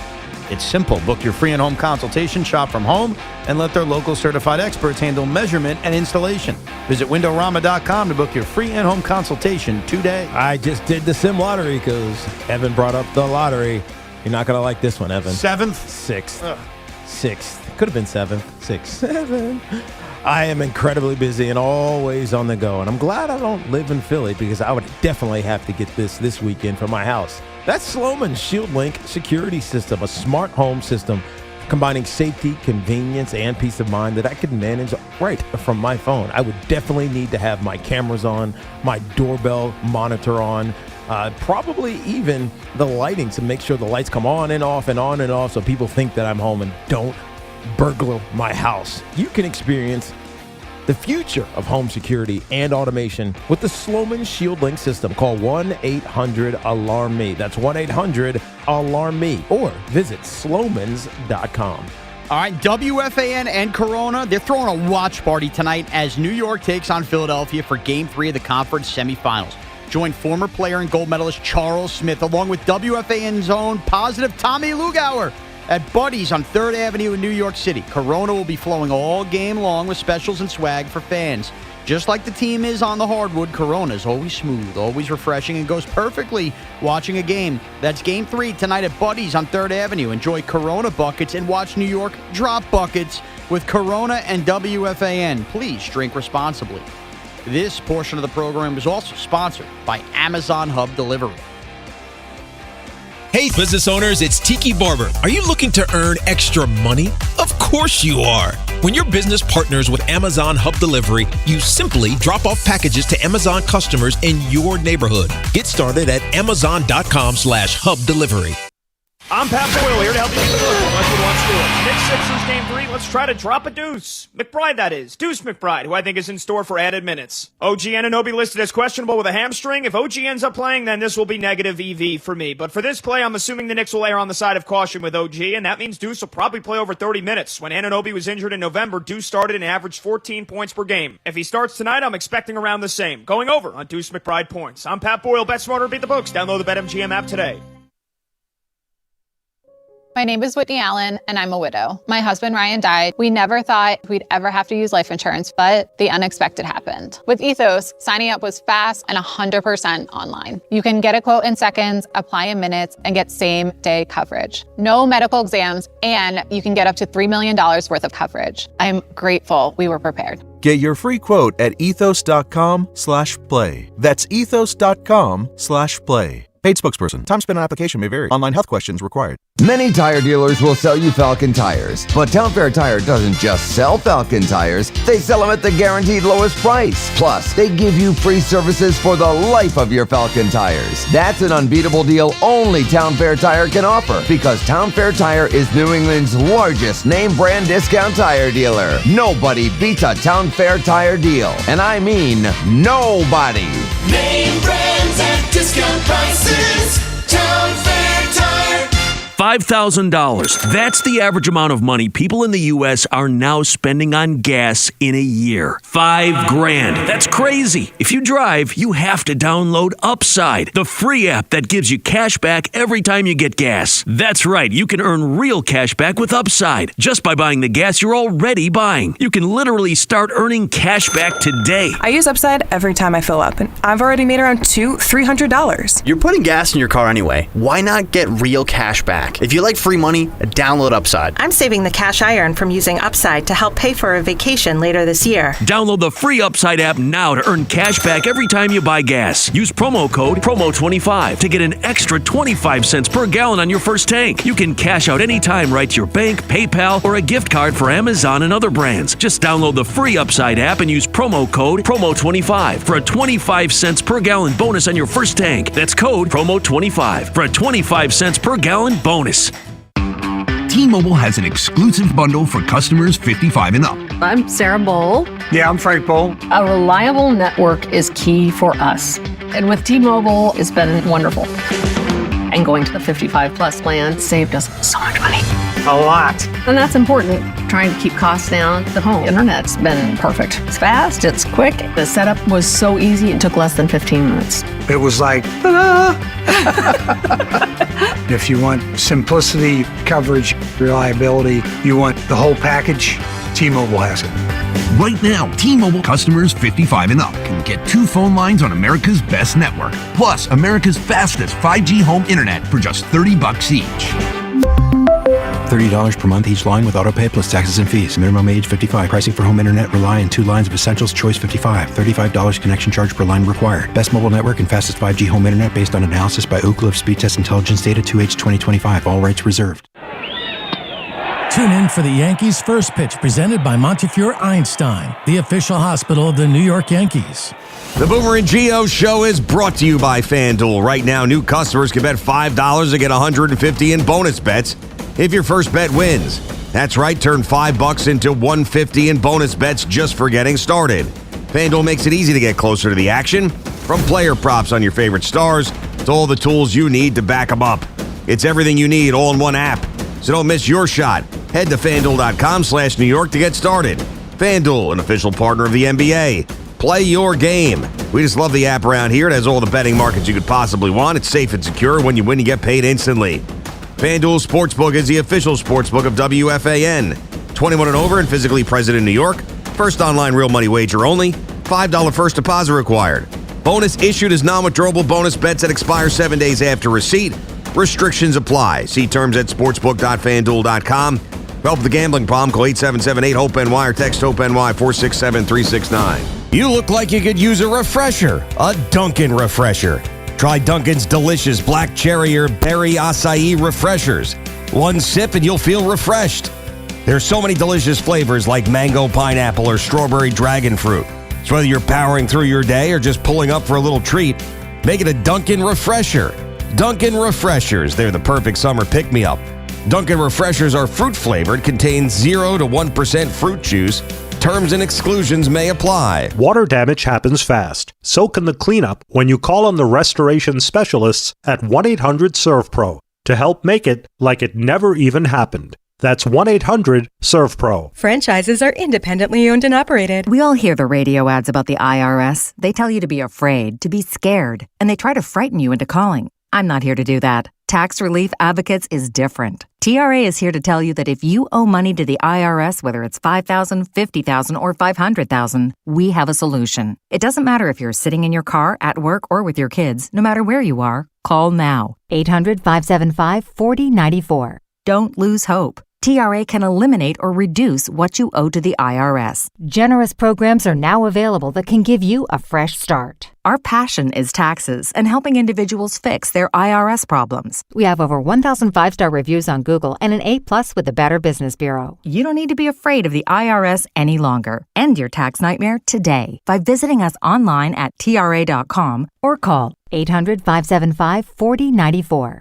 That's 800-575-4094. Tax Relief Advocates. Real solutions for real people. How was your break? It was great until I stopped for gas. Prices have gone up almost $1 with no end in sight. I might have to start watching how much I drive. That's exactly why I use Upside. I never pay full price for gas with the free Upside app. Upside? Yes, Upside. It's the free app that gives you cash back just for buying the gas you're already buying. So even with the rising gas prices, I'll never have to limit how much I drive. Does that actually add up to anything? Just last year, I made over $200 with the Upside app. Wow, that's serious extra cash. I'm downloading the free Upside app right now. Download the free Upside app to earn cash back on the gas you're already buying. Use promo code WAGON for an extra 25 cents per gallon bonus on your first tank. You can cash out anytime, right to your bank account, or an e-gift card for Amazon and other brands. Just download the free Upside app and use promo code WAGON for a 25 cents per gallon bonus on your first fill-up.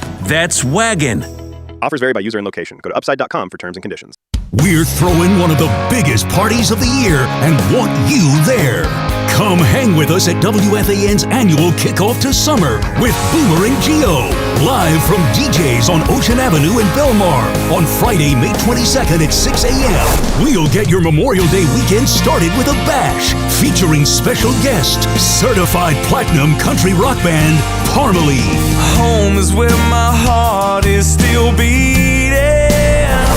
We want to see you and your friends down the shore for WFAN's Kickoff to Summer 2026. It's all brought to you by Chef IQ, Yingling, and your home for New York sports, WFAN. What a weekend we have. The New York Yankees play a team above 500, something they haven't done a lot of this season.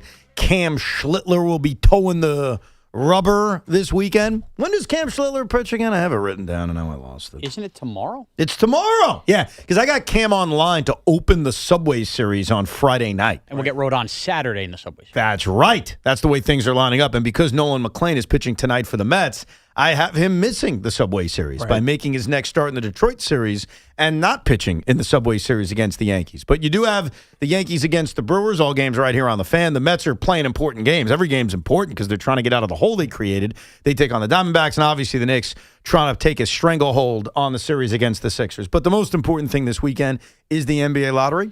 There is another franchise that plays basketball in this town, even if only 12 to 15 people care about them. Since you mentioned it again. Oh, Jesus. You doing a sim lottery again? Sorry. Where am I picking? 7. 7th, okay. Here's what I want to know, Tiki, because every time we've ever talked about the NBA lottery, you've always told me that it is fixed. And you know that it will be fixed a certain way. So you know who's in the lottery. You've got the teams in front of you. As we sit here on Friday, May 8th, 48 hours ahead of the lottery, why don't you just spoil it for us and tell us who's winning the lottery and where will my beloved Brooklyn Nets pick? Go ahead. This won't hurt you as much as some other teams would. Golden State. Golden State's winning the lottery? Yep. Okay. I mean, what a disgrace. And where are the Nets? That's my pick. And where are the Nets picking? I'm going to say the Nets are picking third. I would be very happy about that, by the way. Yeah. Like, I would You're going to be get a very, good player at 3. I like 5 players in this draft, so I could technically talk myself into being okay with a top 5 pick. Right. But I'd rather win the lottery. I'd rather just have it. All right, so you say the Warriors. How about you, Shaun? Who's winning the lottery this week? I think Memphis, as they ship John Morant down. NBA does them a little gift. Save basketball in Memphis here. Grizzlies. Mm. Okay. And where do the Nets? And where do the Nets pick? I was with Tiki third. Okay. I think that the Washington Wizards will win the lottery. Yes. And I think the Nets are getting screwed. We're going to pick 7th. So that's fine. 7th? Yeah, that's right. You can't sit through that year and pick 7th. Second straight you're doing this. Just watch. I mean, what do you want me to tell you? You want me to tell you there's a tooth fairy? You want me to tell you everything's going to be okay? You want me to patch a little head and tell you everything's going to be okay? Or do you want me to tell you the truth? You want me to tell you the truth about what it's like rooting for certain teams in this town? You want me to do that for you? You're not a Jet fan, Shaun, but you are, okay? You are. So there's your little truth. Your little truth bomb. How is he a Jet fan? Because he roots for the Nets. They're basically the Jets on steroids. No.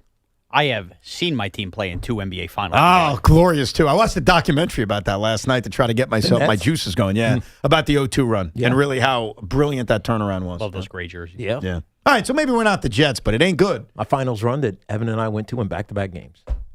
That was the 0-3 run. 0-3 run. Yeah. You know, I was thinking about the 0-2 run from this perspective, and it involves the Knicks. I'll bring it back to the basketball people care about. The Oklahoma City Thunder may be in the midst of a dynasty, right? That's certainly on the table. That's what we're looking at. They won their first. Dominant. They feel dominant. They won their NBA title last year, and now they are rolling through everybody. And there's a damn good chance that the Thunder win their second straight NBA championship. And remember, we have not had back-to-back champions in the NBA of the same team since the Warriors of 17 and 18. So I think we'd all agree, real good chance the Thunder are a dynasty, and they're in the lottery as well. Right. Who knows who they end up with? They could win the freaking lottery at this point. That would be unfair. If the Knicks lose in the NBA Finals to the Oklahoma City Thunder, there may be some who say, you know what, dude, what can you do? It's a dynasty. Like, I can't even be mad. Mm-hmm. And I'm going to tell you from experience that it doesn't work that way. Because... What do you mean? What do I mean? He just mentioned the 0-2 Nets. They lost to the LA Lakers, who had just won their third consecutive NBA championship, right? Yeah. 2000 against the Pacers, 2001 against the Sixers, 2002 against the Lakers. When the LA Lakers was celebrating at the old Izot Center and the confetti was falling down and they swept the Nets, there was never a doubt. There was never a moment where I said, well, you know what? Gee golly, we lost to a dynasty. What can you do? I was pissed. Yeah, but you were excited for the next year where they got back there again. That's true, and that's different. But my point is, it doesn't make you feel better when you lose to a dynasty. That's all I'm saying. No, you're right. That's all I'm saying. Because the Thunder may be that. Right, because think about the Yankees a couple of years ago. You don't feel good because you lost to what is maybe a dynastic Dodgers team. No, it doesn't make you feel better. You're just another can of dog food that got eaten by the dog. Right. Yeah, you're part of the story. It's You're part of worse their for DVD. the Yankees because you actually felt like any of those games you could have won. Yeah, certainly when you look back at the series. So if we ever get to Knicks Thunder, which I kind of think we're going to get, you got to beat them, even if they're the better team, because it's not going to make you feel better, and it may be your one crack at it. Right. I agree with that. I said crack at it, and it made it sound like I said crack addict. Ain't the first time you've said it like that. Yeah. Crack addict does sound like crack addict.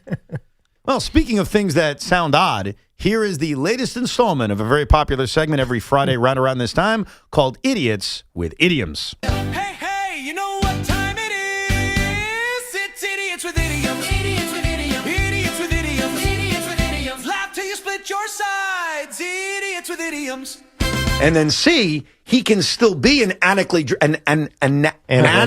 driven manager. You're an idiot. The Pistons have weathered the punch of being down 3-1. Long have I been familiar with the exactitudes of the mathematical world. He goes out there and has a clumsy in-the-sun ball moment today. Hold mine! And adding him to a staff that, got Cam Sheetler on it, who's done very well. The Yankees are a laughing stock. You see his smile when he threw down the alley-oop? It was like a piano got lifted off his back. It kind of was. What an egregious blunder. He called Mike Trout a modern-day Rogers Hornsby. Oh, my, this is a man of my own heart. Yep. Oh, yeah, because I've got the power now to kiss the death of Joel Embiid and his health? Organ removed from his body. I hate the New York Knicks, so I'm on your side. As much as that disgusts me and I need to take hot showers every single night. It was Joel. I'm going to go with Tobias Myers because he literally lit gasoline on nothing. And you got it there in full-fledged the other night. Hello? Can't even get off. You're going to get COVID. Yeah. Gonna get COVID. You might get esophageal That sounds bad. I want to enjoy it while it comes. I'm going to take it. No, you can't do that. What? Suck it. He was the voice of the Celtics for a short period of time. He did, what was it, Doggy Bowl or Kitty Bowl, whatever it was. Stumbles. Your team looks discombobulated offensively. Deer running around without his head. And you're going to sit there and now moan and groan that he got fired? Yoshi Yamamoto. And my, what do they call it, a synopsis? I think that's a doctor word. I should know this. I'm a doctor. I really should know these. I believe it's a diagnosis. Diagnosis. Thank you, Connor. A little duck fart. The fact that they haven't been declarative about it. Declarative. Yeah, same thing. It's just pronounced differently. Declarative or declarative. Either way. You didn't get it right either time. I got it right both times. No. Oh, it is a biggie! Right. The Knicks also didn't play well last night. It's not like they were shooting on all cylinders. OMG. It's not easy because you are cosplaying. Cosplaying? Code-playing. I think it is cosplay. Is it cosplay? It's cute. It's one of those things that just, it goes right through you. It gives you the chill bumps. Shaun, as you know, Big Mac, not the brightest bulb in the drawer, if you will. Right. Or the brightest bulb in the wherever you put bulbs. Why don't you go there, Shaun Morash? And Shaun does it, and now Girardi does it, and it's dry. It's blowing my brains up right now. Laugh till you split your sides. Idiots with idioms. Deer with his head cut off? Cam Schleit. Dog was so good, he had two mistaken idioms in one little bit. Yes, he did. That's always a special when you get the double deucer. Double deucer. Real quick, when were you and Big Mac talking crap about me? What podcast was that on? That was on the Rico Baragna. This is the Rico Brogna podcast. No, that was actually so. Okay, so I want to be confused. I want to be technical about this. It was from a long time ago. The reason I included it this week is because we were answering a tweet that you had about a Yankee Met bet, and it was timely. And the question was, what will happen first?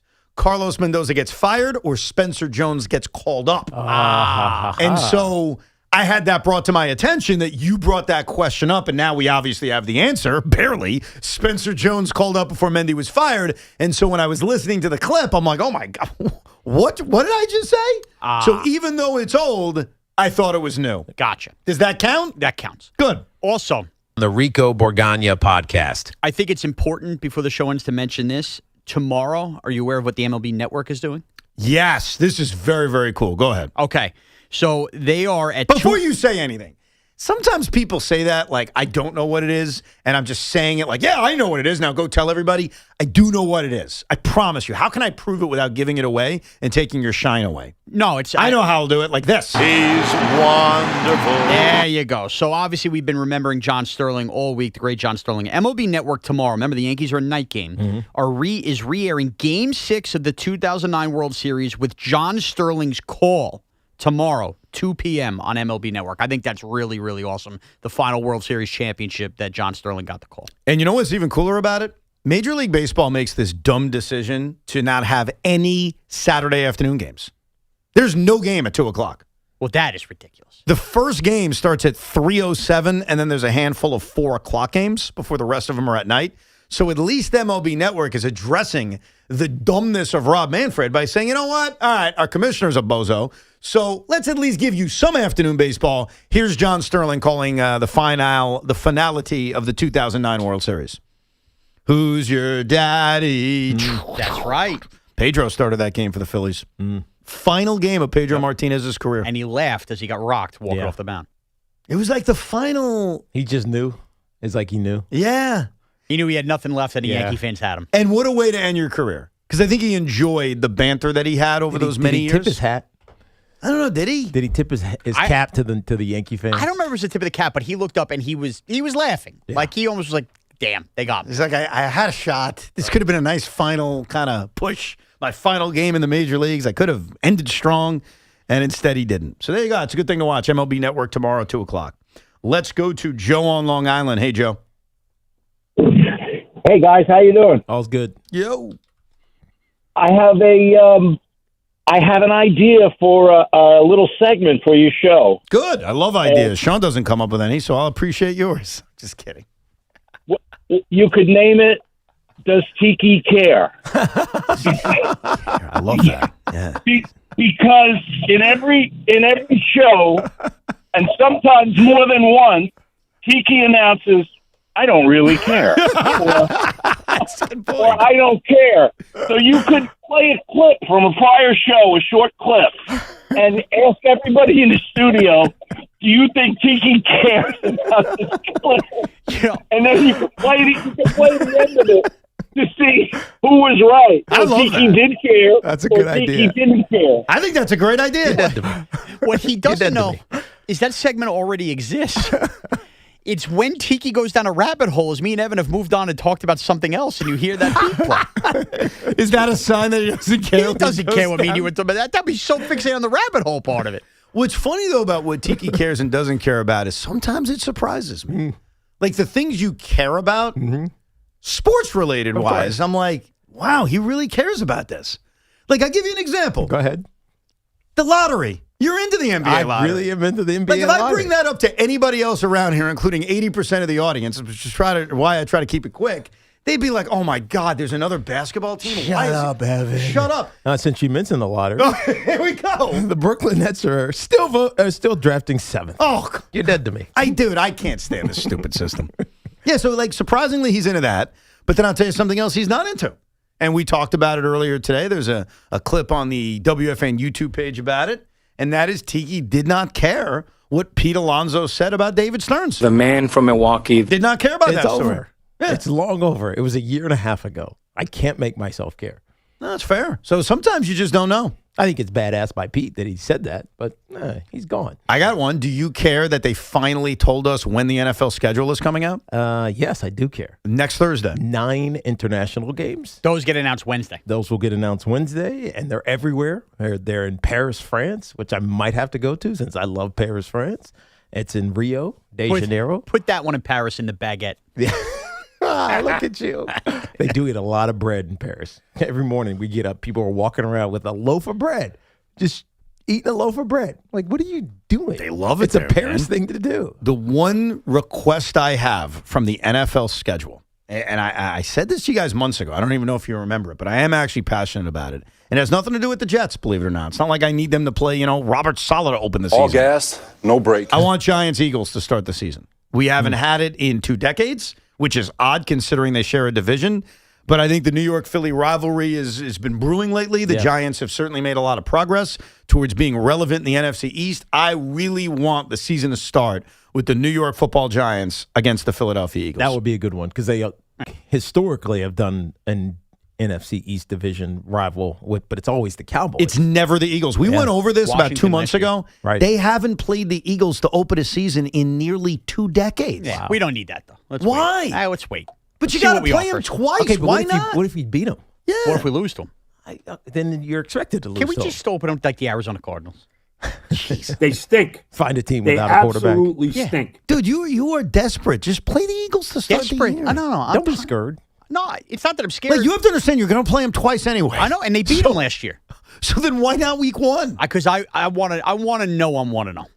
The Giants deserve that. The fans deserve that. It's been a grueling era. In fairness, and I think the Giants are going to be really good, so do not take this as shade.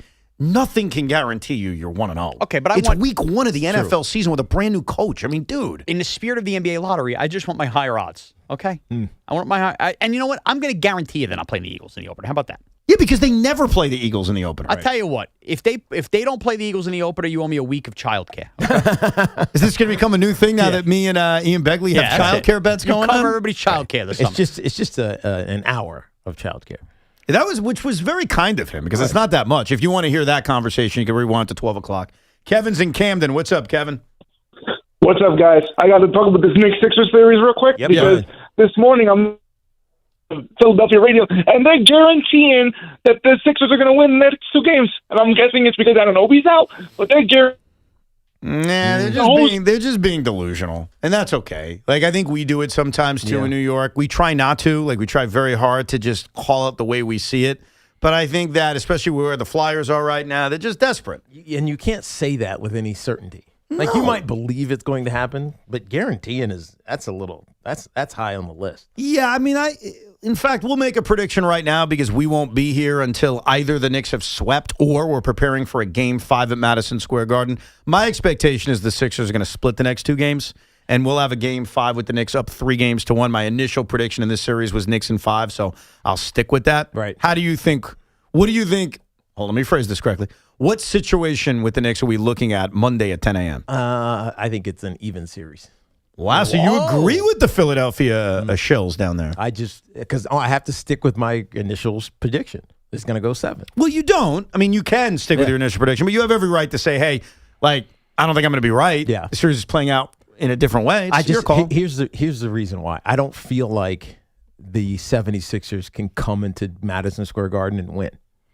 And so the only way we're getting a 7 is if they win these 2. So you're being hard-headed. So if they go... If it's 3-1 like you suggest, I think the series is over. Yeah. And I'm going to that game, Game 5. I'm taking Big Mac.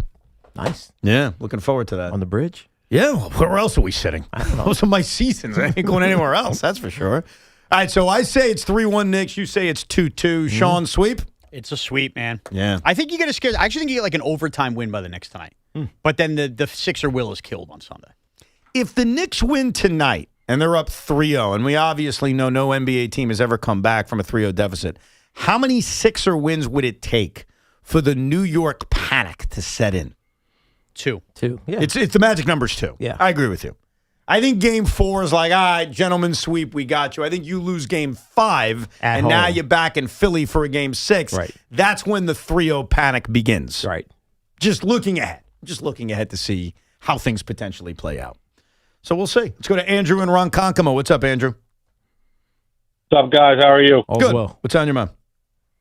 I got 2 things for you boys. Go. I'm a big Mets fan. Next Thursday is McLean bobblehead. I will give you the benefit of the doubt, Evan. It's a special ticket event where you got to go to the Mets website. By the way, that doesn't count. What does that mean? A special event ticket means you got to buy a special ticket to get the giveaway. They have a lot of that. That does not count as a giveaway. So I ain't taking any freaking else. Well, that's stupid. Of course it's stupid. And the Mets do that a lot. But you know what? Let's upcharge you. Yeah, let's just charge you for a special ticket. Then you can get it. Well, hopefully the Mets win this weekend as they try to save their season. The Yankees, big weekend against the Brewers, the Knicks stuff, and say a prayer to the basketball gods. We deserve it. The Brooklyn Nets win the lottery. Dear Julius Erving, bring us a victory. Carton Show's coming up next. If you've missed any of today's program, rewind it on the free Odyssey app. Monday, 10 a.m. Goodbye. This is an Odyssey Sports Minute. Starting next season, March Madness is getting even bigger. The NCAA is expanding